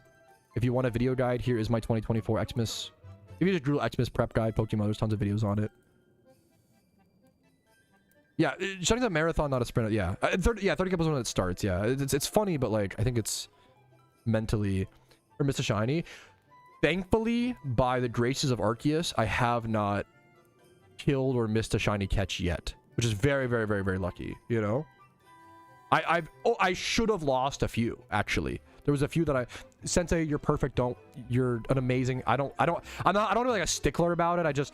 You have to draw a line somewhere because otherwise some people will. I've had people in the past who will like only watch my content to link their guides to new players, and that it puts a bad taste in my mouth, you know. But like obviously your guides are amazing. Your guides are very different from mine where they're text based. I want you to link your guides if that's what people prefer. In my space, it's kind of like imagine you're like a Walmart employee and someone was like, yo, where can I get can I buy a TV here? And then like a Target employee was sitting in Walmart, was like, yeah, go to Target to buy one. And it's like, well, what? Maybe check the ones at Walmart, and if you know, since you're here, and then if you don't like those, please go to Target, go get the TV. I want you as a customer, I want you to get the TV you want, you know. No, I'm not yet. Sensei's amazing. I'm not. It's not a big deal. I don't want it to be like it's one of like, check what's in my store first since we're in my store kind of thing. And then if you don't find what you need here, please go check out there's so many amazing Pokemon content creators, text-based, video-based, like, and I try to shout them out whenever. I love when people create guides that I don't have like that, you know. I try to it's like a respecting of the space, but also at the end of the day, I care about you getting the information more than just fucking views. I'm not that desperate for like, you know, one more view, but it's more of like a respecting the space type thing. So I appreciate the comments. Is amazing. I appreciate the understanding. Talk about 41,000 encounters. Maybe a little bit. I think it's you can physically you can complain whenever you want, and honestly, if complaining helps you keep going, maybe it's fine, you know. Analogy time. I love analogies. But it's people are different. Some people, like, if you complain like every 1,000 encounters, you're gonna end like a Walways me state, and you can't do that with because shunning is a cruel beast, man. Shunning is like the forces of nature. You can't fucking control them, dude. You know, you gotta just ride the waves. For Jirachi, I don't know. Call Me Sensei's guide might be a better. That's a great question. Let me go check. Call Me Sensei might have Jirachi prep. I don't know if I have Jirachi prep. So for that, I would go check out Sensei's raids. Let's go to raids. Let's see. Jirachi raid. Yeah, Sensei has a Jirachi thing. There you go. That's a great example of like, if my guy doesn't have that information. Also, yeah, that's a true Sensei spitting facts. Like, we're in a really good spot right now in PokeMMO where like we have different creators filling different niches, and it's not like everyone fighting. Like, I kind of make general guides. Call Me Sensei makes the best like text guides. Cav makes the best like raid guy. He's a raid expert. Like, that's a super fucking 100%, 100,000%. Am I shiny locked? Yeah. True. All confirmed. No, it's okay. It's a good meme. Now we're getting deep in the conspiracies. I don't think so. Sensei's always shown themselves to be like a just genuine member of the community. I mean, my favorite Pokemon game, it's kind of a, you know, it's a dumb answer, Mikey, but like PokeMMO. If it's a fan-made game. If you want like, what's my favorite Pokemon game that's made by, you know, whatever, it's probably what's it called? Probably Fire Red, Black White, and then Pokemon Stadium. No, yeah, I think that's super fair. I like explaining myself. I know it's kind of dumb. I think it's also a good practice specifically in my, if I was talking to like close friends and I talked like this, that feels a little like it's okay, buddy, you know, like you know, it's okay, like it's relaxed, you know. But I think as a content creator, as a mild niche nobody, you know, but like, you know, I think qualifying and like explaining yourself is really important. no matter what I do, people will still take me out of context and still try to attack me. It is what it is. But I think I like communication's hard. Communication is really hard, and I feel like I want my point to come across as I also like philosophy a lot. Not that I'm educated by any means, but I like discussing the thought process behind things. And like, not everybody, like, everybody's brought up being told murder is wrong, but they're not always told why, you know? And I think a lot of people, like, kind of just go their whole life without asking those questions, and I feel like it's one of the most important. If I can teach one person, like, why a certain thing is bad, it helps. I think it helps a lot. But you know, yeah, that's exactly. You don't know what you don't know. It's not like, you know, I don't like when people exactly, Blake. Like, there's a lot of people in the world who will like shame someone for a certain type of behavior and then not explain to them why it's bad. And that really that deeply, I hate that. I hate it. Because it's like, you're just, that is moral high grounding. That is high horsing, right? When you're like, wow, that's so bad. Like, but you don't explain why. I really find it important to explain, you know, why. What I come into? No, we're just talking. There's like seriously nothing tense happening. What's up, King Dust? We're just yapping as per usual. Some people out there still don't know that pineapple on pizza is a war crime. Well, that's because it's not, because it's actually a war. What's the opposite of a crime? Pineapple on pizza is actually a war benefit because it's so fucking good, true and real. Because it is true, Sim. True. Yeah, pineapple on pizza is a war hero. Oh my god. True, bro. It gets you through the dark times. Dude, much love to you, Roro. Much love to you, man. Have a good one. That's not the time, bro. Wait, what did he do? Bro's giving us some wisdom. I'm just spewing shit out of my mouth. I'm not giving you what, but I'm honored. Are you shunting? Yes, I am. Yes, I'm shiny hunting. I love Trubbish and Garbodor, beautiful shinies, and I would also love a Minccino or a Cinccino would be a great Q-Charm Pokemon. Too, 1,000%, 100%. There are okay, I'm gonna be honest. I'm a moral subjectivist, I think is the term. Where, like, you know, I do agree with you. Morals are subjective. What scares me? Have you ever talked to a philosophy undergrad or a philosophy major? What scares me?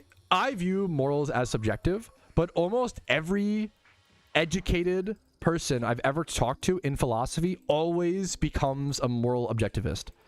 It's like a real, and that kind of, I really value like experts, and I really value people who are good at their craft. And it does strike a little fear in my heart that like every time someone gets educated in philosophy, they always become a moral realist, I believe is the term.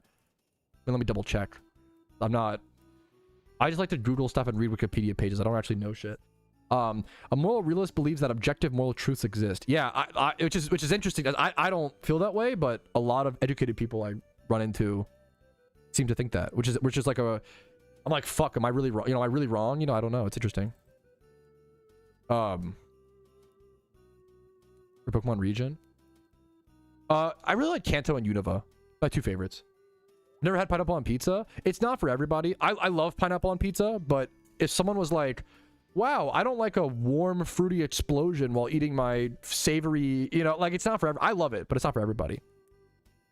So much. It's about, yes, it's, dude, he was a little bit too much. I love philosophy, but I'm not formally educated by any means. A lot of philosophy people are like a little too, you know, they often have like bad personal relationship skills, because it's really interesting. A lot of philosophers are like some of the loneliest people, right? He had a bachelor's of philosophy, someone who was such a good other thing for him. Yeah, gotcha. Yeah, that's tough. The truth, but very few. God, yeah. It's weird. I love it's interesting. The people who are I love philosophy majors, and psych majors are some of the psych majors are always some of the best people. Or even like if you're like you're a minor in psychology, like anybody who's getting a psych degree, I've always fallen in love with those people. And then Phil majors are for reference, I didn't go to college, so please keep that in mind when I'm saying all this as well. I'm just going off of people I know and have met and talked to and yada yada yada. Phil majors are a lot more coin flip, I think, for sure. You get a lot of pretentious, which makes sense. But philosophy is really interesting. But people get one of those hobbies. I always say there's certain hobbies people get pompous about, and you have to. Nothing wrong with engaging in. A lot of those hobbies are amazing hobbies, but you have to like fight you're almost like fighting the human urge, you know. I've been getting really into movies over this past year, and I always say, as soon as I start solely watching Japanese samurai films from the 50s, you need to check on me because I'm not doing well. Like, it's people always get pretentious, like movies, whiskey, wine, philosophy. People get pretentious on a lot of these hobbies, even though they're amazing hobbies. Like, there's a lot of depth to like the notes in like a whiskey or a wine. There's a lot of beautiful stuff, but people get. We almost like can't control ourselves as humans. We're more animalistic than we. As much as I fucking hate to admit that. I hate that. But it's true. Like, I like try to fight off my fucking animal nature, to be honest. I don't like that. Do me a favor, let's go. Do you know I've been talking about like Jason Bourne? Can you do me a favor, hit up the devs to spawn? Yeah, I'll do that really quick. A combat medic. Dude, fucking holy shit. Much love to you. What the fuck? Talking about like one of the most, that's like holy fuck. Not to, this is like how annoying. This must be a comment you get all the time, and this might be so fucking annoying, so I'm so sorry. But one of my favorite, it's either top 3. One of my favorite war movies is I love Hacksaw Ridge. I can't imagine being a combat medic and then every time you mention that, someone's like, dude, I loved Hacksaw Ridge. I don't know if that's like really common and you find it annoying. If so, I'm sorry, but I love Hacksaw Ridge. Much love to you. I feel like that's like one of the most selfless human plumber. Fuck, it's like one of the most like, amazing jobs in the world, unironically. Till the spring is therapist trying to keep me to be a therapist, dude. Much love to you. Much love to you. Much love to you and good luck to you. Whatever path you take in life. Are there some raids to show on the screen? Yeah, no, that's a good thoughts on the Halloween event being over and why wisps and raids are still showing on screen. I don't know. I hope they remove it soon. That's actually no one's brought that up. It's a fantastic point. It's not like a big deal, but it's kind of annoying. I kind of want it off screen. No, you're kind of spitting facts. Dear devs, please remove this. The event isn't over. Oh, is it? Oh, that's, you can still turn stuff in, right? Until like tonight or some shit. That's true, right? There should be some way to see that actually. I can chip my pumpkin knife. That's what it is. It deleted in 3 hours. Yes. So yes. Yeah. That's what it is. So in 3 hours, these should disappear. So by the time you're watching the stream recap, these should actually be gone. But yeah, good reminder. It's going to be too late for the stream recap. I'm so fucking sorry. If you have not sold all of your cookies, oh my god, go sell them. If you have not, reminder, alert, PSA, alert. If you have not sold all of your pumpkin cookies, your ghost cookies, all that stuff, battle items tab, go sell them. They're worth like 2,500 a piece. It's good Pokeyen, and I believe they get deleted, right? I believe they literally get deleted. The Pokemart. Make a community post.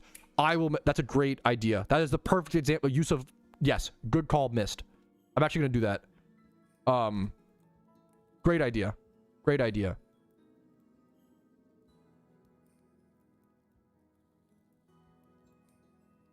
Look up cookie. Are they all already off the GTL? They're not deleted from inventories yet, right? We didn't get a wishing stone this year, Sag. Oh, I was really looking forward to another one. The 4th or whatever. Shut up. That's a good bit. If you're gonna complain, you might as well do it with some humor. I respect, you know. That I can respect.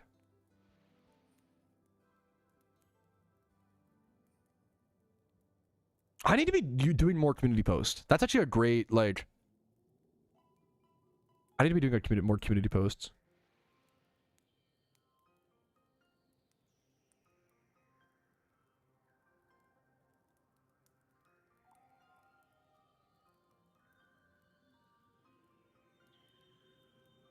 PokeMMO PSA.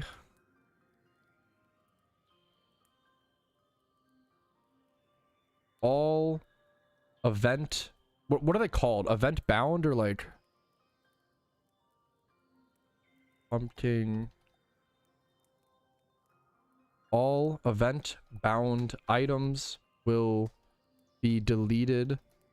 All Halloween event bound items will be deleted in 3 to 4 hours. Make sure you sell all of your cookies, pumpkin, witch, broom, etc. to a Pokemart before they disappear from your inventory. They are worth around 2,500 each. It's like I sold all mine.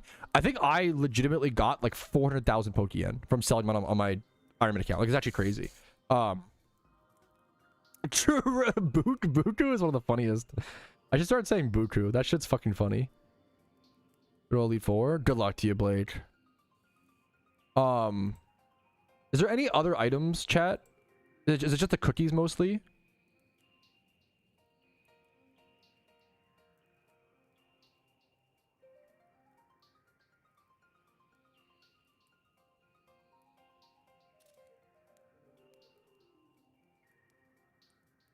I think it's just the cookies, right? What is this song from Metroid Prime? It's a little too whimsical.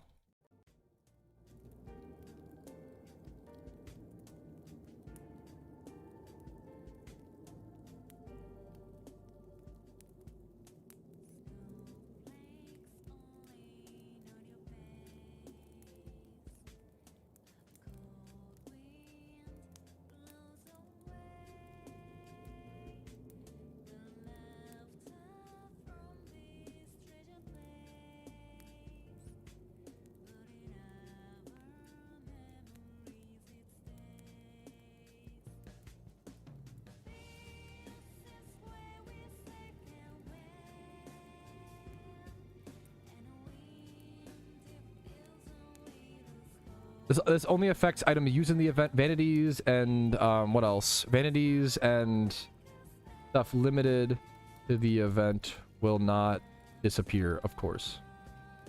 Just so nobody... I feel like I could see some new players being like, oh fuck, I bought the froggy. Is that gonna like... I could see some new players just being worried. I don't want them to be panicked.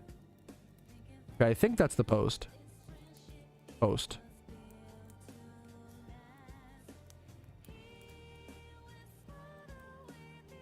Okay. Okay. PSA is up, boys. Yo, what's up, Drizzy? I appreciate it, dude. Any news for Kalos? I have a video called Everything We Know About Gen 6, which covers everything we know about Gen 6 up to this point in PokeMMO. Absolutely good idea. I feel like here's the shut up video. Here's the link to that video. Favorite Pokemon? I'm a Shuckle guy. Shuckle number 1, Rampardos number 2, Stunfisk number 3. Win Jalaba's guide. I'll do a Christmas guide at some point, like a preparation guide. I do already have a full event season prep guide, which does cover Christmas, but I'll do a specific Christmas one at some point. No, I've never heard of that game, Blake. I've not heard of it.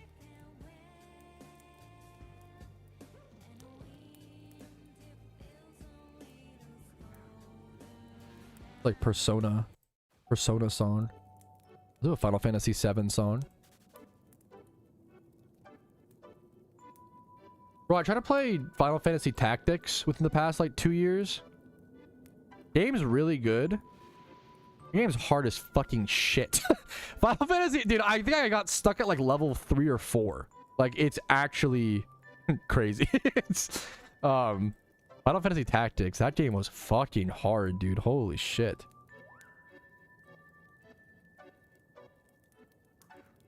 Favemon, Fave, Fug. True! Yes! Oh, so what are you up to today, man? I don't currently want to, but it's fun. I appreciate it. I love game suggestions like that. How to Kill a God. And Diablo-esque. I never really got into... I respect Poe and I love Poe. The developers seem great. Everybody seems to love Poe. I could never really get into it personally. But then, what else? Diablo, I played Diablo 3 for the first time. It was my first ever Diablo game. I played for the first time in 2023, and I fell in love with Diablo 3, and I played a lot of it for a while. And then I tried to go back and play Diablo 2, and I really liked Diablo 2, but I just didn't have the time. I want to go back, and I need to go back and play more Diablo 2. Remember, I had a friend, a really cool friend, got me the Diablo 2 battle chest off of eBay. And that's how I was playing Diablo 2 in the fucking legit, Like I put in the discs to fucking install the game type shit. Like I was on that fucking original Diablo 2 experience. Poe 2 is way better. I've not played Poe 2 to be fair. I didn't like my problem with Poe was it's not like very personal preference or whatever and dumb. But like, I didn't like the clicks. Like the clicks and like the system of Poe just didn't feel good to me. It's not a great explanation, but like that's the best way to describe it. Like I didn't feel that way with like Diablo. I didn't feel that way with there was a game that I played growing up called Fate, which is literally just like a Diablo kind of clone, but I fucking love it. If you look up Fate PC game, I love this game so much. Some people might see this game and immediately be like, oh my god, I remember that. It was a game that like I think it came with a free trial on like Windows Vista or some shit. I bought this game on Steam. I have 100% achievements for this game I love this game. This game is amazing. It's so nostalgic. I love it so much. The fishing system in this game.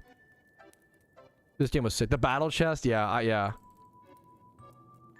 I had to enter type game. Yeah, I really liked the skill tree in Poe. I love like in-depth stuff like that, you know? I remember this. I fucking love this game, Call Me Sensei. It was just like, it was Diablo, but like bright and cartoonish in color. It was like the World of Warcraft version of Diablo. People don't remember like World of Warcraft was created to be a casual MMO, which is kind of fucking sick in the head looking back. Like it's kind of insane because it's obviously a very hardcore game, but MMOs were so hardcore at the time that like WoW was considered to be like an entry point into them. Because before that it was like Asheron's Call and Tibia, you know, like the actual fucking like insane OGs. EverQuest. I had a friend who played EverQuest, and that, yeah, EverQuest was like WoW was like an easier EverQuest was always the meme, which is insane because obviously WoW is like an intense game. It's like vanilla, you know, classic WoW. Yeah, I would love to go back and play EverQuest at some point, man. Last hour, not really, Tom. We're just kind of yapping. Just an hour of yapping mostly. Like 2015, what a fucking cool, not to like, I don't know, you know, but what a cool dad in my that's cool, man. To me, that's a cool thing.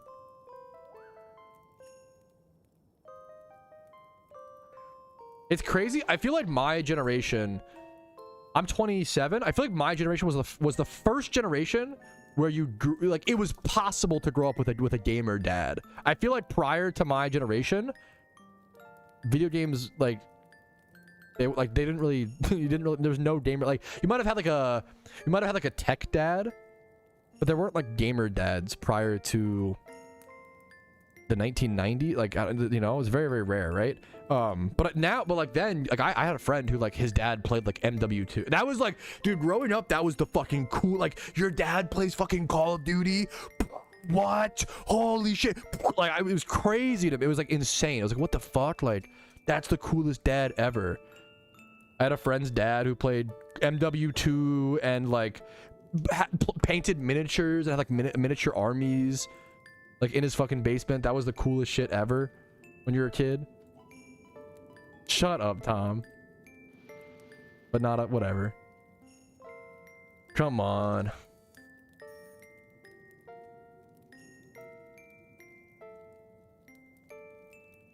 Oh, okay. We honestly did not bad today at all. We actually like got, you know, some encounters. We got like did we do about 1,000 encounters? Not quite, like 800 or so? Dude, like that is, dude, that's so sick. That's so fucking cool. Good for you, Big Boost. That's awesome, dude.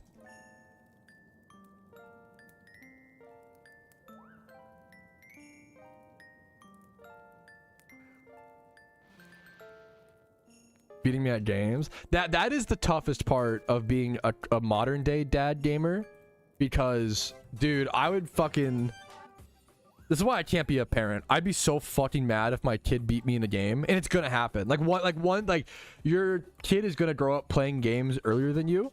They're gonna practice. They're like, it's one day it's gonna happen. One day your kid is gonna beat you at a game. I would be so fucking, no, I'd be so mad. That's why I can't be a parent, bro. I'd be like so fucking pissed. Not actually, but like, you know. That's shining, dude. Yes, it feels fucking good. What's up, Tony? What's up, sweetie? Welcome home. What you got? Yeah, gotcha. Play Wolfenstein? Holy shit. Are we getting an Xbox for Christmas one year in Oblivion? Dude. 50 hours on a save file? That's... Also a Dead was Oblivion? That's cool, man. What are the mysterious shards doing in your Discord? I don't know. What is that? I don't know. I have no idea. I'm so sorry. It's a terrible answer. But I honestly have no idea. The mysterious shards doing in your Discord. I don't know.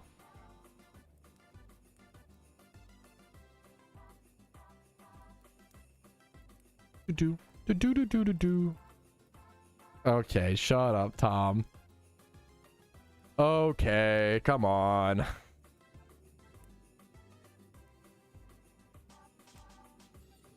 A purpose. Gotcha. That's I'm gonna be so real with you, Moody Bear. My Discord mods are gonna know more about my Discord than me. They do all the work. They're the amazing people in there. I kind of just, you know, I'm lucky to be the like center, like, you know, the community builds around the channel or whatever, but it's just my Discord is the people in there, and my Discord is the mods. I honestly don't do a whole lot with it. I don't have time, unfortunately. So just I would ask a really terrible, I'm so sorry, terrible answer to give you, but I would try to ask a Discord mod and see if they could give you an answer. My apologies.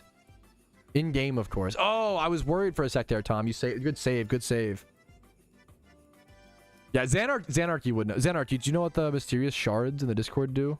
They have a function. It'd be good so I can know for the future, you know, if I can hopefully save you guys a question.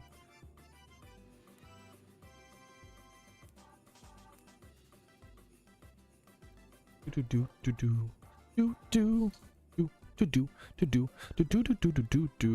Lepaberries doing? Lepaberries down to 7 still. Lepaberries are pretty cheap right now.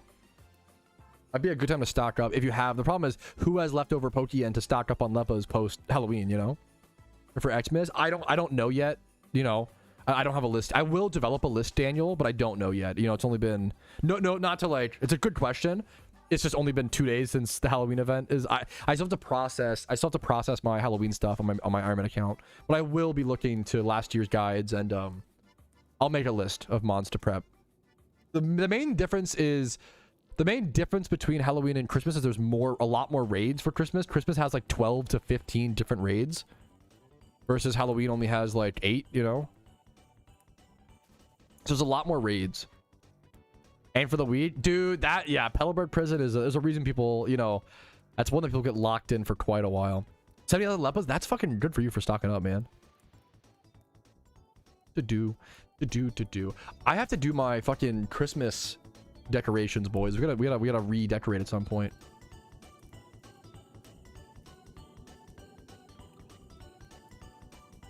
Alpha Ditto? Is there a... Ooh, that's so good.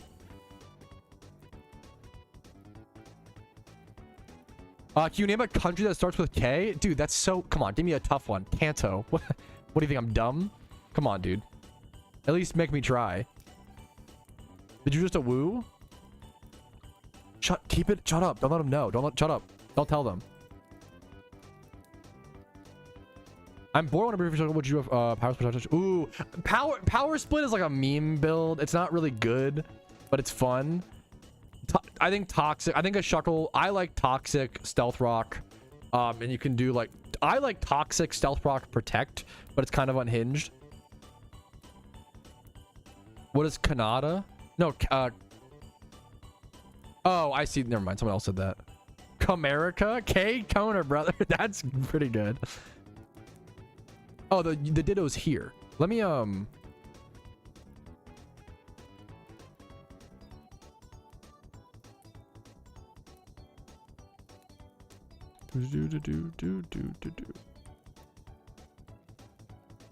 me like leave and come back just so I can get on my map. I actually need so many Alpha Dittos.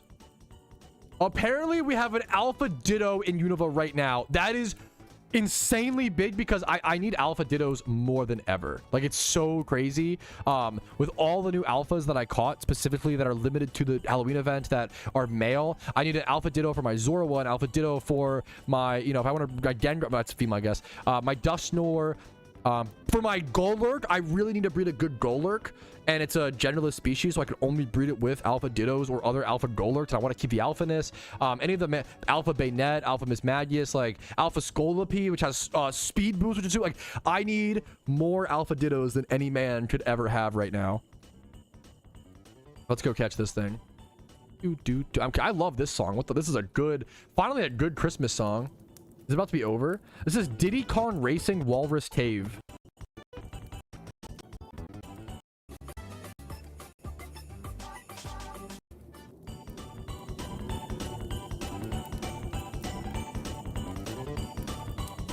Where my Diddy Kong Racers at? This song is fucking good. Hello? This song is fucking good, bro. What?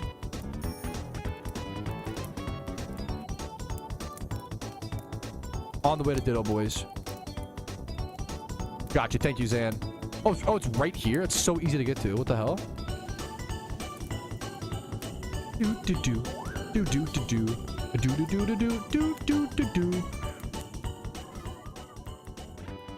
This song is hella good. IMO.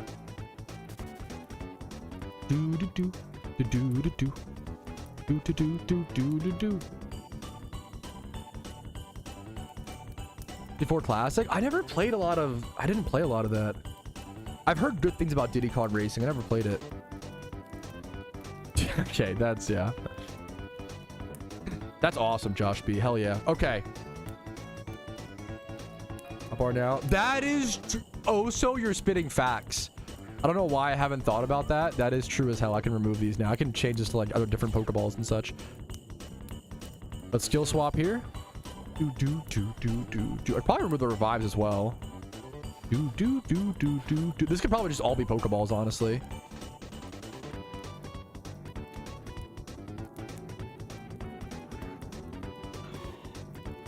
Any wild Iron Man Shalfas yet? I don't think there's been any. I don't know if there's been a single Iron Man Shalfa, because the one, I could be wrong, the one person that got one ended up like he was basically like he was based. One person got one, but then was basically like, I actually cheated and I actually bought a few things off the GTL. So I'm at like, he basically de-ironed. He was like, this is not real. I don't want people to feel like, it was really sweet of, he was like really honest. It was really based. He was like, yeah, I actually bought a few things off the GTL just to like help my quality of life. And I was like, I respect you admitting it, you know, because now, yeah. So I don't know if there's been a true Iron Man Shalfa yet at all. I don't think so. I could be wrong. I can seed bomb this. Final last words. No, it's fine. I've seen either one or two. What I really want to know is how many Iron Men got ultra rares.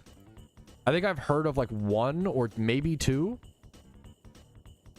I've seen like one or two green slimes. So Iron Shimi has one. That's a green slime. Iron Urchin.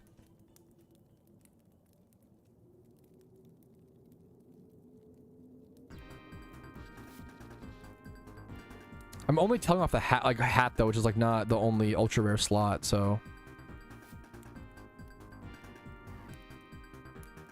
I think there might have been about 2 ultra rares, yeah, that I've seen on Iron Man. There's gotta be more out there that I just haven't seen.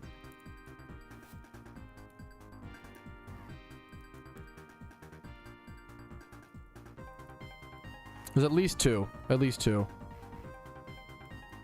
This shouldn't kill yet. This song is not as good. We'll turn this one down a little bit. Sorry to Ice Cap Zone Act 1 Sonic the Hedgehog 3 and Knuckles. Don't love you as much as Diddy Kong Racing. My apologies. Did that crit or something? What the fuck happened? The most impressive. That's fair. I get that because it's like skill based versus like you could have just opened like 10 goodie bags and gotten this.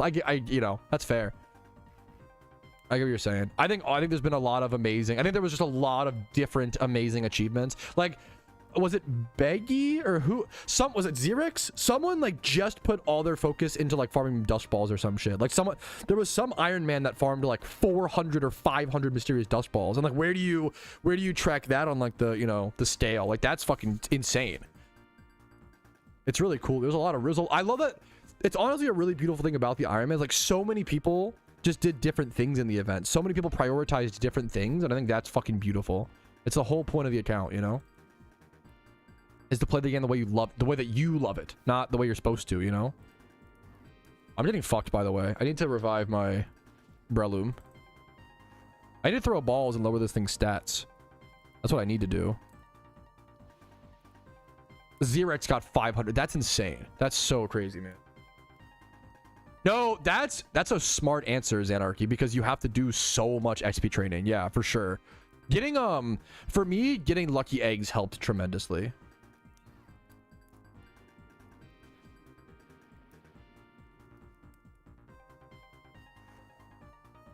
This thing is scarf locked now for the rest of the fight. That's kind of hilarious. But now, wait, that actually sucked because now it's faster than my Breloom potentially. Okay, I lived though. It's fine. Now it's also locked into Stone Edge. Is it going to run out of PP and start struggling? Are you fucking kidding me? Okay, I need to actually be careful. Yeah, that's what. Yeah, pumpkin goodie bags. I wish I did more. It's one of those things. I wish I did more hard mode, but like realistically, I just couldn't. I don't know. It's one of those. I have to get a better. I have to get a more consistent team for next year. That's so annoying, Amen term. Yeah, everybody's Ditto transform is different.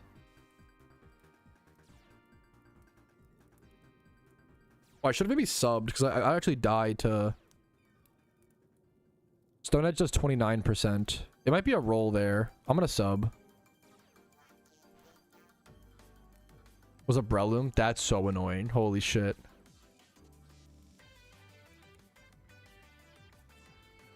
Okay, come on, Pinsir. Slash Alpha Ditto. Turn 15. This should be a good catch. All right, there it is. That's the Alpha Ditto catch. Dude, every Alpha Ditto is so important. This shit is liquid diamonds. Give me that Alpha Ditto. 31 in a speed? Hell yes. I don't care. Like, 31 in a speed, the other stat doesn't even matter.